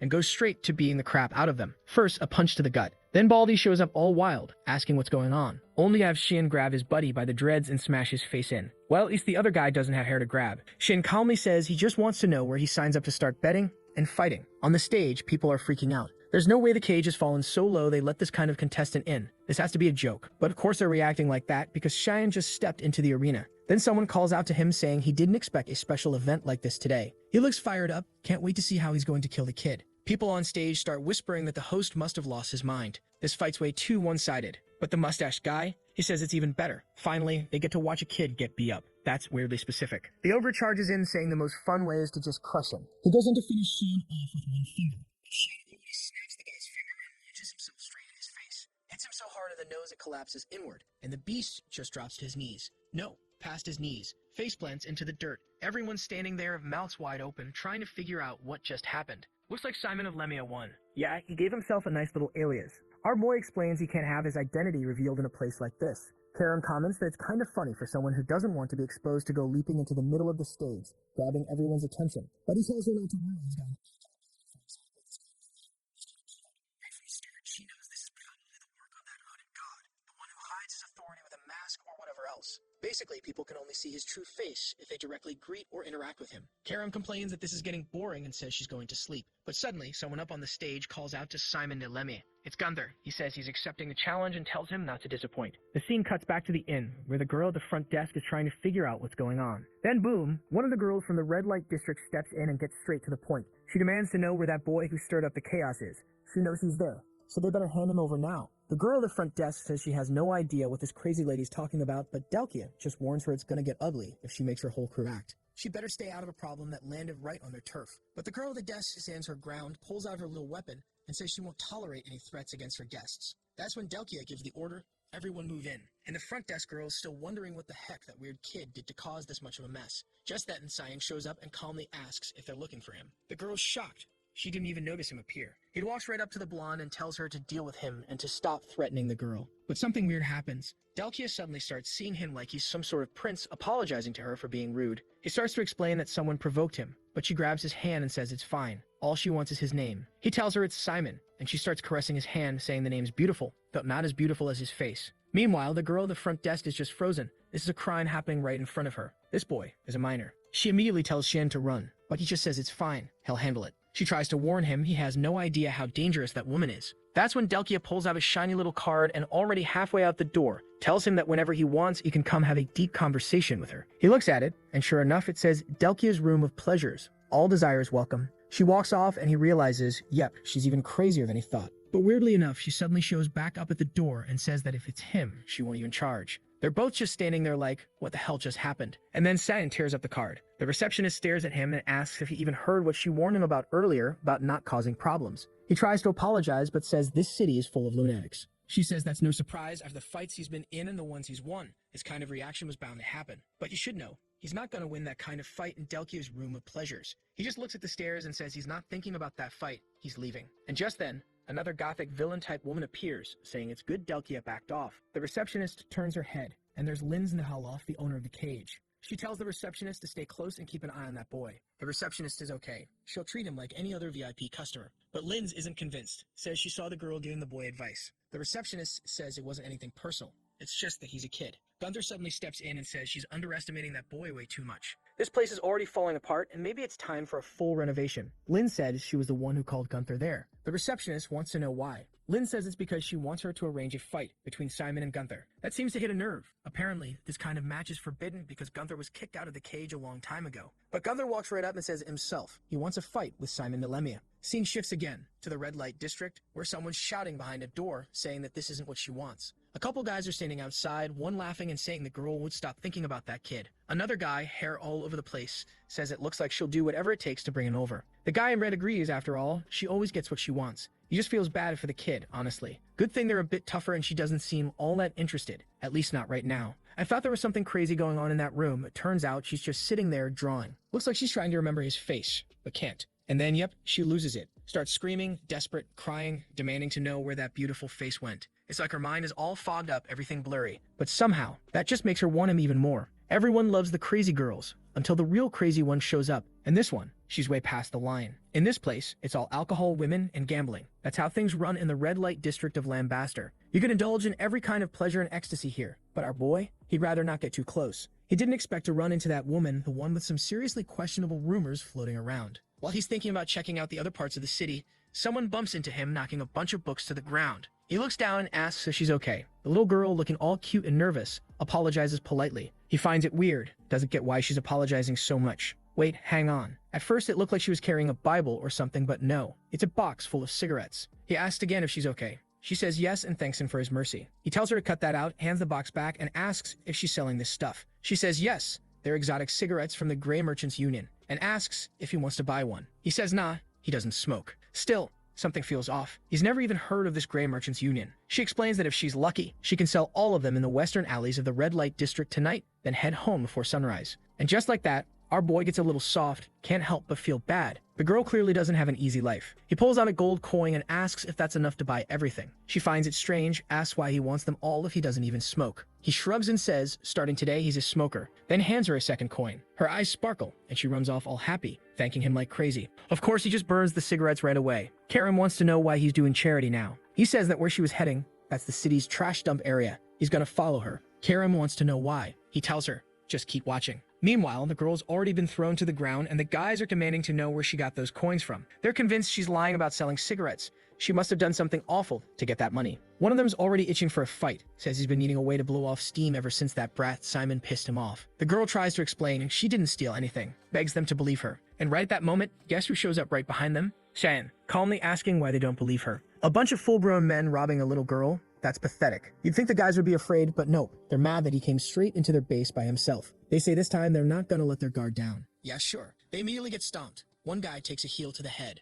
Another ends up in a leg lock, begging for mercy, swearing he'll never do it again. Shan tells him yeah, it's a leg, but he's really enjoying making this scumbag suffer. And yep, from the sound of it, he snapped the guy's leg. The dude's crying now. Shan picks up the coin and says this guy won't be talking anytime soon. Hands it back to the girl and tells her to be more careful. Don't let it fall again. And right then, guess who shows up? Gunther. He says this Simon kit is seriously impressive. Shin finds it odd. This guy shouldn't even know who he is. Not with that special item he's got equipped. But Gunther says he already figured it out. He must be Simon the Lemmy. Pleasure to meet you. The name's Gunther Lictus, and he runs this whole district. Shan says it's actually great that Gunther showed up. He was about to question those guys, but they all passed out. Gunther looks over and says, yeah, those bastards are completely useless. The bearded guy starts to say something, but before he can finish, boom, Gunther blows his head up, says that was his way of helping out. The little girl's shaking and Sand tells him that killing him wasn't really necessary. Gunther apologizes, but he's just excited. He just came back from a meeting with the owner of the cage and he's itching to fight the kid. And just like that, Sand realizes this guy knows Lin's Yahello. Then boom, Shan's already launching a strike, but Gunther blocks the knee. Gunther's a little confused. How the hell does a scrawny 50-kilo kid have such a heavy hit? But hey, he wanted to fight.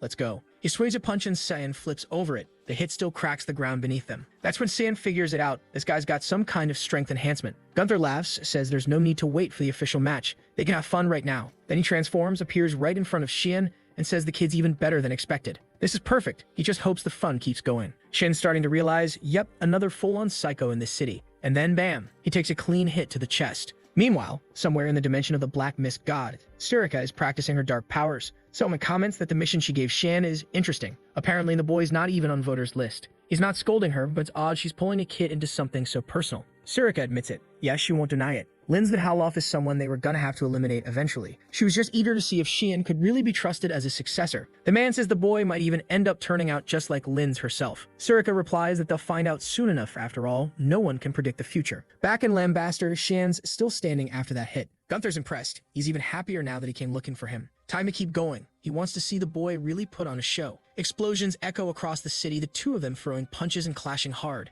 Xian asks him straight up, what does he know about Lin's? Gunther raises a brow. Surprised he's asking about her now in the middle of the fight. Tells him not to underestimate her and to focus. He fires off more attacks, but Xian keeps dodging. Still, he notices something strange. None of his strikes are doing any damage to the guy's arm. Gunther tells him, try blocking this, and sends a punch that leaves a massive crater in the middle of the city. Then he grins and says the kid's even better than expected. But he better bring it because they're just getting started. Karam calls out to Xian, asking if he wants her to step in. He says not yet, someone else is watching, and he wants to see that person show themselves. Suddenly, a set of throwing knives hit the ground right at Gunther's feet. Yep, we all know who that is. It's the front desk girl, and she's brought soldiers, saying Gunther can't just start a fight like this with one of her valued clients. Gunther yells that the brat attacked first, but nobody believes him. Xian notices something strange though. Those two already seem to know each other somehow. Gunther just says whatever, he's done for now. But his real fight is gonna be with that kid. As soon as Xian hops down, the front desk girl rushes over, asking if he's okay. Only problem? He's pissed. That guy had exactly the information he needed. It was the perfect opportunity, and she ruined it. She tries to explain he's a VIP. It's her job to protect him. He cuts her off and tells her to just say what she came here for. He knows she wouldn't come all the way out here without a reason. He already heard from Gunther that the guy requested a match with him, and he's willing to accept on one condition. They got to give that little girl a job. Xian figured the condition would be something like, I want a meeting with Lin's, but hey. Feels like that's basically guaranteed at this point anyway. Meanwhile, in the city, rumors are already flying. Gunther Lictus is coming back to Cage. And apparently his fight will be against the Dilemma Ape, the one who wrecked that giant dude. The whole city's buzzing with gossip, and during the week leading up to the fight, Xian occasionally dropped by the cage just to beat up some poor guys. The place didn't have many rules. First, no weapons. Second, you stop if your opponent loses the will to fight. Third, don't kill your opponent. But today, the blonde guy steps up and announces that none of those rules apply. The owner of the cage gave both fighters permission to go all out. Xian's thrown off, and the announcer just confirms, yep, that's exactly what he heard. Only Xian hadn't been told anything about this. Gunther's already slipping on brass knuckles, saying he's been waiting for this fight all week. Shatton starts to argue that this isn't fair, but the ref has already vanished. Poof, gone. The fight's about to start. Off in the distance, Linz is watching with that cold, unreadable black lipstick look, saying she's curious to see what the powers of Simon and Lemuel are really like. Gunther asks if no one told him it was a no-rules fight. Says whatever, just grab a weapon or something. But Shan just sighs. Says he'll have to fight without one. He didn't bring any. And then boom, he starts summoning the red mist, saying he's got a plan in mind. Gunther grins, tells him to use as much magic as he wants. He was actually worried about accidentally killing the kid too fast. Shan's still a little off, saying, wait, this isn't a fight to the death, is it? But the lunatic just licks his lips and says Shan has no idea who he's dealing with. The moment he found out how good it felt to kill a human, he couldn't stop. Shin's face shifts. He gets it now. He knows exactly what kind of person Gunther is. Gunther says the first thing he's taking are those pretty eyes, and he lunges with a punch. Instantly, all the bets flip. Now that people know what kind of psycho he is, the odds shift. And right then, Saiyan draws Karam. Slash. Cuts Gunther's arm clean off. Gunther passes right by, but his arm doesn't come with him. It goes flying. He screams in pain, and everyone on the stage is left stunned.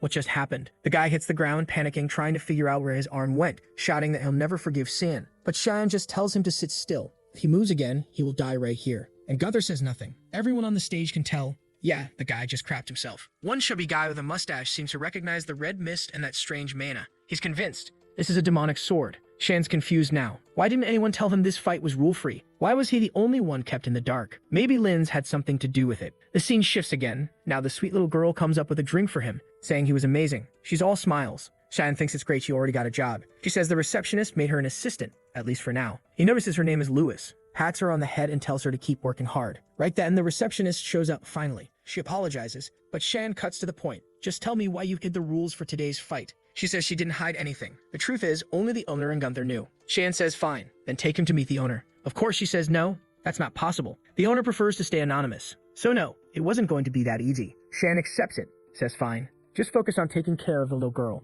Right then, the same chubby guy from earlier approaches and calls out to Cian. He introduces himself as Morris from the Grey Merchants Union. He says he's here to talk to Cian because he recognized a certain demonic sword, and he's very interested in buying it. Cian's face changes instantly. He says he has no idea what this guy is talking about. But Morris just smiles and tells him to drop the act. He knows exactly what that sword is, and he knows that Cian is the only one who's actually recognized it. He used to work for the Albus Merchant Union until the boss of that place was assassinated 2 years ago. Ever since, he's been with the Grey Merchants Union, operating right here in Lambaster. Their specialty? Rare swords and other unique weapons. And today he's absolutely sure. He saw the mist of a demon sword. He knows it. That weapon's been waiting for its true wielder for years. He tells Shan to just name his price. He'll buy it. But Shan's already got him lifted up off the ground, and says that since he's the only one who knows, he's the only one Shan needs to get rid of. Suddenly, assassins start crawling up from the floor behind him. Out of nowhere, he's surrounded. They warn him, if he doesn't let go of Mr. Morris, he's going to die right here. But Shan, with that demonic aura flaring up, just smirks and says it's hilarious. They really think this little crew is going to stop him.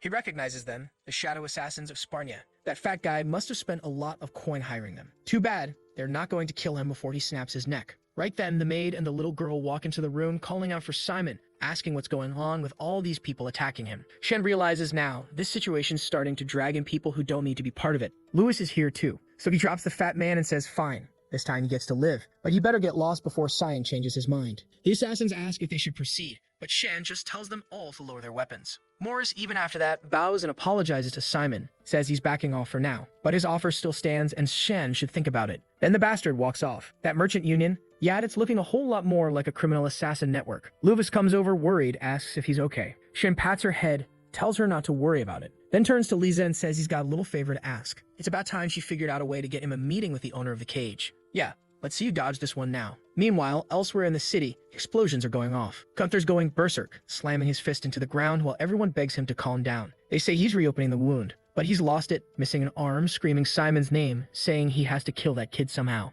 The moment he looked into Shan's eyes, he was so terrified of dying. It made him feel completely powerless. Now he's desperate to find a way to erase that boy. And then he remembers, Shan was protecting Lewis. Perfect. He's got a way to destroy Simon now. Back at the hotel, Lewis is working, happily running around helping guests, when one of the doors opens. She smiles and welcomes them to Lambaster. But then, yep, it's Gunther, standing there, greeting the little girl, asking if she remembers him. She says she does. He grins and says, good. She's going to be useful for something he needs. Scene shifts to another room. Shan's there trying to understand why he can't meet the owner. Liza explains. Linza's not someone you can just meet casually. That's not how she works. Shan's curious, asks why Liza defends Linz so much. Liza finds it strange that he even knows her name and says she's sure he's no ordinary kid. And just so he knows, Linz is watching him too. She's the one who allowed him to fight Gunther in the first place. That's why Liza says he should leave Lambaster now. Otherwise, he's going to end up dead. Shan's confused. She's giving him warnings and defending him, but also seems scared. Of what? Then suddenly, they hear a scream from the front desk. They rush out. The place is trashed. And Shan immediately knows. He sees the name tag, Lewis, lying on the ground, covered in blood. He tells Lisa to stay right there. He's going to deal with this. She tries to say something, but he cuts her off, says he's not going to repeat himself. She's staying put. Meanwhile, in the room of that crazy girl, yeah, she's still there, trying to draw Syan's face, or at least remember what it looked like. Someone comments that a beautiful lady's room shouldn't be so messy, and she immediately wants to know how the bastard got in without permission. And yeah, of course, it's that weirdo Morris. He says he's there for the obvious reason, to make her an offer. She tells the pig to get lost, but he just calmly says he has something to tell her about the boy she's in love with. She snaps back that her feelings for him aren't any of his business. But Morris cuts straight to the point. He's holding the strongest paralyzing potion in the entire kingdom of Garan. With this, she could have the boy all to herself. He hands it over and Delka demands to know what he's getting out of this. The chubby guy smiles and says he just wants one little item from the boy. She can keep the body. Delka narrows her eyes and asks if he's sure that's all he wants. He nods, says yes, and that he's looking forward to their cooperation. Morris is clearly deep in this little scheme, thinking it's all going to work out, but little does he know, the guy's not even remotely interested in that woman. So how's that gonna happen? Scene change. Gunther's sitting on top of a crate, saying he's been waiting for Simon. Our protagonist shows up and demands to know where the girl is. Gunther tosses something at him, calling it a gift. Dude, it's a freaking ear. Then tells him the rest of her is under the box. If he wants her, he better dig. Shane calmly says that if Gunther wanted to die, he just had to say so. But then, Gunther's missing arm starts regenerating. He grins and says that's exactly what he wants. Now come at him, Simon. Scene cuts to Linz asking Lisa if she really thinks that kid's going to kill Gunther. Lisa says yes. Linz asks if she's worried. Lisa says it's been a long time since she had any ties to that guy. That's not the issue.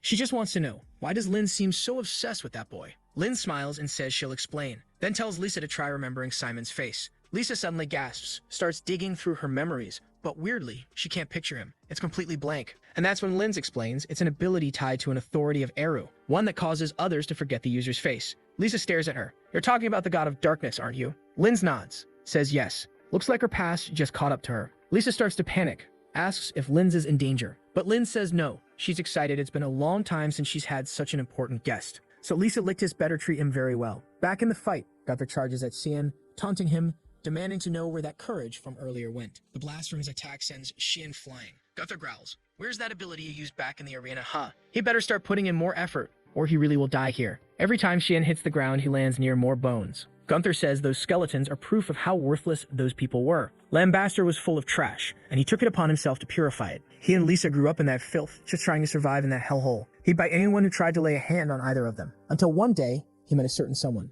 A guy with an eye patch shows up, begging to be spared. Wait a second, is that Eshel? Gunther says that on that day, this boy showed up and wiped out the manager who'd been tormenting them. Apparently, he dropped out of Loon Academy for a while just to enjoy himself, used the opportunity to clean house. Eshel gives a casual, hey, and says the kid's safe now. Gunther admits he never forgot that angelic face. Okay, sure bro. He decided to admire that person, and from that day on, his life changed. He started dreaming about cleaning Lambaster of every last piece of trash, and expanded his influence bit by bit until he became the boss of this junkyard. He started making money in the cage, but after a few killings, he was kicked out. That's when Lisa cut him off completely, but he didn't care. His goal was to cleanse this place, and he wouldn't stop until it was done. Shan, midair, finally shouts, enough with the backstory.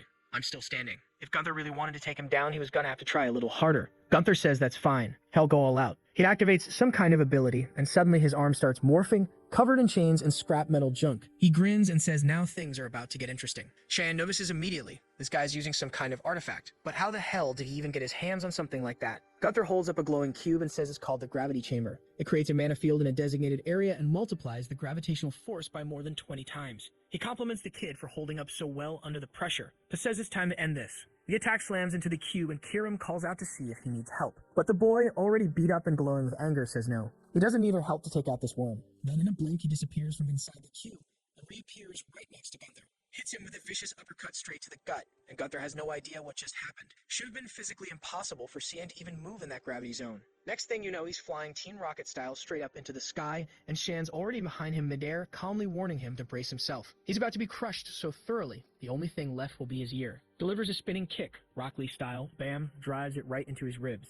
Airborne beatdown, followed by a body slammed straight into the ground. Cratered. Gunther's broken, embedded in the dirt, completely wrecked. But he's still smiling. Says he always knew he was destined to die like this. But it doesn't matter. He doesn't have any regrets. A child born in Lambaster was always doomed to become garbage, just like him and Lisa. That's the rule in this city laid down by its mistress. He just asks Shan, please don't let that happen to Lisa. He's sure he can do it. And just like that, it's over. But Shannon's left completely confused by everything the guy just said. He walks over to the box where Lewis was supposed to be locked away. But just as he's about to check, someone calls out from behind him. It's Lisa. She takes one look at Gunther, collapsed and destroyed, and just sighs. She kind of figured this would happen. She quietly tells one of the soldiers to check on the boy, make sure he's alright. Then she sees Cian standing there. She asks what's going on, and he turns, the light behind him casting a glow, and tells her Lewis is okay. She's not hurt, just asleep it seems. He straightens up, says he's heading out. Lisa asks where to, and he just says, I'm going to clean out all of Lambaster. That city was split into 4 districts. Right in the center was the cage. To the left, the junkyard. To the right, the merchant zone. And below it all, the entertainment district. There's absolutely no real law enforcement there. At best, there's this fragile little power balance between the heads of each region, each run by a different manager. Shan asks how he even knows all that. In the past, Eshel had answered, because that city is rotten to the core. I've seen how it really works. And when he said it, Shan had felt a bit annoyed. But now he realizes the guy was right. Shan wondered, how do you take over a place this broken? If it were a normal country, he could declare war, set up negotiations, but none of that applies here. Maybe the only option was to take out each of the regional managers one by one. But Eshel told him no, that wasn't necessary. That place was already on the verge of collapsing on its own. All they had to do was wait for the right moment to step in and take control. Cut to Cian holding a teacup, looking unimpressed. Says the smell gives it away instantly. She didn't even try to hide the fact that the tea was drugged. Delkia is clinging to his arm, all flushed and giggly. This city really is rotten from top to bottom, and today he's going to rip it up by the roots. Delkia, grinning ear to ear, says she's glad he accepted the invite, and tonight's gonna be fun. He agrees. Oh, it's gonna be fun all right, he says, especially with a special tea like this. She freezes for a second, he noticed, but he just smiles and says, yeah, tonight's gonna be a long one. Then he downs the cup, drops it, and either collapses, or pretends to. Delkia is thrilled. Smiling wickedly, she declares, now this little boy is all mine. The scene shifts to the merchant district, where the butler informs Morris that a message just came in from the entertainment district. The big guy's fuming. He gave Gunther that gravity chamber artifact, and the idiots still went unlost. But it's fine. Soon enough, the demon's sword would be his. One of the shadow operatives nearby says they should be cautious. Everything's going way too smoothly. Morris tells him to get lost with that bad omen nonsense. But the spy insists his instincts have never been wrong. First, they should head out and do some recon. Morris agrees but warns them not to do anything unnecessary. In his head, though, he's thinking these damn fools from Sparnia are just getting in his way. Maybe they're even planning to steal the demon's sword for themselves. Meanwhile, in town, people are being shoved aside as Morris' carriage barrels down the street. He swings the door open and calls out to Delkia that he's arrived. And there she is, straddling Shan in bed, casually telling Morris he could have taken a little longer to show up. She was just about to get to the part she really enjoys. Morris doesn't care. She can do whatever she wants. He just wants the kid's item. The body's all hers. Delkia tells him not to rush her and says he's going to be shocked when he sees this. She pulls a rope and the curtains fall. Morris freezes. What the hell is this? There's a different Delkia tied up in the back, along with a bunch of taxidermy humans. The guy immediately turns around, panicking, who the hell is she? And of course, it's Karim, who tells him flat out exactly what he was looking for, the demon's sword. He stumbles back in shock. How the hell did a sword turn into a person? Cyan sits up and says Morris knows way too much. The bastard starts screaming for help from the assassin squad, but all he gets is a jab to the neck that shuts him up. Cheyenne tells him since he's so eager to see those guys, he'll go ahead and send them his way. Spreads his arms, opening up a rift into the mist swamp dimension, and it looks like the shadows start dissolving into it. Then he tells Morris that, yeah, he knows he's the one who gave Gunther that artifact and slipped Delkia the paralysis potion. Morris starts begging for forgiveness, swearing he'll never do it again. Shane calmly tells him he's sure he won't, because he won't be doing anything ever again. The guy's still crying for help, but gets dropped straight into the mist. And down there waiting for him, all the assassins he'd hired. Shan says that just leaves Delkia. But Karim steps forward and tells him she'll handle it herself. He can go. He just asks her not to go overboard. She flat out says she will go overboard. And oh boy, she is livid with jealousy. Starts shouting, demanding to know who the hell gave Delkia permission to touch what's hers. She knows damn well Delkia is not really out cold, so no point faking it. Tells her to brace herself, she's gonna get broken into 1,000 pieces. The blonde tries to plead, says she never should have tried anything, but gets clocked right in the face. Meanwhile, Shan just closes the door, knowing full well tonight's gonna be rough for Delkia. But right then, he feels something. A mana signature. Familiar. He looks around and finds himself inside the domain of the mist. Someone speaks up. That expression of yours, priceless. And just like that, Linz Nihaloff steps forward, introducing herself as one of the regional managers of Lambaster. She starts to materialize from within the mist, and Cyan realizes she is part of it. She casually mentions that apparently Surika didn't tell him anything about her, which explains why he's been running around killing off the other managers. Shan immediately powers up, thanking her for finally showing her face. Now he doesn't have to go searching anymore. Says he can call her Linz or senior colleague, the backstabbing traitor. But Linz says he's got it all wrong. She's not here to fight. Right then, he senses something from the side. Barely manages to dodge an incoming attack. Linz tells him to say hello, because the two of them already know each other quite well. And sure enough, it's Lisa, the one who always seems so kind, so trustworthy, now standing beside that monster. And she coldly declares Simon the Lemmian is going to be eliminated. She charges at him again, but he blocks it, telling Lisa to stop, but this has nothing to do with her. His problem is with Linz. Lisa doesn't need to die. But she's not listening, not one bit. Only option, knock her out cold. He activates the bloodlust wave technique, and launches her across the room. But of course, she's already back on her feet. That's when he realizes, damn it, she's been training. Most enemies wouldn't have been able to withstand that. Linz just watches, saying she knew the boy could have finished it. So why did he hesitate? All Stan wants to know is how long she plans to keep hiding in the mist. Linz tells him she just wanted to see the skills of the child's Surigod trained, especially since Lisa was her student. Now that throws him off. Linz is Surika. So what exactly is the connection between the two? But Linz vanishes, telling him he should be paying attention to someone else. Suddenly, Lisa begins summoning a load of needles and holes in her head. Sin takes back to the dungeon, which is only falling into the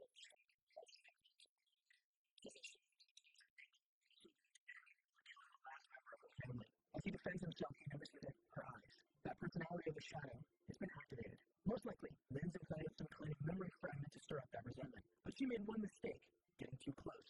He slams her down and raises his hand. Not a punch, though, just enough to knock her out clean. With her down, he says, "All right, that just leaves two of us. Come on out, Liz." But she tells him to stop playing games. He should know by now that she is this entire mist realm. Shin admits he's surprised, not just that she belongs to the mist, but that she's a traitor and a thief. She asks what the hell he's talking about. He tells her he knows exactly what that ring on her hand is, the Ring of Anvari, an artifact that lets you absorb anything, mana, authority, whatever, and she's using it to pretend she's part of the mist. He doesn't know how she got her hands on it, but he's sure of one thing. She's a fake. It sets Lin's off. She shows the ring, shouting at him to kneel before its absolute power. Shan, meanwhile, is grinning. Everything's going according to plan. But just as he thinks he's got her, her mist expands violently. In seconds, she's right there in front of him, whispering that it's time to wake up and face the truth. This is how the real mist works. It's a shame, she says, but it's time to say goodbye. She's about to stab him when suddenly, a voice interrupts. This little kingdom of yours is lame as hell. Cracks start to form behind Lin's. Boom. Karam appears, furious. What's this? Another woman going after my master? Linz stares in shock. How? How is this place broken so easily? This mist was a copy of the realm of the god of mist. It should have been impenetrable. There was only one other being who could have done something like this. Yeah, she didn't even need an introduction. Karam. The demon sword. Karam cracks her knuckles and snaps her fingers. First order of business. Let's destroy this dump. The entire domain starts fracturing, shattering into countless shards. Linz can't believe it, that it was broken this easily. Meanwhile, Shan complains. What took you so long, damn it? Karam scowls. Excuse me? I just saved your ass, and that's what you say. Linz watches this couple bickering scene and loses it. She yells at Xian to shut the hell up. No way someone like you is the successor. That person disappeared over 300 years ago. There's no way it's some brat like you. While she's throwing her fit, Karam just raises an eyebrow. What's with her? Xian shrugs. Said a few things earlier. Guess I got her riled up. Now Linz is totally unhinged, screams and charges at him with full speed. But Karam dissolves into a blade. Xian grabs her and smirks. She'd make a terrible assassin. Together, the two unleash their technique, Miss Storm Surge, and charge in for the final clash. Of course, Linz, fake as ever, goes flying across the ground like a ragdoll. Meanwhile, Shan's just standing there cool as hell, dripping with swag, saying it's about time he showed her the true power of divine authority. As soon as Linz manages to get back on her feet, he activates the Mist of Adamant, and bam, a giant orb appears behind him. He's in full demon mode now, face darkened, voice chilling, daring her. Go on, try to block this with that little ring of yours. And then he swings. The cut flies toward her and she knows. She knows. She doesn't stand a chance. Cut to a long time ago. Back inside the Temple of Black Mist. Surika asks where Linz thinks she's going. Linz says she's tired of sitting around, waiting for some supposed successor to show up. She fires back, you planning to kill me now or what? But Surika calmly answers, there's already too many awful people out there to deal with. Why would I bother with you? Though if Linz ever turned corrupted, then yeah, she'd be hunted down and purified. And when that day came, Surika would take back the item Linz stole. So she tells her, think real hard before walking away. That's how Linz left. She walked out of a group that had real power, but stayed hidden in the shadows.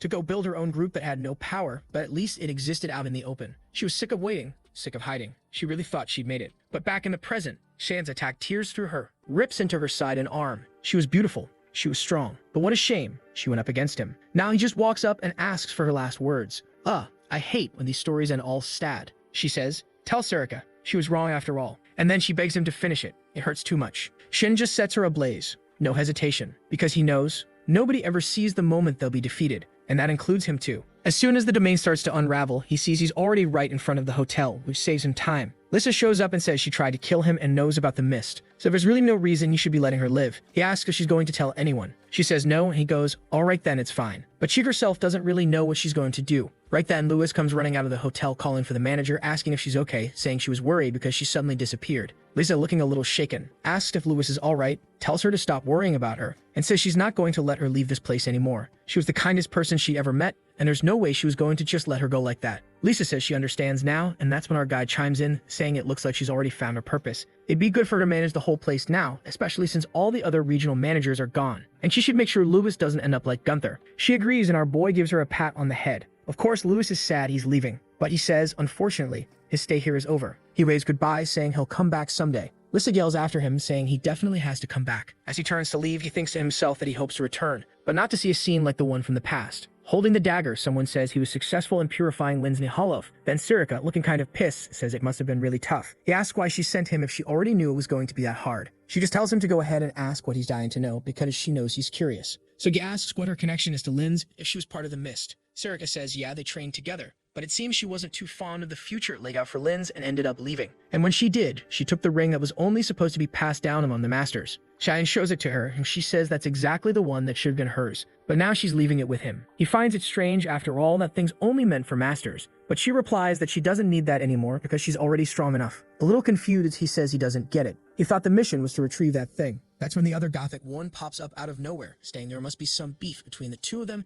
and that's why he got sent in the first place. Sirika turns and says it was just part of her promise, but now that it's settled, the ring doesn't matter. Shin already knows she's trying to see if he'll be tempted by the power the ring offers, and so he asks if she's not going to say that usual thing. If you fall victim to the ring, I'll have to purify you. But she replies that she's more curious to know whether he's a disaster for humanity or a hero. And sure, a simple commercial test wouldn't be a big deal, but she still thinks Karim might have made the wrong choice. Kiram's clearly biting her tongue, and our guy says it's obvious Sirika cares a lot about him. Then the scene cuts to the principal's office. He's saying that after Nella disappeared, student anxiety has skyrocketed. He knows this is going to be a heavy burden for him, but now that he's been appointed, he believes in himself. And here comes that bastard Boris, saying he's an understanding guy who gets the student's situation, and he'll do his best. The principal thanks him, and the bastard says he's going to take a stroll around the academy. Honestly, that principal's asking for trouble. He's already noticed the guy has some really strange mana. Right then, Sirika shows up asking if the principal called for her. But the moment Boris introduces himself, her expression totally changes. He says he's the newly appointed instructor. Nice to meet her. As he walks past, he says that they'll see each other soon, while Sirika just picks up on the fact that he reeks of blood.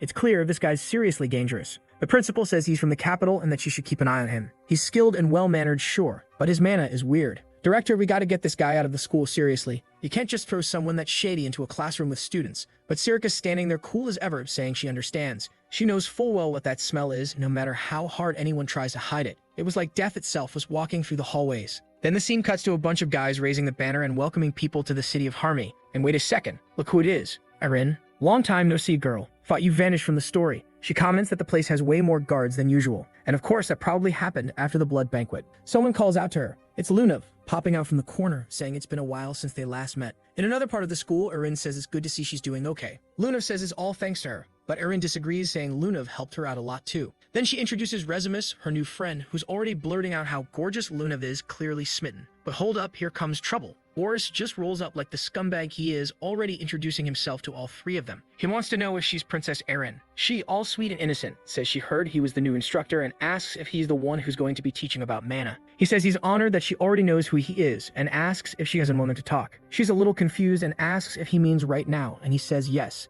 It's nothing important. He's just going around checking out the students' mana rankings and wants to take a look at her mana sphere. She shows him immediately, without a second of hesitation, and he says that's exactly what he was hoping to see. Lunav, though, tells him to stop right there, saying she's got a bad feeling about this. Erin finds that odd.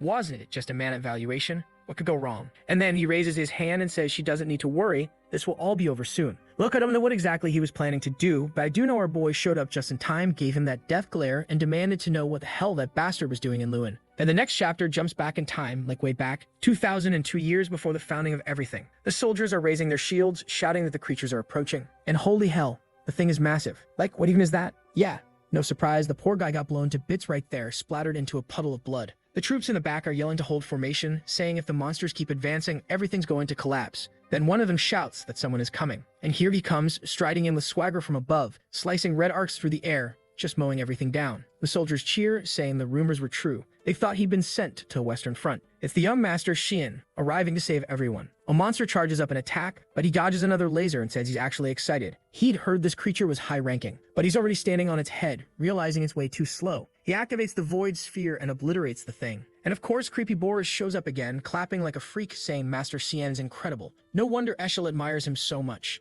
Xian doesn't even entertain the flattery. He just wants to know what Boris is doing here, when he should be back in the rear with Eshel. Boris, kind of shifty, says he came up this way after hearing the North needed reinforcements. But now that Xian's here, everything should be fine. Xian, though, says nothing's fine. Everyone here is on the verge of death. This war doesn't end. It's been over a year now that he and the Verdi have been leading the charge. And while the elite knights are out fighting on the front lines, supporting the Emperor's crown at Lunel, the monsters are using the distraction to push deeper and deeper. This war is endless, and all of it, every last bit, is because of the Emperor's greed. If it weren't for Eshel's request, not even Xian would have come here. the place would have already been wiped out. Boris tells him to be careful with his words, but admits that, yeah, given the state of things, there's no arguing it. The protagonist finds it strange. He says he thought Boris had come because of the Emperor, but Boris says nope, he's here because of the talents he possesses. It's just that his personality lines up a bit more with Mr. Eschel's. Our guy tells him to go ahead and show what kind of talent he's talking about. Right then, Boris pulls in a misty kind of mana into his hand. He says that all he can really do is gather traces of the mana someone's used and compress them into a sphere like us to store it. Then, locking eyes with him, he comments that Shan's mana is extremely unique. He can sense that the kid has great potential and might just be the person he's been looking for. At that moment, Shan realizes maybe this was when the hunt for him actually began. Back in the present, Irvin asks what's going on. But there's no way our protagonist is making the same mistake twice. He knows the worst idea right now would be to hand over different types of mana to this guy. Boris doesn't even know who Shan is yet. This is literally the first time he's seen the Vert Boy. Resimus asks why Shan's acting like that and why he's pulling on Aaron's arm. Boris, all flustered, says it must be a misunderstanding. He was just assessing the student's abilities, as an instructor. But Shan immediately shoots back that he's never heard of any kind of evaluation requiring something like this. And right away he realizes this bastard's been appointed as an instructor. Boris, still trying to play it cool, says Shan doesn't need to feel pressured. It was nothing serious. He wasn't even going to feel uncomfortable. Shan says he accepts the apology, but it'd be best if Boris left now before everyone starts feeling even more uncomfortable. Boris, he's a scumbag, but he's not stupid. He picks up right away that the kid's so hostile there's no point trying to argue. So he just says alright, bows, and says he'll take his leave. He'll come back another time. But the moment he walks off, Luna is already wondering why that name. Boris sounds so familiar. Resimus tells our guy to let go of Aaron's arm already. He apologizes and she says it's fine. She knows he had his reasons. She's totally sure he's always looking out for her. She even says it out loud, turns bright red from saying it, then grabs Resimus by the arm and walks off. Yeah, she was embarrassed about saying that, grabbed the wrong person, and dipped. Lunav immediately asks Shin if he knew that instructor. He says something like, kind of. She finds that weird. She has access to tons of information, but she's never heard of that guy before. Shen just gives her a serious look and says she'd better not investigate. She shouldn't look up anything about that man. Lunav stands there, realizing that whatever it was, it clearly bothered Cien deeply. Maybe she missed something, and that just makes her even more curious. Cheyenne taps the ring and boom. Now it's raining candy in his room. All of their reward because his daughter behaved and everyone's still alive. Brian says of course everything turned out fine and it's good to know Shan's doing okay too. Meanwhile, Emily complains that life's been tough. Brian won't let her cook even once. Shan asks why that bothers her. Last he checked, she liked it when people cooked for her. She says yeah, that's true. But now it feels like someone took her job away. So Shan says alright, time for him and Brian to go train. Brian tries to get out of it, but our guy tells him to hurry up and follow. The scene shifts to the academy's training grounds. Turns out someone's already there practicing. Looks like it's Resimus, though not totally sure. Might be someone else. Ryan's impressed. Whoever it is, she's wielding a massive claymore like it's nothing. Shin says of course it looks easy. She's going to be named the best swordswoman on the continent one day. Then he grabs a sword, saying it's time to see how much she's improved. She's caught off guard, asking what this is all about. She just came out for a chill evening. But he tells her nope, not tonight, come at him. Resimus hesitates, makes sense. She's holding a real sword and he's only got a wooden one. She's worried the poor guy might actually get hurt. But before she can even finish the sentence, bam, he almost smacks her right in the face. She manages to duck and block just in time, then compliments the move. Still, she can't believe that was a blow from a wooden sword. She deflects his attack and comes at him full force, saying she's not going to go easy on him anymore. He parries one of her strikes and praises her movements. Too bad though, he says she's still got a long way to go, because this right here looks like her current limit. Resimus is confused. He's saying all that, but she's the only one attacking. She finally says enough, and goes in for a strong vertical slash, only to get tapped right in the forehead and drop like a chump. Shannon tells her that letting her emotions take over like that is exactly what creates openings in her attacks. She's slumped there, frustrated, admitting she's no match for him. Must be nice, being that strong. But when he compliments her, saying she's actually really skilled, she goes totally red. He says he's sure that if she keeps up the pace she's going, no one will be able to beat her with a sword. She's all flustered, saying it makes no sense to get a bunch of compliments after getting her butt kicked. But with his hand on his chin, Cian says there's really not much more he can do for someone at her current level. So he tells Brian to help her train. Poor guy wasn't ready, but he turns to Resimus and says, alright then, the two of us are gonna practice every day. Shen hands him the sword and asks where he's going. But our boy just says he's got something to take care of and leaves. Brian's left standing there awkwardly, muttering that he's really looking forward to training with her. But he better be ready because Resimus looks like she's going to take it seriously. He's starting to realize he's got another little menace on his hands. While walking through the halls, our guy feels a strange, familiar sensation. In the middle of the academy, yep, there's Lunav. As curious and sneaky as ever, that menace. So he walks up, wanting to know what she's looking at. She says it's the research lab of instructor Boris. Shen already knows she's definitely trying to sneak in. She asks when he got to know her so well. Says she's just looking, that's all. But he tells her to cut to the point. What is she trying to do? She says she's just super curious. She's never heard of that guy's name before, not even from the Goran Association. And yet the man's supposedly an 8-circle mage. How could someone be that powerful and still have zero information out there about him? Shin's clearly over it. This girl just got out of one mess and she's already trying to dive into another. She asked if he's not going to help and he says he doesn't want to get involved. She stares at him, saying he sure sounds like someone who knows this guy pretty well, almost like he already hates him. Poor Shin, once again being dragged into a problem he didn't ask for. He probably should have just walked away, huh? But no, here he is,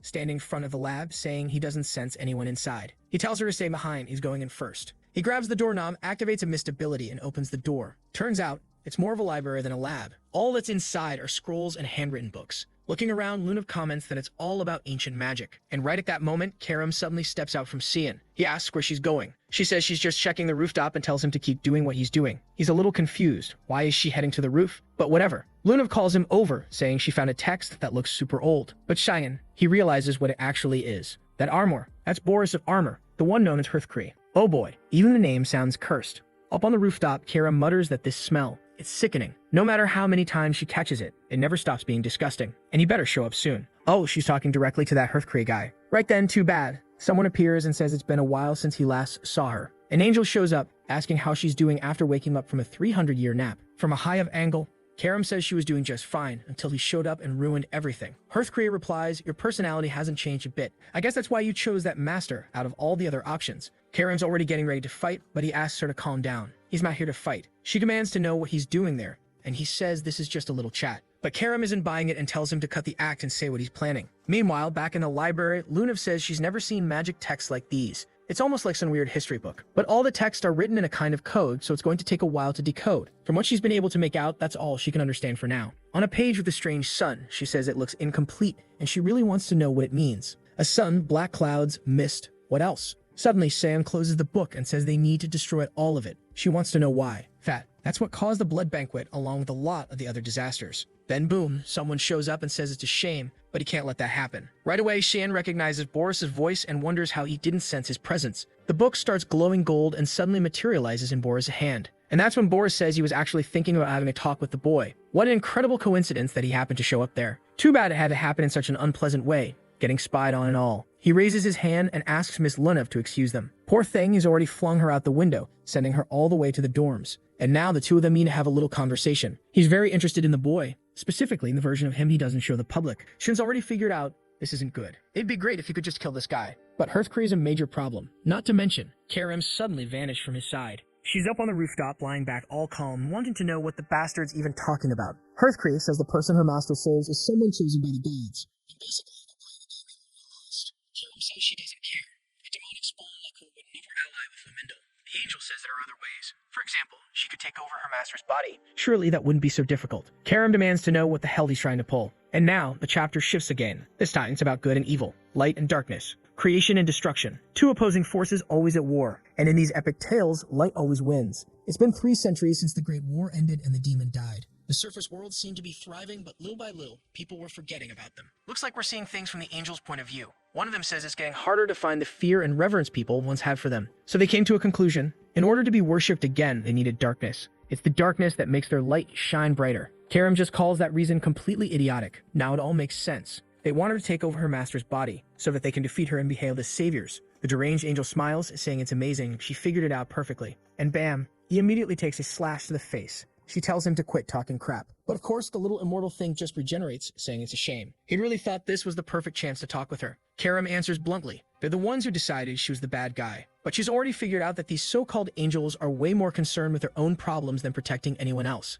The angel shows up again, saying it's a shame. He really thought talking to her would be as easy as it was with Enro. It was a nice visit, but now he's heading out. And just like that, he vanishes while Karam's left wondering, what the hell did that idiot Enro do? Back with Boris, the bastard's calmly serving a fancy high-class tea from Sparnia, saying he hopes the boy enjoys it. Obviously, Cheyenne doesn't give a damn. He tells him to get to the point and explain why he's so interested in him. Boris, fake as always, says he's just a teacher concerned with a promising student. Cheyenne tells him to cut the crap. He doesn't even show up to class. Boris wants to know why, and Cheyenne flat out says it. He's got nothing to learn from them. Now Boris is curious. He wonders if the headmaster knows about that. Cheyenne just tells him, for the love of all that's holy, to stop stalling and talk. So Boris gets a little more direct and asks Cheyenne if he knows who he is. Shannon asks why he's even asking that. Boris says he felt it immediately. Shan hated him the moment they met. The way the kid looked at him, it was like he already wanted him dead. But Boris swears he's never seen Xian before in his life, so how could he have known about him already? Xian stirs the tea a little and says what's even weirder is that no one's ever heard of an 8-circle mage. Boris replies that he likes to live a quiet life, and Xian tells him to just say where he's from. Of course, the bastard claims he's from some super rural village,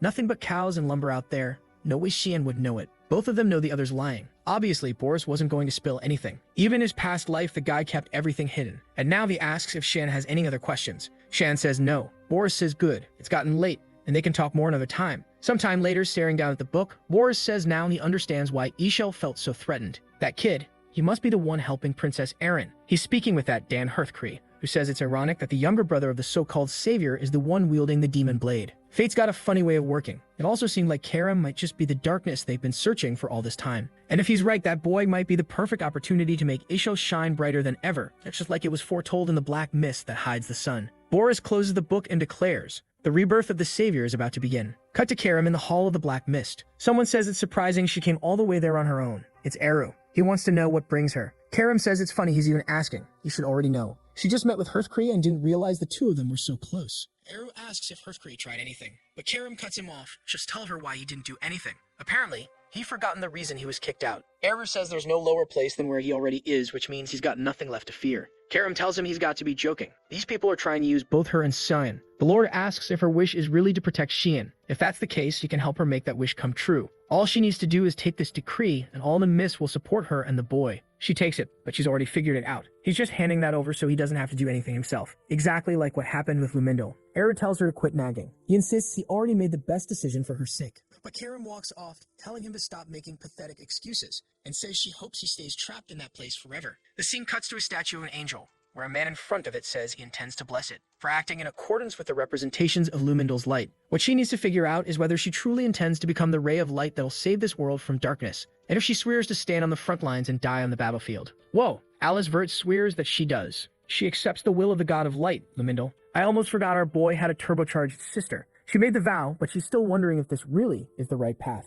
Lately, the Empire has been gathering up talented individuals for the Knights of Light and sending them all to the front lines. That's why, during the disaster of the Blood Banquet, there were no royal guards around to help. Still, helping the Knights of Light has always been her dream. What she doesn't get is, what exactly is she supposed to be protecting out there on the front lines? Right then, someone congratulates her. She turns and sees it's Cecilia, who says Alice finally achieved her big dream. Alice says it's nothing, she just became a rookie knight. But Cecilia tells her there's no need to be so formal anymore. They're equals now. Weirdly, this lunatic drops to the ground and says, no way, I can't do that. You'll always be my senior. Sometime later, it looks like Alice confided her worries. Cecilia tells her it's impossible she picked the wrong path. She's known her for a long time. This has always been her dream. But Alice says she's still unsure. She could hear people screaming for help. So if her friend says she knows the perfect way to find out if the front lines are really where she belongs. When she gets there, they'll fight together. Apparently, this Duke Villiarth confirmed an important mission. It would be Alice Vert's first official assignment, but she finds it kind of odd, since the one who gave her the mission was her father. Boots are on, swords in hand, Brian's ready. The girls ask where he's going, and he says he doesn't even know. Xian just told him to be on standby. That's when our boy shows up, saying they won't take long this time. He tells Nana not to worry and tells Brian to move it.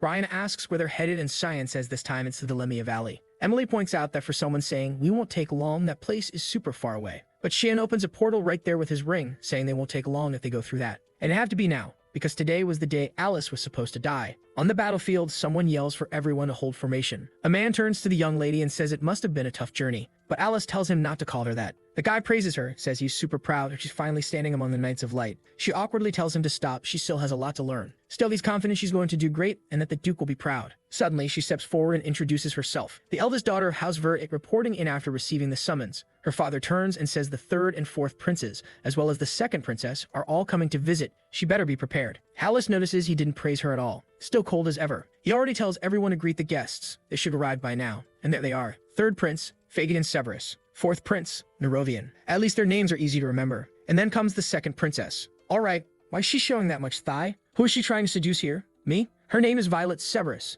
the bold one. Right away, everyone from our boys' family bows and greets them. But Nerovian's already done. He says they finished the formalities, so can they leave now? Fabian's nervous. He's scared that white-haired guy's going to get attacked by monsters. But Shan's dad tells him to relax. They're in the rear guard. Monster activity is super low here. Plus, the best knights are stationed right there, so there's nothing to worry about. Well, look who's here. That damn bull-headed Eshel. Alice gives him a quick glance, and her father turns to him and says he better fulfill all his duties. He says he won't disappoint, while that Fabian guy over there says they better take out the monsters before they get any closer. His body's too valuable, unlike theirs. Okay, your highness is really asking to get slapped. Now here's a body that is actually valuable. Violet's already thanking Eshel for his hard work. He just replies that it's an honor, and she wants to know, where's Lunel? He's not the type to miss formal events like this. Eshel explains that Lunel had an important matter to attend and couldn't make it. She side-eyes that answer, saying it's good to have him as a bodyguard. Wait, what's going on here? Did something already happen between these two or what? Everyone's information and Alice is getting a weird feeling. Eshel always protects the first prince.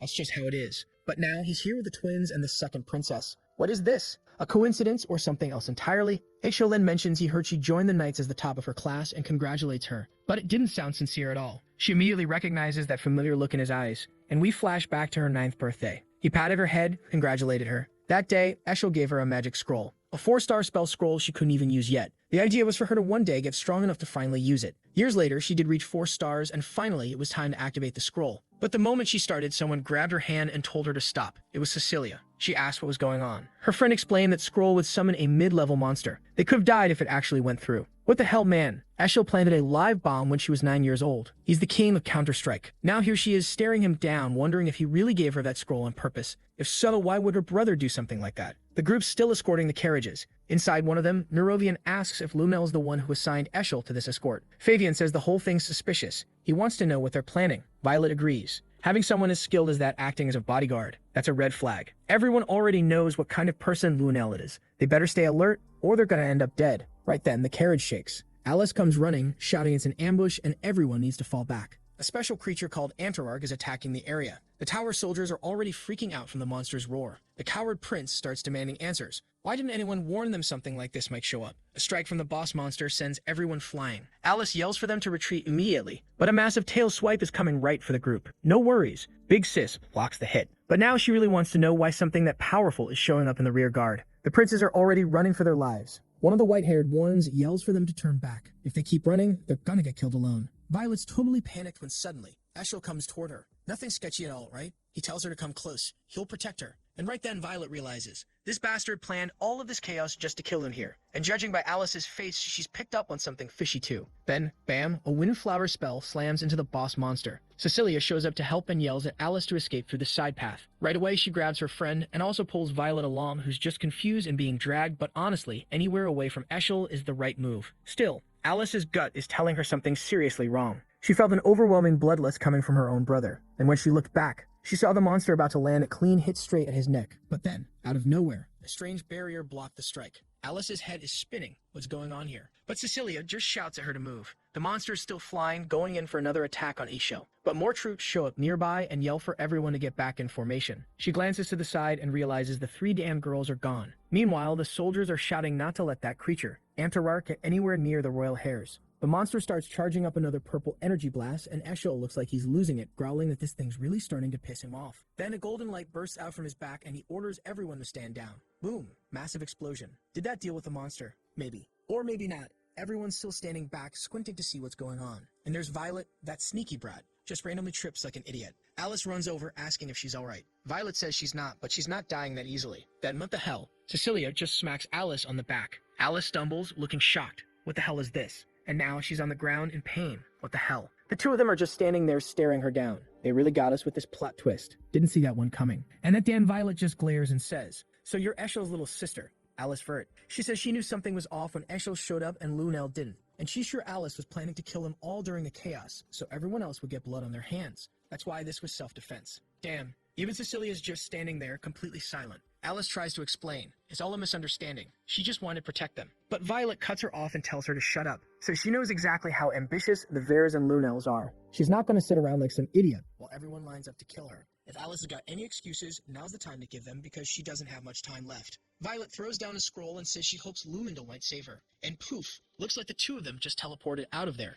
Alice, though, she's not thinking straight. She's sitting there wondering how impulsive Cecilia must have been to betray her like that. She has to be under some kind of mind control, or there has to be another explanation. Tears in her eyes, she mutters that it can't be real. But now some creatures appear in front of her. She struggles to stand up, saying she has to pull herself together. She can't die here. She has to survive and asks Cecilia why she did this. She begins activating a power, calling out to her dear mother, the source of all life, the monster's charge, and she begs the goddess to act through her hands. She triggers a skill from Udine of the Spear, sending blasts flying in every direction. Meanwhile, over at the Varda hideout, yep, it's the two traitors, Violet and Cecilia, just lounging. Violet throws herself onto the bed, saying that was disgusting. Cecilia agrees, sitting quietly thinking about little Alice from her childhood. She closes her eyes, maybe a little conflicted. Then Violet asks, "Why'd you let Alice live? You could have killed her right then and there." "Girl, close those toothpick legs, you're acting weird." Cecilia, a bit hesitant, says, "She'll die soon anyway. The monsters there will finish her off for sure." Meanwhile, Alice is still out there, fighting spears left and right, but she's exhausted. And honestly, this is the perfect moment for our boy to show up like a total Chad. She's drained. She mumbles that she has to get back. Problem is, what is she even going to tell the knights?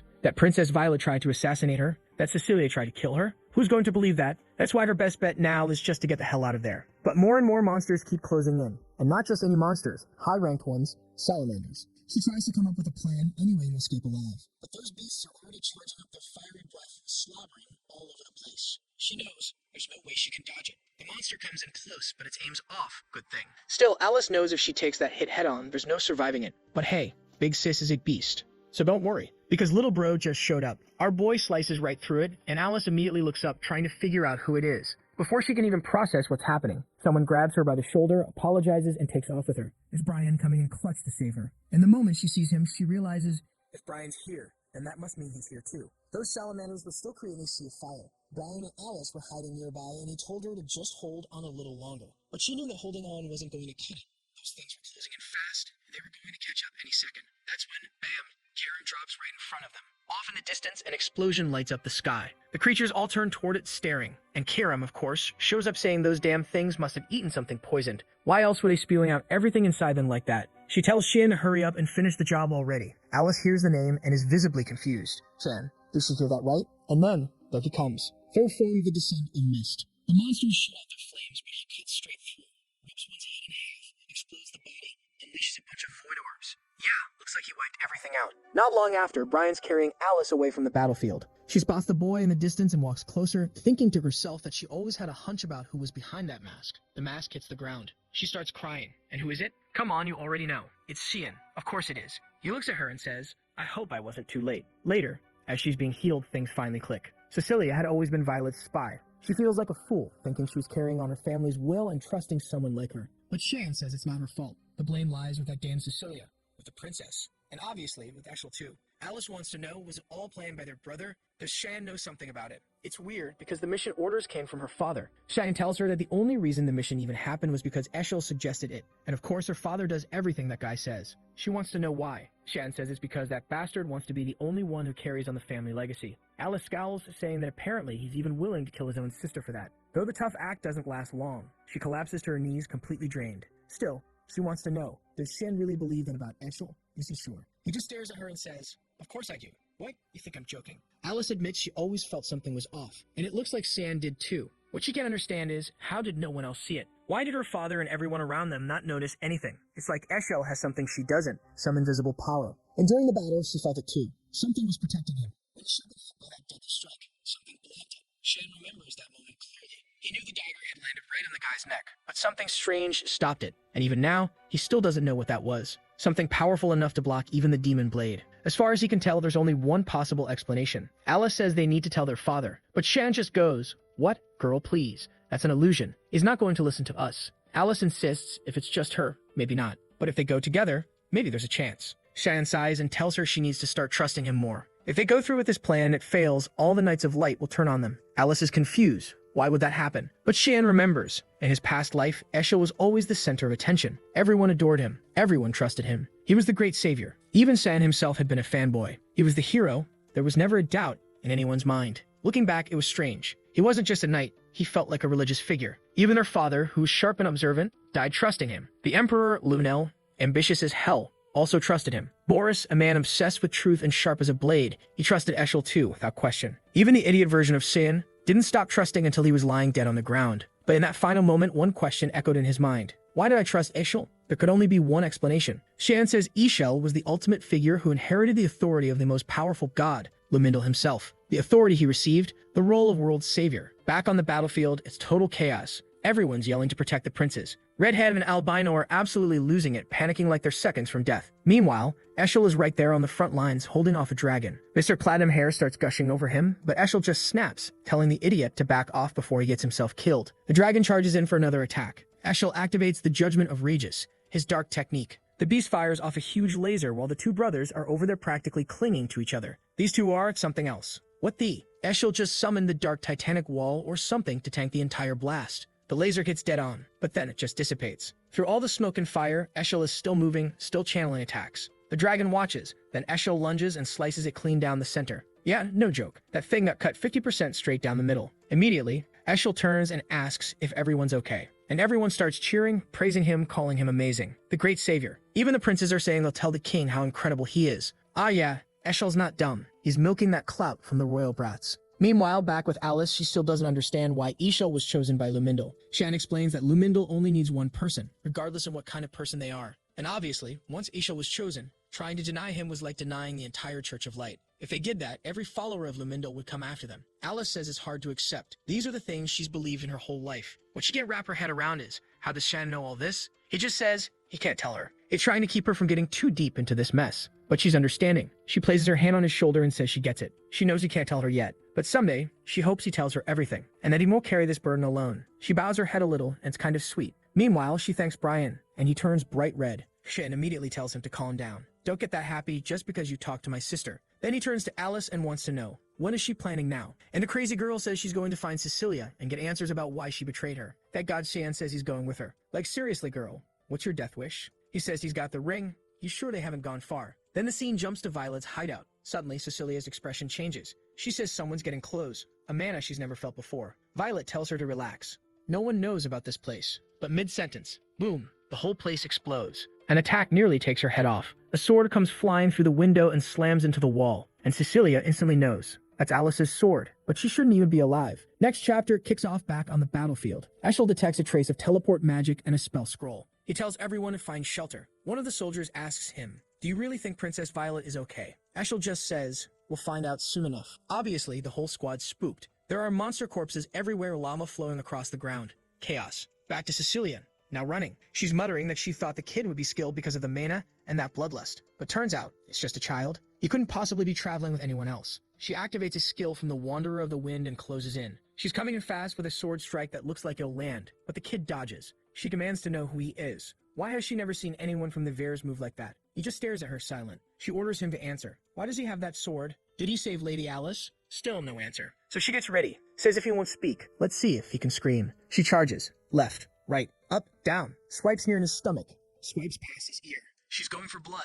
But she hasn't landed a single hit yet. While thinking to herself that only a handful of knights could keep up with her speed, Cecilia pushes off a tree and launches in for another strike, yelling that it's over. But he just does a calm little hop to the side, dodging it like it's nothing. Now she's starting to wonder, does he actually move faster than me? Shan, dude, the enemy is right there. Stop standing around like you're in a Kalan commercial. She's burning with rage. He hasn't even drawn his weapon. She darts left and right like a damn Pikachu, charging again and yelling at him not to underestimate her. Sharp Tempest. A clean slash, massive explosion, shockwaves everywhere. Blades cutting everything in their path, but Shan's just standing there, orb in hand. Cecilia can't believe it. And Fen. He activates the Void Sphere, makes one clean motion. Boom. He slices the mountain in half. She's blown away again. Literal explosion. In the middle of the dust and rubble, he approaches her body, crumpled on the ground. She mutters, barely conscious. What a pathetic way to lose. I never thought I'd die in a place like this. He really is the Grim Reaper, not even saying a word. But now that she's dying, she just wants to know, is Lady Alice still alive? That's when, for the first time, Shan actually speaks. He says he's curious. Why does she look so relieved? Most people about to die would be terrified. Cecilia responds, that's called retribution. In the end, this is the fate I deserve. Then, retribution for what? A voice cuts in. Cecilia flinches. It's Alice. Walking up, eyes locked on her. She wants to know why. Why did she betray her? Cecilia's crying now, completely emotional. Says she's just happy to see Alice alive. But Alice isn't having it. She tells her to shut up and answer the damn question. Here comes the tragic backstory, folks. Let's go. We're taking Cecilia's hometown, a small village that was wiped out during the monster attack. Someone finally found the survivors.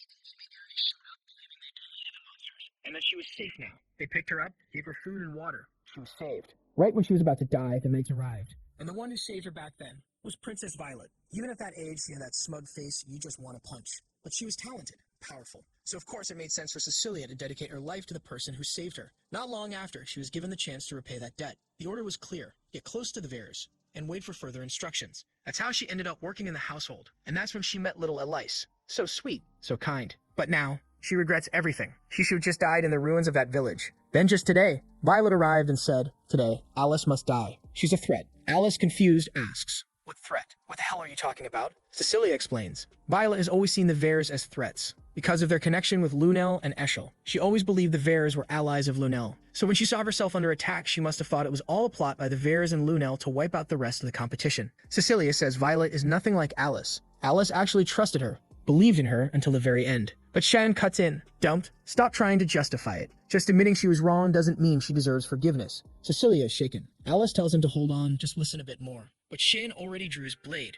tells her this isn't some light matter. Cecilia, she accepts it, says she's ready. Meanwhile, Alice is desperately pleading, asking him to wait to listen to think. Ryan gently tells Alice to calm down. Trust in Master Shingen. Then, Shan raises the dagger, swipes it. Blood hits the ground. Looks like she's dead. And the scene cuts. We're in Violet's room. Everything's been torn to pieces. She's looking around, demanding to know who's there. She wants to know where Alice is. But the person who walks in, yeah, it's the worst possible option. Yeah, it's him. Bullhead himself, Eschel, walking in and saying he's here to escort her highness. But Violet's trembling, barely holding it together. She blurts out that he looks way more like he came to kill her. Kind of rude, barging in like that. Eschel doesn't even bother lying. He says it straight, yeah, he was planning to kill her. The perfect setup? She, Fabian and Erovian. All of them die in the monster attack. Violet reaches for something behind her, saying he's not going to get away with the consequences of a move like that. But he flicks a divine sting, knocks the item out of her hand. It burns. He tells her to calm down. He hasn't even finished explaining yet. Violet growls at him to just spit it out. What exactly was his grand plan? He steps in, cool as ever, and says,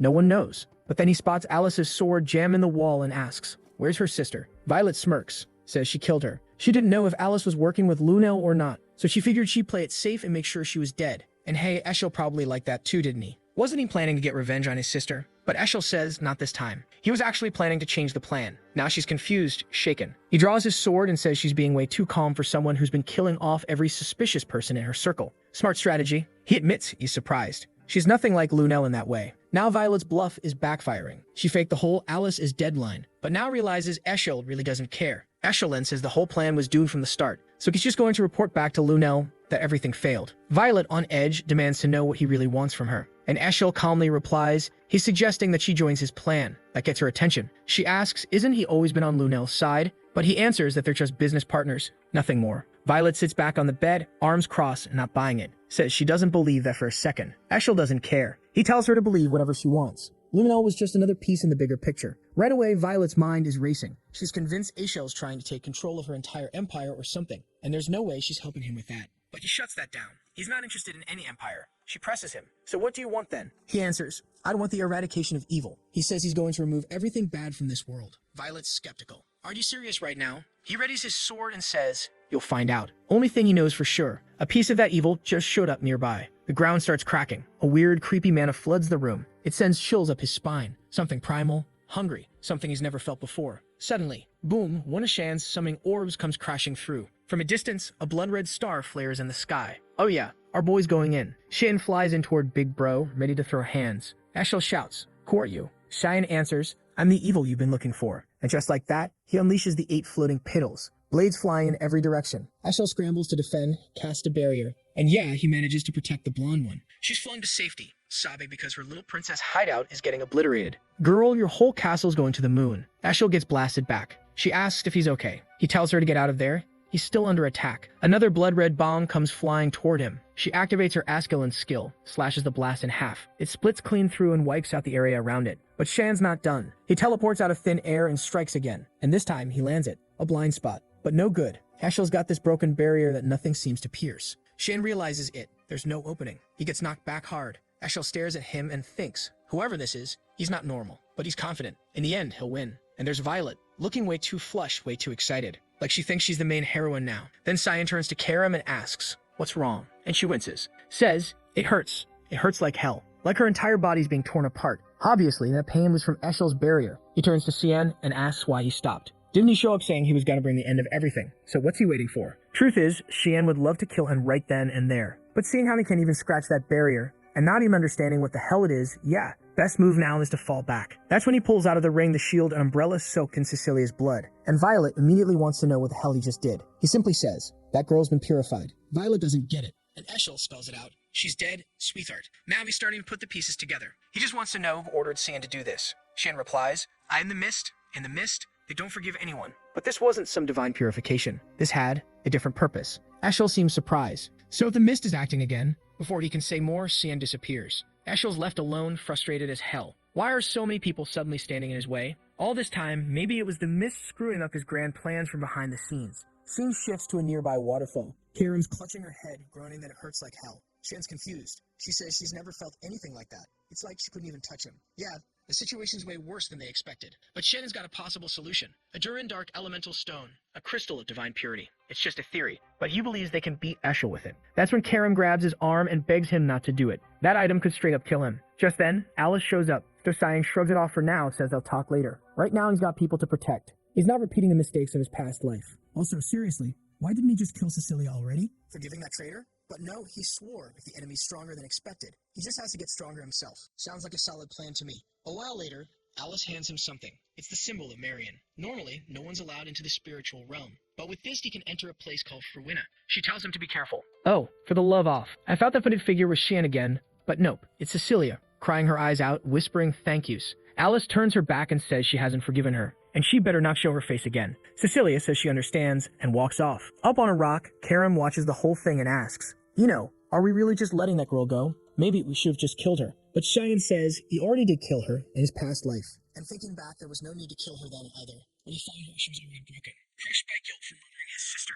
All he did this time was lighten her burden. Maybe one day she'll pay that debt. Then we cut to the moment earlier, when he killed her. Turns out, it wasn't a death slash. Just a clean cut on the shoulder. He removed her armor and told her to stay hidden and wait to be summoned. Back to Cecilia. She's convinced Stefan believes she has a shot at redemption. And she swears she will pay the debt she owes them. Carrying on, she's squinting at Cian like, "Are you sick or something? This guy's been way too soft lately." She even slaps her on cheeks like, "What's happening to the Cian the Slayer I know?" Suddenly someone calls out, "It's Cecilia again." She says she already delivered the girl and thanks Karam for saving her. While Karam's sitting there like, "This is crazy. I'm face to face with a possessed demon sword with emotions." She has no clue how she's supposed to deal with someone like this.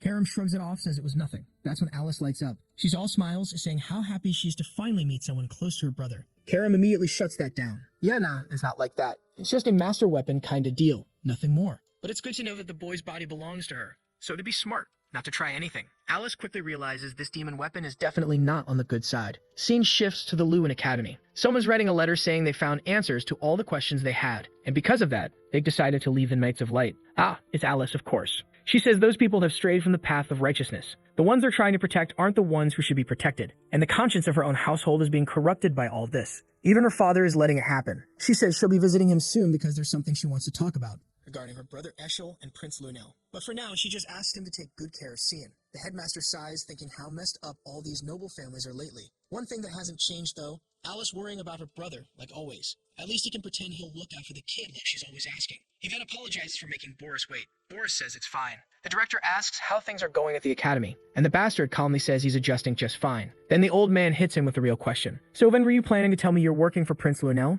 And why the hell he's been keeping it a secret? Boris, totally stone-faced, says he never hid it. No one asked. Besides, it's got nothing to do with his job there. The director now wants to know the real reason he's even at the academy. Boris says he was looking for someone. The director, did you find them? Boris, yes. And boom, he's fired on the spot. The director says if the person he found is who he thinks it is, Boris needs to get out before he tries anything else. Boris is practically shaking Mao but says he understands. This director's playing the badass role, but honestly, he's not even good at threatening people. Especially not this shady old fox Boris. Outside, Boris mutters that he didn't expect that kind of reaction. Clearly, Qian's built some very strong connections. He sends out a message saying he's got fresh intel to report every single day. Hearthcrea wants to know what he's planning to do. If another party gets involved, things are gonna get a lot harder to control. So it's best he treads carefully. Unlike him, Karam has a physical body. Boris just says it's fine. He just needs to sever the connection between the two. The angel compliments his resolve. Right at that moment, someone speaks up. Did you want to see me, Boris? Oh snap, it's Sirica. Boris thanks her and says he's been wanting to ask something about the boy Shan. He explains that Cyan spends most of his time in the dorms, skips all his classes, yet is still incredibly skilled. Sirica agrees, maybe he's just some kind of prodigy. She asks if he's caught Boris' attention. Boris says yeah, he did at first, but now he's more interested in the people around Cian. For example, Miss Sirika Nagrithi, who just so happens to be part of the mist. Boom! Sirika immediately reaches for her dagger, but Boris raises a hand and suddenly she's caught in a trap full of sharp, snapping teeth. That power that's giving off serious librarian's grimoire energy. It looked like she got devoured by some hellhound, but no, she steps out calm and deadly, slicing through everything like some gothic menace. Why did I even say that? She's terrifying. She activates the power of the god of the black mist. Boris is straight up shook. He wasn't expecting this. He's actually forming an entirely new domain. Turns out that's how she's been hiding her mana from the rest of the world. Sirika says she has no idea how her identity was found out, but now that he's pulled this stunt, his life has to end here. If death is what he came looking for, she'll happily grant it. Boris opens the book saying this isn't going to be easy, and Sirika replies that he may be full of confidence now, but she wants to see how long that's going to last. Suddenly, they're both surrounded by a bunch of assassins, and she calls out to Boris, saying it's time to begin his purification. The pages flip, and he says fine, he can handle everyone there. The scene shifts to our boy's room, with Emily calling for him, saying that Dad's home. He steps through the portal with Brian, who looks like a total fool. Nan throws herself into his arms, saying she missed him, while Brian immediately heads over to Emily, asking for something to eat. Our boy notices that strangely Nan is growing bigger. He asks if she's okay, and she says yes. She's been getting along with Sirika just like he asked. He realizes that her training with Sirika must be going well then. Some time ago, he asked Sirika to start training Nan so she could learn to control her emotional collapses. He didn't want a repeat of what happened at the blood banquet. Sirika's training obviously isn't easy, but when it comes to controlling instincts, she's the best. He compliments Nan, telling her she's really putting in the effort. She agrees, but says that today, Sirika told her there wouldn't be training because she had other plans. San is already curious. What plan? Karim says it's probably a purification. That's because, well, Karim was the one who requested Boris be purified. Shan looks confused, and she explains that Boris is working here as an instructor. And of course, it'd be easy for Sirika to get close to him since they work in the same place. Shan responds that there's no way Eru would have allowed something like that. Didn't he know who she was fighting against? Karim asks if he's talking about the scripture, like Sirika and Misty couldn't handle that. Then right away, our boy says she must already know about Hearthcree too. And it looks like he didn't realize she didn't know, because now both of them are confused. Honestly, I thought everyone was already in on everything. She's standing there looking all dazed and half asleep, saying she thought it wouldn't be necessary.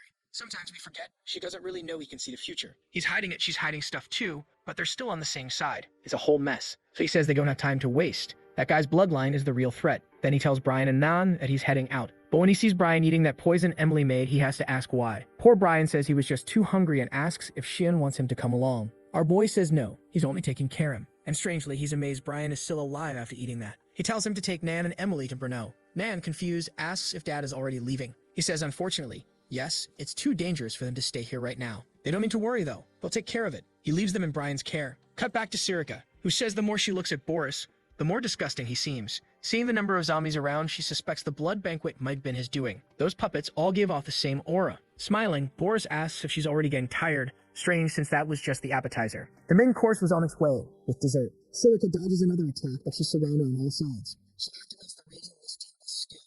Every skill in the series is a whole mess of slashes flying everywhere. She unleashes 8 flammable colors along with Petro's surge. But even then, Boris is still just floating there calmly, casting Lance of Judgment as the clueless ones run for their lives. She notices, strangely, that he's using a ton of high-level skills, and she doesn't even have time to breathe. One more puppet sneaks up behind her, and she has to dodge its grab by stepping up onto a pillar. Oh my god, the girl doesn't get a single second to breathe. She can't even pull off another skill. She uses something called dusting and boom. Explosions everywhere, sweeping through the sky.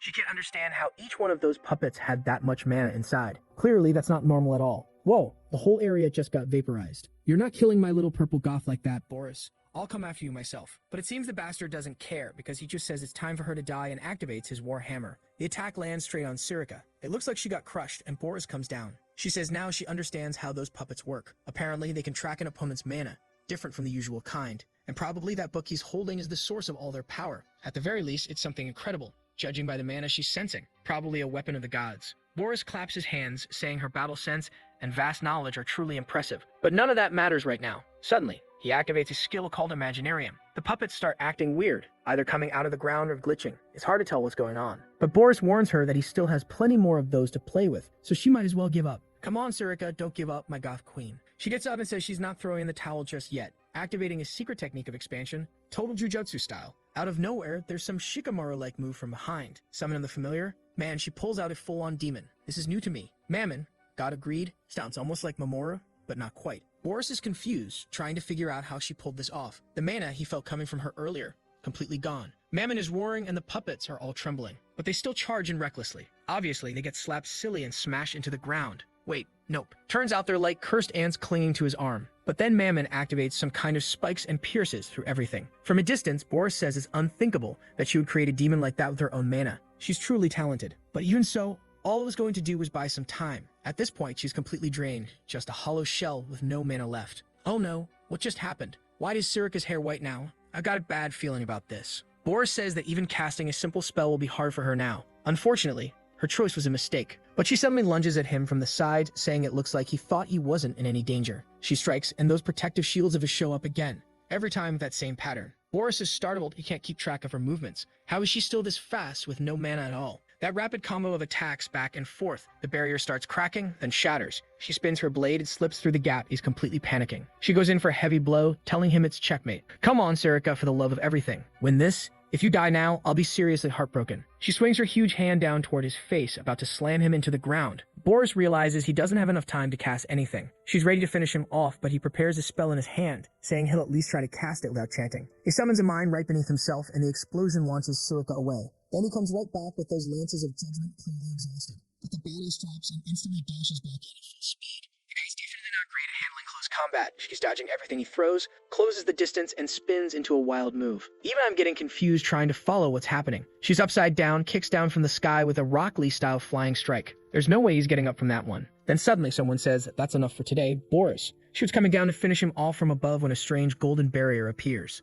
He calls out to Lord Hearthcree. Right away, Sirika realizes that's the divine weapon protecting him. The book then states that it had no information on this girl. It thought she was just some low-level servant of Eru. But with skills like hers, at the very least, she got to be a high-ranking officer. And in his current condition, Boris didn't stand a chance. Holy hell. Good to know, but now I'm worried. Sirika's staring him down, and she notices that black blood is leaking out of Boris. She asks if he's a member of the Black Blood tribe. She thought they were extinct. Wiping his face, he says that's exactly why he avoids getting injured. It was really unfortunate that she figured it out. The puppets at the blood banquet, the stunned stones. All of it came from the Black Blood tribe. And now Sirika is sure he was the one responsible for that massacre. Boris, totally unbothered, says that, well, it looks like the secret's out. It's going to be hard to keep working around here now. With shame. Sirika charges at him again, telling him to shut up. But he simply activates the book, saying they'll meet again some other time. But she's not letting him go that easy. The demon comes up from behind and smashes both him and the book. The double strike hits dead on, and even the book groans that she's such an annoying woman. Boris looks up and says he completely forgot that this damn monster had been summoned, and all of his puppets had already been used as sacrifices. Meanwhile, Sirika notices her dagger isn't making it through the shield. Suddenly, the space she created starts cracking open behind her. She assumes someone's arriving to back up Boris. But hang on, it's Xian showing up. Boris is already stunned, trying to figure out what the hell that brat is doing here. The kid walks in silently, carom in hand, and lands a solid blow right on the shield. Shatters it. Explosions and lights bursting everywhere. Karam appears, saying the whole scene makes her feel sick. Clearly talking to that bastard Hearthcree. Wants to know how she found him and how the two of them even got there so fast. Karam just replies that she has good instincts, and she can smell the stench of hypocrites like him a mile away, especially the kind that reek with such vile energy. Hearthcree answers that he warned her. She picked the wrong side in this fight. Her expression shifts, and the guy morphs into some glowing egg covered in glyphs and wings, activating the authority of the Seraph god. At the same time, the book is glowing right in front of our boy and Sirika. The creature lets out a blast, energy expands outward. And my god, this damn Boris still won't die seriously. Sirika calls out to Xian, and man, he's holding the line, not backing down one bit. The kid's resisting divine authority, but she can't understand what kind of power could even pull something like that off. The demon sword alone shouldn't be enough. As he pushes forward, Xian says that Eru had been hiding something way more dangerous than they thought. Then Boris speaks up, saying he'll help Hearthcree after all. Because, well, the wielder of the demon's sword they were supposed to eliminate was standing right in front of him. Hearthcree, however, tells Boris to stop and not interfere, because they weren't strong enough. Looks like something's already taking over him, battling with his mind. Suddenly, the book senses something strange. A dagger slices through it. Wait, did Shan just tear through the book? And then he stabs Boris right in the chest. Boris can't even comprehend how that brat managed to break through Hearthcree's protection. Now he's sure that cursed fog covering the sun, that was the symbol of Xian Vert. That boy is the blade destined to be pointed at Eshel in the future, and he has to get rid of him now. From afar, Sirika can tell by the amount of mana he's using that Shin won't last much longer. She has to act before it's too late, and she's clearly getting pissed, teetering on the edge of horns coming out, going full rage mode. I don't even know what's happening anymore. Our boy's got the knife lodged in the idiot's chest. The guy's trying to push him back, no idea who's overpowering who right now. But Shan activates the unshakable roots of the great tree. Boris clenches his teeth and sends a hellhound lunging in for the bite, but Sirika jumps in to save him. Look at her activating the unified demonic human form. Our boy is stunned, then suddenly, he sees that strange egg-shaped thing again, covered in glyphs and wings. The mana just keeps growing and the whole area is exploding around them. Right then, Sirika realizes her mist domain has been completely overridden, and in the blink of an eye, they're back in the forest. It failed the purification. Shen instantly gets up, demanding to know why the hell she stopped him. She just replies, obviously, that she saved his life. All dizzy, he tells her that in the end, he was the one who saved her. Then he asks how Karim is doing. She simply answers that she's going to need a nap. Just like in the fight against Eshel, she's exhausted after dealing with that barrier. And our boy is convinced this battle was inevitable, and he's not going to have a choice anymore. He'll have to use that. What is it? No clue. You don't know either because he's hiding it from us. The scene then shifts to Brynil, a trade city located near Lewin. Is that Lunev? Probably not. But a blue-haired girl shows up, saying she doubted he'd come, but the bastard really did. Now that I realize it, I might be losing my mind. And Alice, yeah, our boy's sister, has gone to meet with the useless school director. They're having the most obvious conversation ever. She doesn't go to school, and the old man doesn't leave the school. But he says he's there because of the letter she sent. Sounded like a serious matter.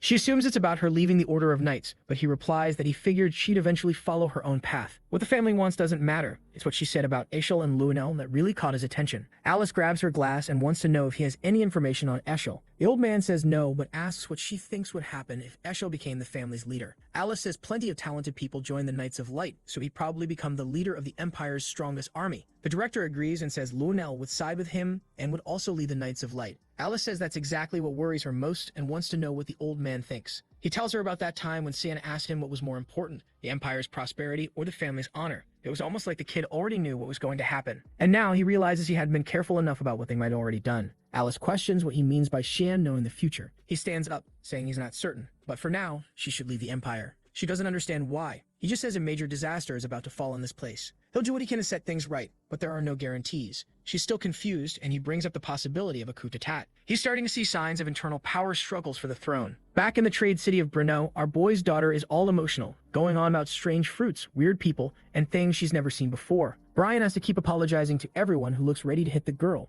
telling her she can't just point at people and call them weird. On top of that, he reminds her that they're supposed to keep a low profile here. The priority is to reach the shelter safely. Emily agrees and says that for now, everyone's going to assume they're just a normal family. Right then, the boy's face turns tomato red and he tells them to hurry up and follow him. Emily starts running after them, but of course, the troublemaker runs the other way instead. At the window, Alice remembers what the director said about a possible coup. She hadn't imagined Eshel and Lunel were planning something like that. Maybe she forgot they literally tried to kill her, huh? What she doesn't understand is how both the headmaster and Xian already know about it. Right at that moment, the door behind her starts to open and someone calls out to Alice. It's Emily and Brian saying it's been a long time since they last saw her. Alice immediately realizes those two must have been living with Xian at the academy. And she's already doing the math, figuring the kid's been surrounded by women this whole time. Then Brian says that the young master had urgent business to take care of and sent the three of them instead. Alice asks who the third one is since obviously there's no one else there with them. Only now do they notice the dragon girl's gone missing. Ryan's just standing there like it's no big deal, saying that literally a second ago she was right there. Alice puts her hands on her hips and says if she's someone important to Xian, she's going to help find her. Cut to the port of Bruneo. Some guy closes the door and says they're ready to set sail, and at this time the payment's gonna be good. They'll deliver the messages, but suddenly they spot that same kid from before. Wait, what is Nana doing on someone else's boat? They start wondering if the child isn't scared to be walking around alone like that. One of the men at the front calls out to her, asking where her parents are, but she just points toward the ship and says she smells a strange but familiar scent coming from in there. The two men look at each other, seeing a perfect opportunity for easy money. They turn back and say there's lots of yummy food on board. She asks if it's sweet. Of course the guy says yes, thinking to himself that this girl is way too old to fall for the candy trick. He has no idea who she is, but she's clearly not all there. Nana asks if she can have some. The two guys say of course, they're nice people, trustworthy even, and she can have as much as she wants. But then she remembers what Sayan told her about people offering her sweets. Seems like she remembers, but just doesn't care because she walks straight toward the ship while they tell her to go on in. It's full of tasty stuff. She also remembers Sian warning her never to go into random places, especially if they're dark and closed off. And yet there she is, stepping right in when the guy's thinking to himself that she really is an idiot.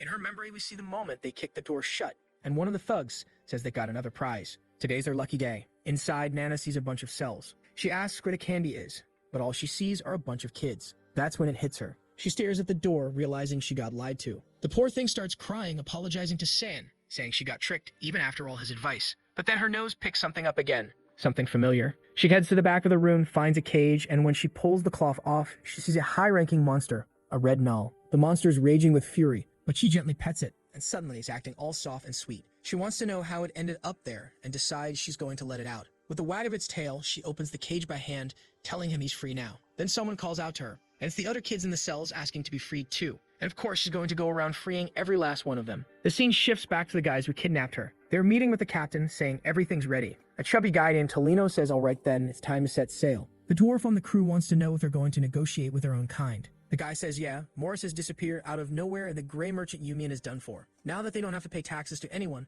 all that money's going straight into their pockets, especially since the Garen Association pays extra for young children. The dwarf, though, is already sensing danger. Chaos is coming. This whole situation with merchant unions getting wiped out left and right, definitely not a good sign. Is that what they call women's intuition? No way that bearded dwarf is a woman. Everyone's confused, just like I am. The person just says they should be cautious, but Tolino insists there's nothing to worry about. The Null champion is on their side. Except off in the distance, the whole ship explodes. And right as he's about to ask, who the hell did that? Someone steps in front of him. Nana says they're bad adults, and she can't forgive that. Right away, the chubby guy at least realizes she's a Dragonkin. Nana points right at them and says they're bad people, and they're gonna pay the price. The guy's already annoyed. Tell her to stop pointing at everyone. But she steps forward and says, then today, I'll just go without this finger. They charge in recklessly, only to each take one punch and drop flat beneath her foot. Tolino, though, activates a mark on his hand and says, oh, so you want to play. That's when Nana notices the Null behind him start to move and charge at her.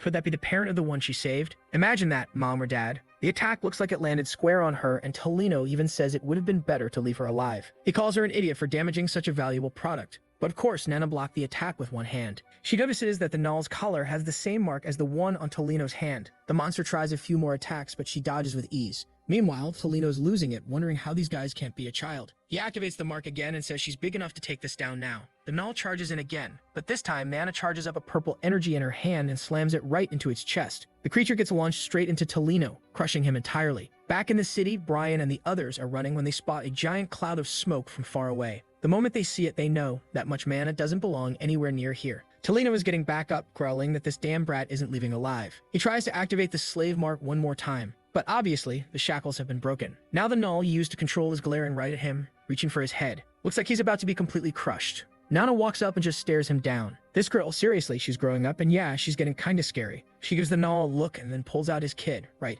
knew it, so cute. She tells him she already figured out that the mom is looking for him. Nana smiles, all blushing, grabs the little guy and starts walking away. And just like that, she starts thinking about how much she misses her own dad too. Suddenly, someone behind her says thanks for saving them. She turns around and sees the kids from the cages. Now the problem is, she doesn't know what to do with all of them. And of course, those three crooks in the background try to sneak away. She tells them to freeze right there. They'd be taking responsibility and escorting these kids back home. If not, they'd get eaten, literally. The poor guys have no choice. And that weird little dwarf just says they got the message. With that, the terrible trio heads off and Nana's left wondering if Sheehan will praise what she did. She finally managed to do something good, for once, without causing any problems. Then someone puts a hand on her head. Where did you even come from, you sneaky thing, she says. And he praises her, telling her she really did something great. She asks how he found her, and he just thinks to himself. With mana like that, it's harder not to find her. The moment he saw the shelter was empty, he already guessed she disappeared. And now when he catches Emily and Brian, they're seriously getting scolded. All gentle, he tells Nana that he can find her no matter where she is, because he's her dad. While Nana celebrates, he can't help but notice just how insanely powerful her mana already is. Then here comes Brian, yelling out for the young master, completely panicked, saying he's so glad Nana's okay, and that he was really worried something might have happened to her. Shane calmly says it's pretty clear Brian knows exactly how badly he messed up.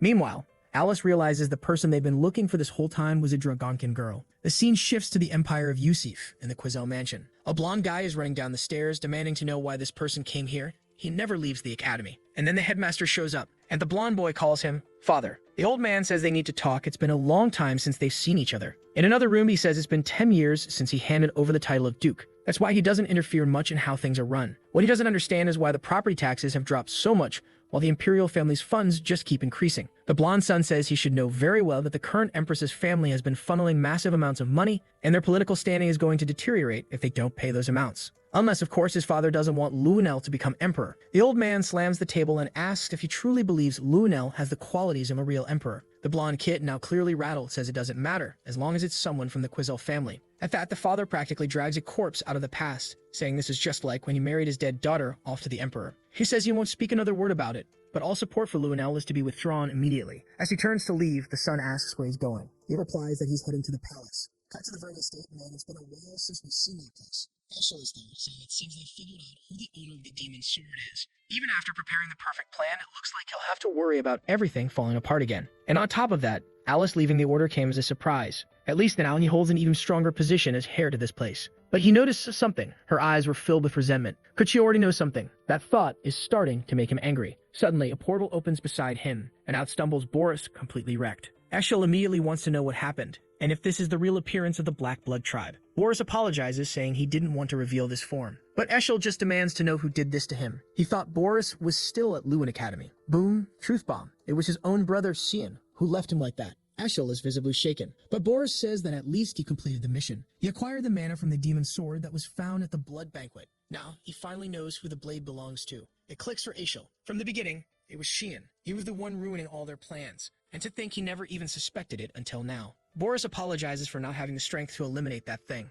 Eshel tells him it's fine. He'll take care of it himself. He's already fought the boy, and it won't be easy, but he knows he can do it. Even so, Boris warns, it's not time yet. Eshel is confused, but Boris explains. The followers of the Black Nerva are with that boy. In a situation like this, it's far too unpredictable. The blonde wants to know why, and Boris simply pleads with him to follow the prophecy. The Sake will guide him to the sacred sword, the blade known as Durandi Arc. And damn, it turns out one of Shan's people is right there, witnessing this whole thing live. He's hiked to report back to the young master. But suddenly, Boris appears right behind him, saying he's found the little rat. He grabs him by the neck and demands to know if he's one of Eshel's subordinates. If so, why is he running away after hearing all that? Eshel steps out of the room, saying the guy really was acting suspicious. And now it's obvious. He's been deceiving him this whole time. Yeah, that guy's definitely dead. Back at the academy, Luna is flipping through some books, saying this isn't what she's looking for. That ancient text she found in the lab and the clues in it, they were in some kind of ancestral language she's never seen before. If she hadn't been thrown out the window, maybe she could figure out more. At least she managed to learn that there are only 2 books in the world written in that language, the Divine Scriptures and the Demonic Scriptures, from which she could tell that one was part of the Divine Set. But why would something like that be in Boris's hands?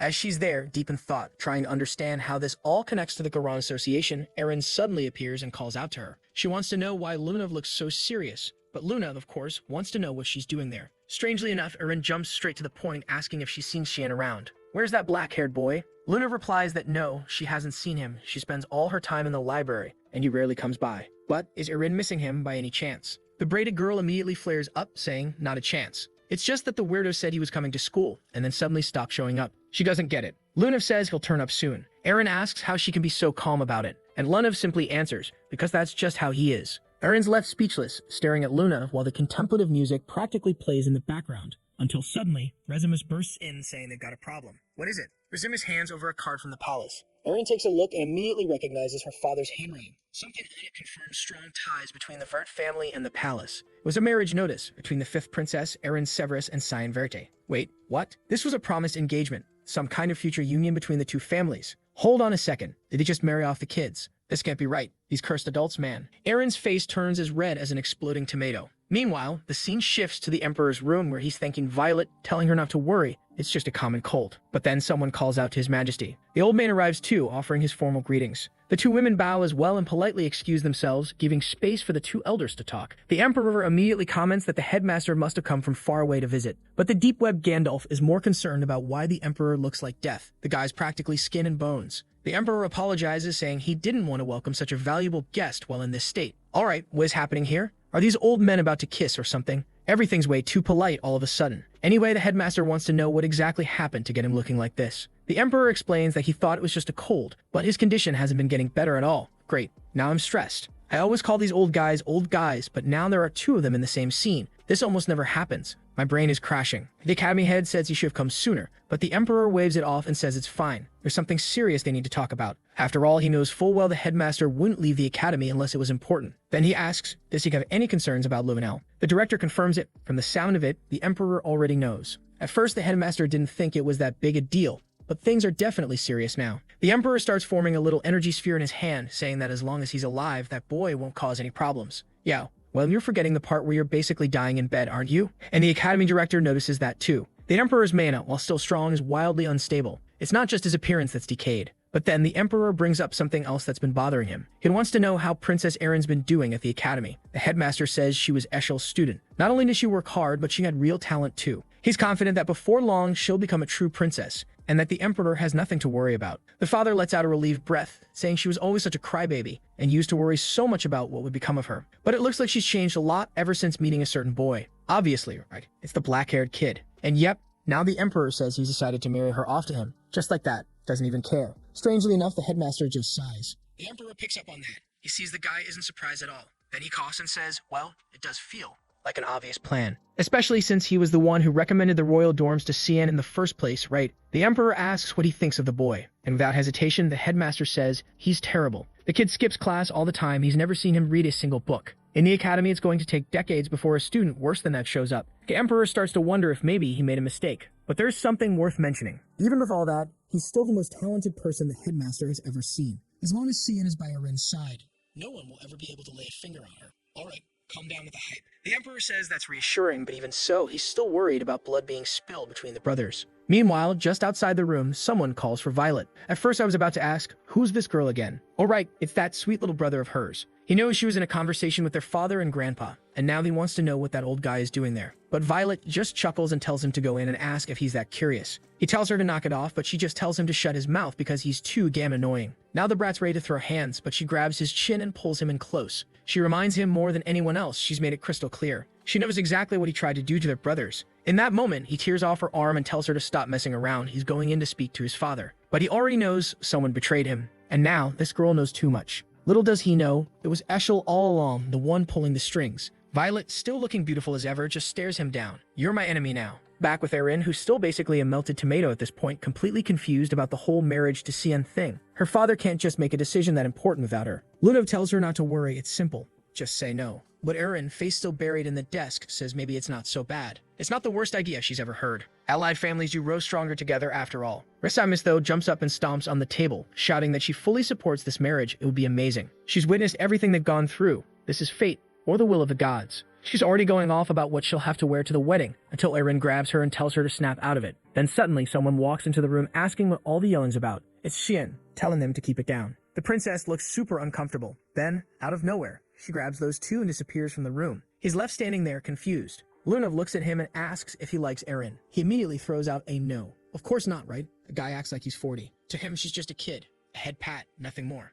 Lunav looks off to the side and says, all right then, I get it. Oh, she's smiling to herself. Yeah, she's not all there either. Shen wants to know what all these books are for. She tells him she was looking for clues about the scriptures. She remembers what she saw in Boris's notes and is convinced it's written in some kind of secret ancient language. But Shan says he's sure she won't find anything else here. She'd have to go into the forbidden archives, the ones with sacred scripture records from Hearthcrea. Then he hands her a book to read. She sees the title, Chronicles of the Swordsman Penelon, and asks if it's just a travel diary. These girls, man, they're all a little odd. He goes to show her something in the book, and she's already blushing, jumping away. He's talking about some mountain where demons sleep and lost a blood war or something like that. But she's not even listening, completely flustered and confused. She asks if he's interested in learning more about the sacred scriptures. All dark and serious, he replies no. He's actually looking for the demonic scripture, to face it head-on. Lunav looks shocked. That's because barely anyone in the world is even supposed to know that demonic scriptures exist. Only a select group within Garan. She quickly closes the book and says she's never heard of anything like that. He tells her that's fine and starts to leave, telling her to send a message if she finds anything. Right then, Lunav summons someone named Lamella. A tough-looking night girl appears and immediately bows, saying she's sorry for leaving her side and that she should never have been left alone. But Lunav knows this woman is here more to spy on her than to protect or help. She then asks how many people in the Garan Association know the names Hearthcrea and Lemharam. Lamella warns her to be careful. Very few people know those names, and they're considered forbidden to prevent the spread of that knowledge. Lunav asks her to check the records related to Lemharam, who she suspects is the demonic god. Lamella hesitates and says that if she's caught, she'll be executed. But Lunav reminds her that Regens, her father, will be furious depending on what she tells him about Lamella, so she better cooperate. The poor knight just turns around and says she understands. Now Lunav is determined to figure out how Cian even knows all of this. Her top priority now is to get closer to that boy. He's definitely hiding something. Meanwhile, as Cian walks through the hallways, he's surprised that Lunav really didn't know any of this. It looks like he'll have to investigate things on his own. Oh boy, look who's still waiting in front of his room. This guy doesn't give up. He tells Cian to open up and talk about whatever's bothering him. He's emotionally perceptive and can tell the kid is worried. Cian's just standing there, wondering if this guy has completely lost it, and what the hell he's even doing here. He walks past him, saying it's a shame, but now's not the time to play around. The guy asks him to wait. He has lots of advice and might actually be able to help. But Cian figures this musclehead must be ridiculously dumb. There's no way he'll be useful. Then he remembers this guy lives in a desert, so Cian asks if he's ever heard the phrase mountain full of sand trees. The guy tells him to explain properly, and Cian says the name Lemharam. The man laughs and says it's been a while since he heard that name. Then he crushes his own glasses and says that was the first opponent who ever made him taste defeat. He met Lemharam in some nameless ruins. Back then, he was 6 years old and had already set out on his journey to grow stronger. Dude, At that age, my longest journey was from the bed to the couch. Of course, he had no muscle, no experience, and that creature was pure terror. Honestly, no idea how he survived. He had absolutely no way of beating it. Eventually, he lost consciousness and only woke up the next day, relieved at least that he hadn't been killed. Apparently, after getting beaten so badly, he fled by instinct. It was humiliating. Shane then asks if Lemiharam is a monster and not a book. Seth confirms, yes, it's a creature. Shane immediately feels crushed, and now he knows he'll have no choice but to track this thing down. He asks where it is. Seth says he doesn't know the name of the ruins. The best he can do is tell him it was somewhere in a region called Nadeli. That's because in the ancient tongue, Nadeli means mountain full of sand trees. Shan immediately tells him to take him there. When? Seth asks. Right now, Cyan replies. Seth hesitates, but then remembers calling for his mom as a kid. This guy was basically born with abs. He explains that his friends always run off because whenever he invites them to spar, they almost die. His mother tells him not to worry. One day, he'll meet a friend as strong as him, someone who will like him for who he is. Instead of telling him to stop beating up his friends, great job, Mom, truly raising a model citizen. But she reassures him again. One day, they'll grow up and find someone to go on adventures with. And now here's another lunatic, face bright red, yelling that it's fine. Sanvert, he's getting ready, and they're heading out right now. Shan, however, is confused. Something about this guy doesn't sit right. He's too excited, so much so he could run through a wall. Nearby, Luna is sneaking around, listening to everything. As soon as Cyan steps into his room, Emily and Brian are both startled, saying an interesting letter from the palace arrived, and they didn't know he was already so advanced. He snatches the letter out of their hands and tells them to stop reading his stuff. He opens it, and right away they blurt out he's getting married.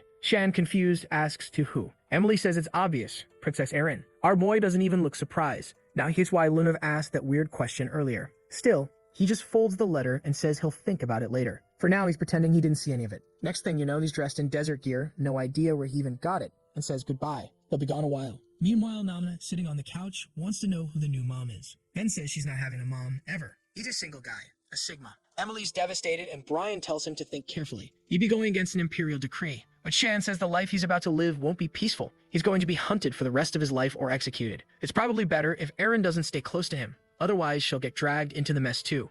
He slams the door behind him, leaving everyone in this super sad, heavy silence. Emily gets emotional, saying it's hard to watch him live like that, especially when it's Eshel who's behind all the evil. But Brian places a hand on her shoulder and says not to worry. They won't let anything bad happen. They're going to do everything they can to support the young master. Nana adds that she'll help too. But something seems off when they turn around. They see she's basically transformed into Cyan 2.0. Scene cuts to the kingdom of the Sparnia, deep in the southeastern part of Nordeli. Oh boy, they're all riding on a flying carpet like Aladdin. Our boy's loving it, saying this thing's awesome. Seth says yeah, it's insanely fast for traveling around here. What Shen wants to know is, does Seth actually know where they're going? Seth tells him not to worry. His memory is perfect. All they have to do is cross this tiny sandstorm. The only problem is, this is a Sparnia sandstorm. Apparently, it didn't go so well. Shen opens his eyes to find they already made it through. He's collapsed on the ground. Seth immediately tells him to get up and asks why he fainted. He's totally fine. Our boy tells him to shut up and demands to know how much longer they're staying in this desert. They've been flying on this carpet forever and still haven't arrived. Just as Seth is about to respond, Sand says he finally sees something. Off in the distance, he can make out the ruins. Seth says Shin might be one of the only people besides himself to ever step foot there. But Cheyenne doesn't agree. Seth picks up on it. Looks like Sand's noticed someone else. He announces it. Someone got there right before them. And sure enough, there are some people on camels already near the ruins. The white-haired guy tells everyone to stay sharp. They don't know what's inside, so it's best to be cautious. As they watch the entrance, Sand says they'll need to stay hidden for now. But suddenly, Seth jumps out. He almost throws a punch, but the guy dodges it. But one attack doesn't even recognize Seth, and our boy's just standing there, wondering what the hell this lunatic is doing now. At first, Sand thought they knew each other, but the loudest guy suddenly shouts out that he's Seth of Chaharkin and demands to know who's in the Esparnia region. And just so they know, he's not alone. His buddy Cianverti is right behind that rock. Strangely, the guy seems to recognize the name Cianvert, and immediately, our boy realizes the situation just got complicated. Even so, the guy says he doesn't care if the troublemaker and the youngest member of the Vert family are there. Now that they know about this place, they're not allowed to leave. He activates some sort of volt surge and slashes forward. It looked like a direct hit, but obviously Seth just used a sand construct to block the attack and countered with a punch. Fast exchanges, like it's Tyson in his prime, crash into the wall. Turns out the strike didn't really land.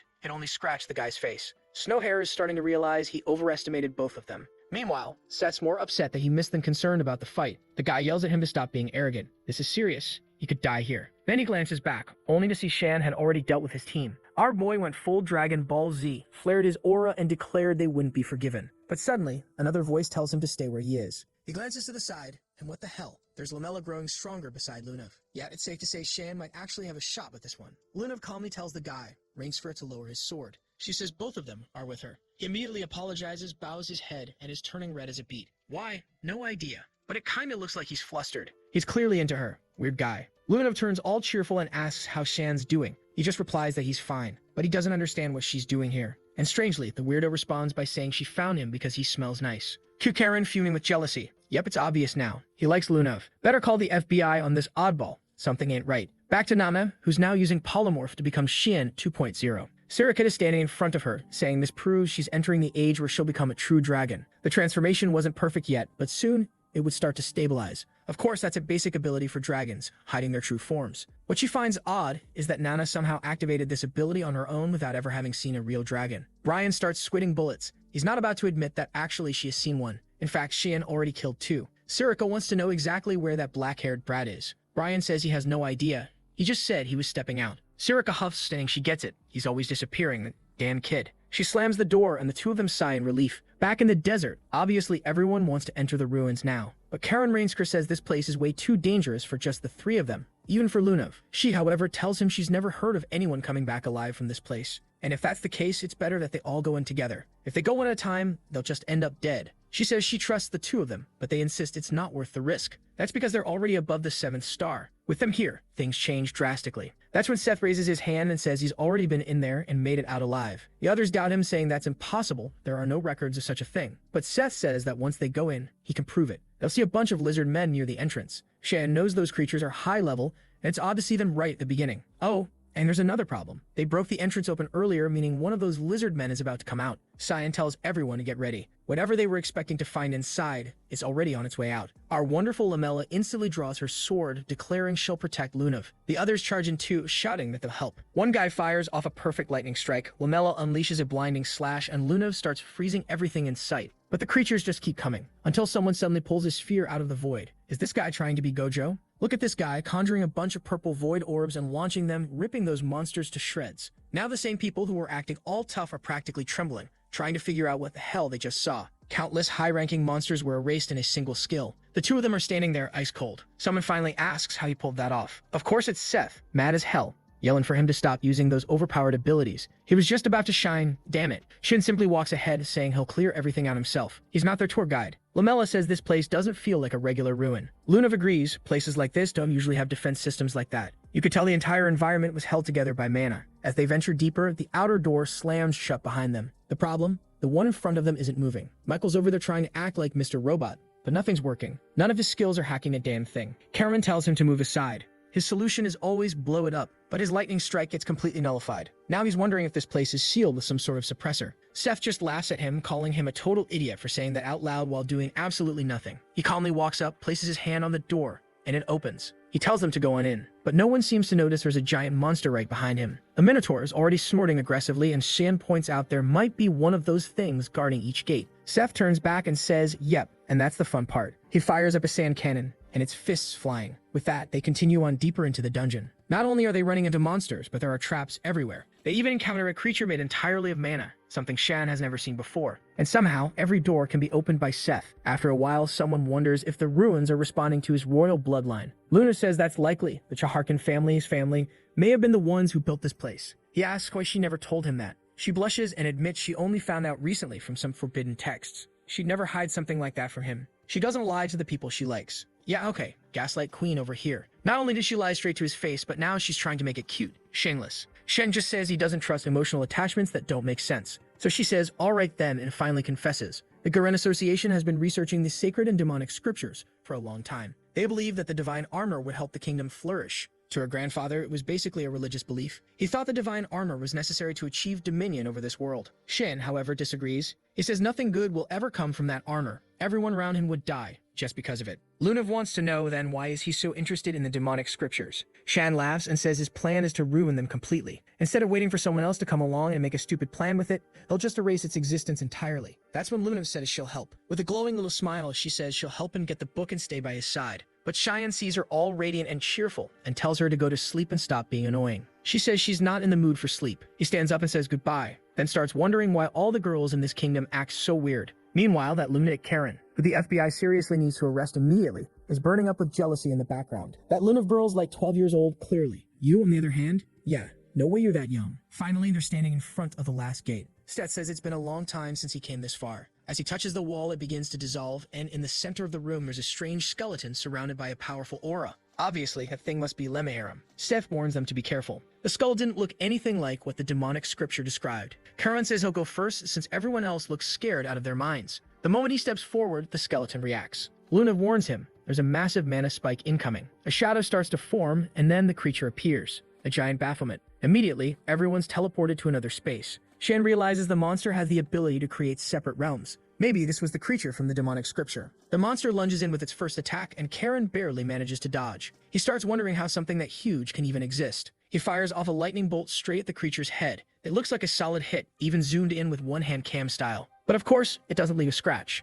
Cue the support squad all yelling, "We've got your back," just to accomplish absolutely nothing and look like three clowns. They throw a barrage of attacks that seem precise, and boom, the monster stumbles a bit. Luna freezes its feet, announcing she'll paralyze it, then calls for Lamella to finish the job. Lamella comes in from behind, using a light-based skill and slashing right at its neck. But the creature reacts, backhands her, and sends her flying. Right then, Seth steps in, slams a chunk of sand into the ground, triggering a tornado around the monster. He declares that Lemairam better be ready, because after all this time, he's come back to finish where he started. The tornado rises, and in the distance, Luna spots Lamella smash into the ground. Oh no, please don't kill off the blonde. There aren't many girls over 18 in this story. Luna breathes a sigh of relief. At least she's not dead. But she feels something off. It seems like they can win, but at the same time, it all feels way too easy. Inside the whirlwind, the monster glares and cancels the ability. Both Seth and Cian were expecting that. The boss charges, Seth steps forward too, all serious, activating his sand cannon and bracing for the clash. But then here comes the Black Orb King activating Abscission. What is that? He doesn't even need to fight anymore. He just activates his skill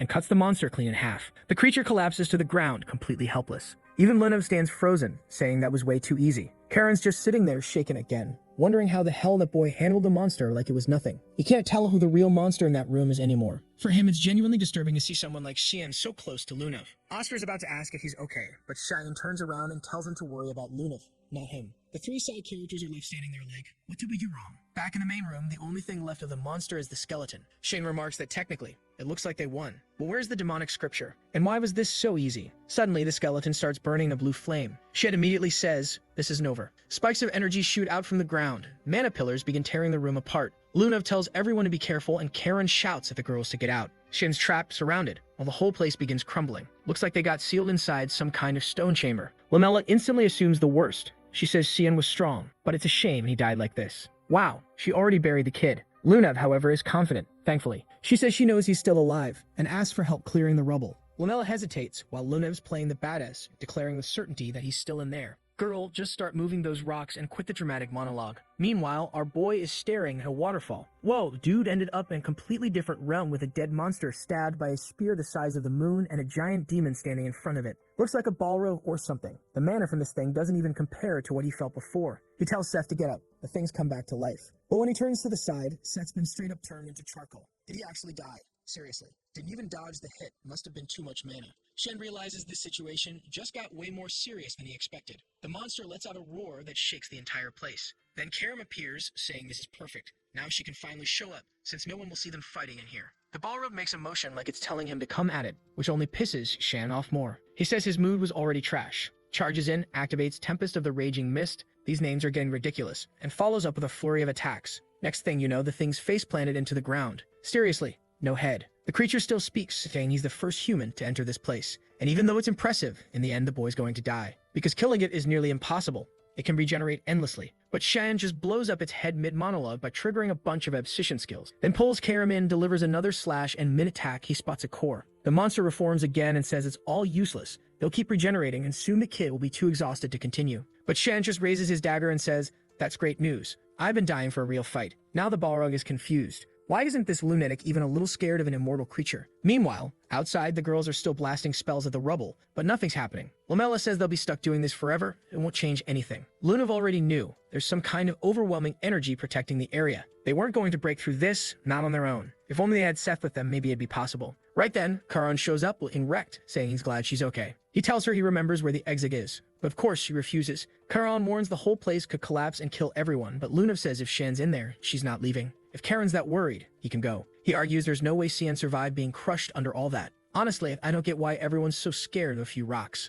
The guy fights demons, explodes stuff, survives dragons, and suddenly, 5 boulders drop and everyone thinks he's dead. Obviously, Karen's not happy about this. He starts yelling, asking why she's so obsessed with Cien Verte. Looks like she doesn't care about any of them. Yikes. Apparently Azura, Moore, and Kendall all died, and she really doesn't care. Dude, I barely even knew those characters existed. But Karen's furious because Lunav didn't react at all. He says he's going to take her out of there and save her, because unlike Cien Verte, he's been by her side for way longer. He even says that if she's going to fall for someone, it should be him. Nobody else in this world loves her as much as he does. Dude is dead serious, red in the face, saying it's fate. This guy's definitely not all there. Lunav claps back hard. It actually hurts to hear. She says she could accept Shin's obsession, but Karen's, that's something twisted. Poor Lamella even chuckles a little while Karen's turning beet red, saying he doesn't care if people laugh at his love. In the end, if he has to, he'll take her by force. Whoa, but Lamella points her sword and says he's gone way too far. I thought she'd be able to handle it, but nope, he just slammed her into the rocks. And then this bastard actually says she's getting bold for standing up to him like that. Dude hits her with electricity. Don't do that, man. Seriously, he just electrocuted her. The girl got fried. Oh my god, stop burning everyone, author. And right then, the weirdo turns to Lunav and says now it's just the two of them. Until suddenly, a voice tells him to stay right where he is. Karan, confused, asks who it is and demands they show themselves. The voice replies, fine, I'll show myself, but you're gonna pay the price for asking. Phew, sets back still alive. He's totally wrecked, staring at the sun like he just got deep fried. He's wondering if he actually died and what the hell kind of attack that was from Lemmaharam. Then someone behind him says it's fine, he's not dead yet. Wait, who is that? My girl Cleopatra? All Egyptian looking, covered in tattoos, total badass. She tells him it's been a long time since she's seen him, the Hera Chaharkin. Steek, still groggy, asks who this crazy woman is. The queen says it's okay if he doesn't remember, it's been ages. She saved him when he was on the brink of death. But what really interests her now is who he brought along this time. She says she'll have to borrow his body again, then boom, plants a kiss on him. Of course, he wakes up right beside Xian, who's swinging that 8-petal sword left and right, blazing this cuts, slicing the chest, the gut, while the monster just keeps smiling. He spots the core, activates the void sphere, and this time slices it clean in half. The beast crumbles into sand, asking how he could lose to a human. But yeah, we all know that wasn't the real final boss. Most likely, the actual Lemmaharam is that angry little Egyptian queen. My boy's got a sword that's a woman, a book that's a woman, a daughter, like 300 women around him. His whole life is women. He was out there punching the floor like, of course it's him. In the middle of the dusty ruins, Sen finds a page that looks like part of the demon's scripture. But turns out he came all this way for nothing. It just crumbles away. Seems like he still can't properly use Karam's powers because she's been recovering ever since that fight with Boris. He wonders why he's even still in this place if the demon's already dead. Then suddenly, he senses blood threads. Seth's coming up behind him. Shen instantly steps back, asking why he attacked. But he notices the man is different. So who is this person? Outside, someone says they weren't planning to step in, but it looks like he's about to hurt that kid. If the explanation's not good enough, he's getting killed. Okay then, now a demon shows up. Guess that's the real Lemmaharam, not that Egyptian lady. Karen's already drawing his sword, but Lemmaharam tells him to answer first. This guy's bold, thinks he has a chance, and charges. But the demon just raises his hand and says he's pathetic. His entire arm starts twisting. One finger snap and boom. Blows his arm clean off. Doesn't stop there, slams him into a wall. Then he summons a giant hand from nowhere and demands an answer. Karen can't even speak from the pain, and the creature just calls him pathetic again before finishing the job. Then the monster turns to Lunav and asks, what are the words? Poor girl just says, thank you. I mean, what else could she say? Of course she wants to know, is this guy really Lemmaharam? He steps closer and confirms it. He stares at her. Luna's completely confused, trying to figure out what this weirdo is thinking. Then he gets right up in her face and says now he understands. Her body's got a really unusual makeup. There's a kind of seal inside her heart and the mana that made it feels a lot like his own. That's why he felt something familiar about her. So now it's clear it's connected to that black-haired kid inside. When Lunav hears this, she figures Shin must still be okay. And the monster wants to know why she seems so close to him. But she doesn't care about that. All she wants to know is he alright? Lemmaharam tells her to relax. Right now, he's in the ruins having a conversation with the owner of this place. He glances over at Lamella but wonders if it's really okay to just let her die like that. Lunav, honestly, this girl doesn't seem to put much effort into saving anyone. She just says there's nothing she can do. She doesn't have any healing powers to help her. And that's it. Dead. But Lemmaharam raises his hand and says there is one option. He tells her there's a condition in exchange, and if she agrees, he'll gladly share the truth. That part was kind of unclear, but meanwhile, Shan's dodging a storm of sand attacks. One nearly takes his head off. He manages to deflect it with his dagger. He's wondering if this crazy prince has gone way beyond human limits. Seth's watching from the sidelines, and yeah, Shan's really getting pushed hard. He just can't understand how someone could be that strong using sheer muscle. Then bam, he takes one to the ribs. We already know it's the Egyptian lady possessing the guy, all flirty and sending little heart signs like, gotcha. But seriously, ain't she go back to her own body already? Poor Shan can't catch a break. He's barely dodging anything now. Worst part is, Seth's flying around like some kind of anime boss. Then he lands and says it's time they cut to the chase, calling out to the hare. Shen's like, what the heck is he talking about? And right then, the Sanapophis attack comes flying in. That's when Karam speaks up, saying she was just trying to sleep. She appears and sets up a void surveillance. Sen hesitates, saying he was wondering when the hell she'd wake up. She's there with her arms crossed, saying she barely slept, and the second this ends, she's going right back to bed. Seth floats down and says it's been a while since they last met. Their last encounter was during the war between the gods and the demons. Kieran shoots back, telling Sabulum, the goddess of sand, to quit pretending to be her friend after attacking her master. But Sabulum shows the symbol on her chest and says it marks her servants. That's why she has to get involved. Besides, she's just having a little fun messing with the boy. Shan's not having it. He wants to know why the goddess of sand was guarding the demon's scriptures. Sabulum explains she's just renting the place. The dungeon was built by the tribe she once served, and after the war between gods and demons, she allowed Lemmiharam to take shelter there. All of it was to stop the divine armor from falling into the wrong hands. Now she wants to know, why is he here to get Lemmiharam? And Sian, being straightforward, just says, there's a human I want to kill. I need the demon scriptures to do it. She asks if that's really all, and he nods. Yep, that's it. But if she tries to stop him, she'll be killed too. She laughs, saying it's hilarious to hear a human threaten to kill a goddess. At this rate, he'll probably say he wants to kill the supreme god next. But his boldness actually intrigues her. She says fine. She'll observe his journey using Seth's body. Of course, Cyan tells her to let go of Seth's body. That thing's taken, girl. She winks and tells him not to worry. She'll only use it when necessary. And while she's in there, it's a good thing, because this way Seth won't die. As Shan's thinking maybe that's not so bad, since Seth probably died from a cold in his past life, Karam's already heading back to sleep. Then Sabulum lifts her foot